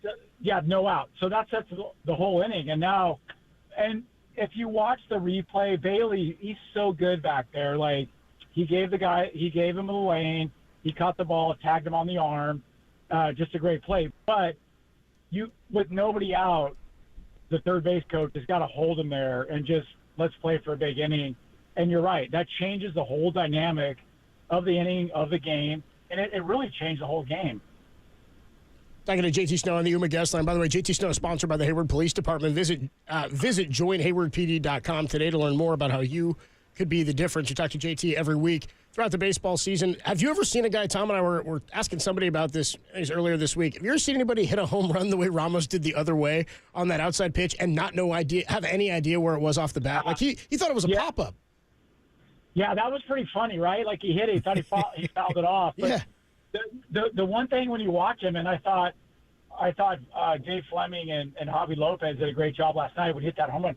He hits the ball so high off the bat, and he's got so much carry and so much launch angle, and he's so strong that his balls carry like nobody else. So it's pretty amazing. I think he had one earlier this year, like in San Francisco, down the right field line. He thought he hit a foul and it went out, but he's got that ability and that strength. He's so strong lower half, and it was cool to see the replay yesterday.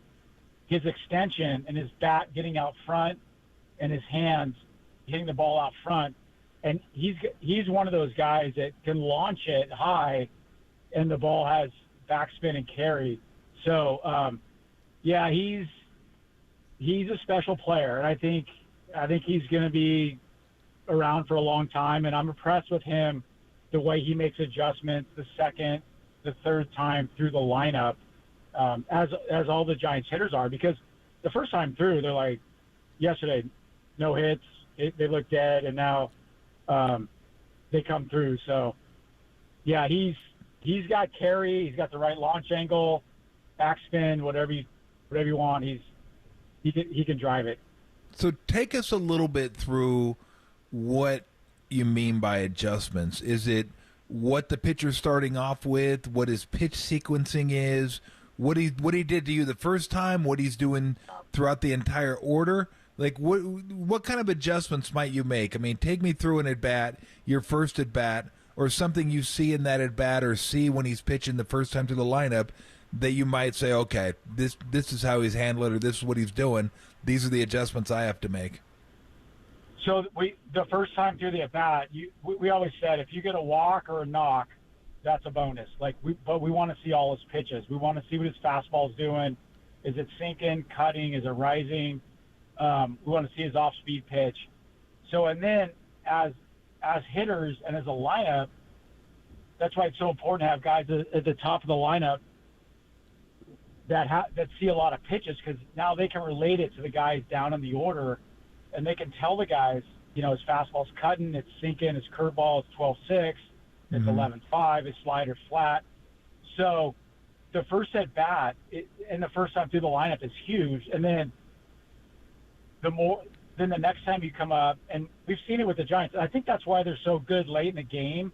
They make adjustments, even though there might be bullpen guys in there. But when you get a starting pitcher out there, it's hard nowadays for a starting guy to go through the lineup a second, a third time. And yesterday, watching Logan Webb, that's why Logan's so good. He's got his stuff. He can go through the lineup a second, a third time. But if you have an at bat, your first at bat, and I see all his pitches, then I feel pretty confident in my second at bat, maybe my third at bat if he's still out there on the mound. Got it. JT, do we? Well, I don't want to go back to the terrible play again, the one we were talking about in right field. But that same series, it ended with you running into Pudge Rodriguez. I'm just wondering, because you were talking about how good Patrick Bailey is. Given the lane there it's a completely different rule than when you were playing. Did you ever successfully blow anybody up in the bigs and knock the ball out of his hand? Well, the first time I went on the DL, I ran into a catcher for the Rockies named Ben Petrick. I was out at home plate, and I tried to blow him up, and I bruised my ribs, and I went on DL for a couple weeks, and it wasn't a smart move. But the rules have changed, and you can't do that anymore. If you remember, it probably started with Buster, right? When Buster tore his ankle up. That's when the rule changed, yeah. They changed the rule after that. So I think the rule's better now. You have to give the runner a lane to score, and I think it's better for everybody. But it just the Pudge thing. I tell people I was on second base, and the crowd was so loud, and Pudge was so good behind the plate. My lead was so short, I couldn't hear the third base coach. So I took a short lead. The ball was hit. Whatever had happened. I tried to knock the ball out of his glove. But, with the rule changes now, the catcher has to give the guy the lane and then just kind of swipe the tag. But there's a lot of rule changes that have happened since then for like it or not, for the betterment of the game, keep guys healthy. Probably a better rule in general. Yeah, I'm with you. Yeah. Hey, real quick, So you're coming around third to score. Was it always third base coach for you, or did you feel like sometimes you had a pretty good beat on it, and whether you got a stop sign or not, you knew you could score? You're always going hard, and then a good third base coach is always waving you, and then he can always put the stop sign up late. Like I thought Tim Flannery was probably one of the best third base coaches of all time, because he would get down the line, and as a runner, whether you're fast or not, you're coming hard, and you're anticipating to score, and then if the coach puts the stop sign up, then you can stop, or you can slide stop, get back. But the third base coach is reading the ball, and they know that the outfield arm, the strength of the arm in left field, center field, right field. So if the ball's behind you, you're relying on that third base coach. And that's why Flan was so good. He would get down the line and tell the guys, and you have to keep the guys coming, because as a runner, whether you're fast or slow, whatever, your first instinct is like, I think he's going to stop me. But when the coach is like bringing you all the time, then it takes a thought out of it as a runner. So you're going, and you can get halfway down the line, and they can stop you, and you can get back. And we saw yesterday in that game, right? Early in the game, the ball was hit in right field. They threw it in, and Lamont Wade. JT, I'm sorry to stop you, JT. We are up against it. We actually do have to get out for the start of Giants pregame. My bad, dude. I'm sorry. We do want to talk more about this play. We appreciate the time every week, man. Have a great weekend, and we'll do it again. Great weekend, JT. We'll do it again next Friday, JT. All right, see you guys. No worries, man. We got up against it. We got like 20 seconds. We got to go. I was like, I don't think we have a way out of this one. I guess we'll just thank the guests. Yeah, just thank the guest. JT Snow. Rude. Yeah, thank sorry, you, JT. dude. Thank you, JT. Thank you. Sorry, JT, and thank you, JT. What am I supposed to do, man? What do you want me to do? I'm the bad guy? I wanted you to do People it. made their ball. You wanted me to do it, so you didn't have to do it. Great, I get to be the total D. I'm going to do this. Take it away, Derek. I get to say it, Derek.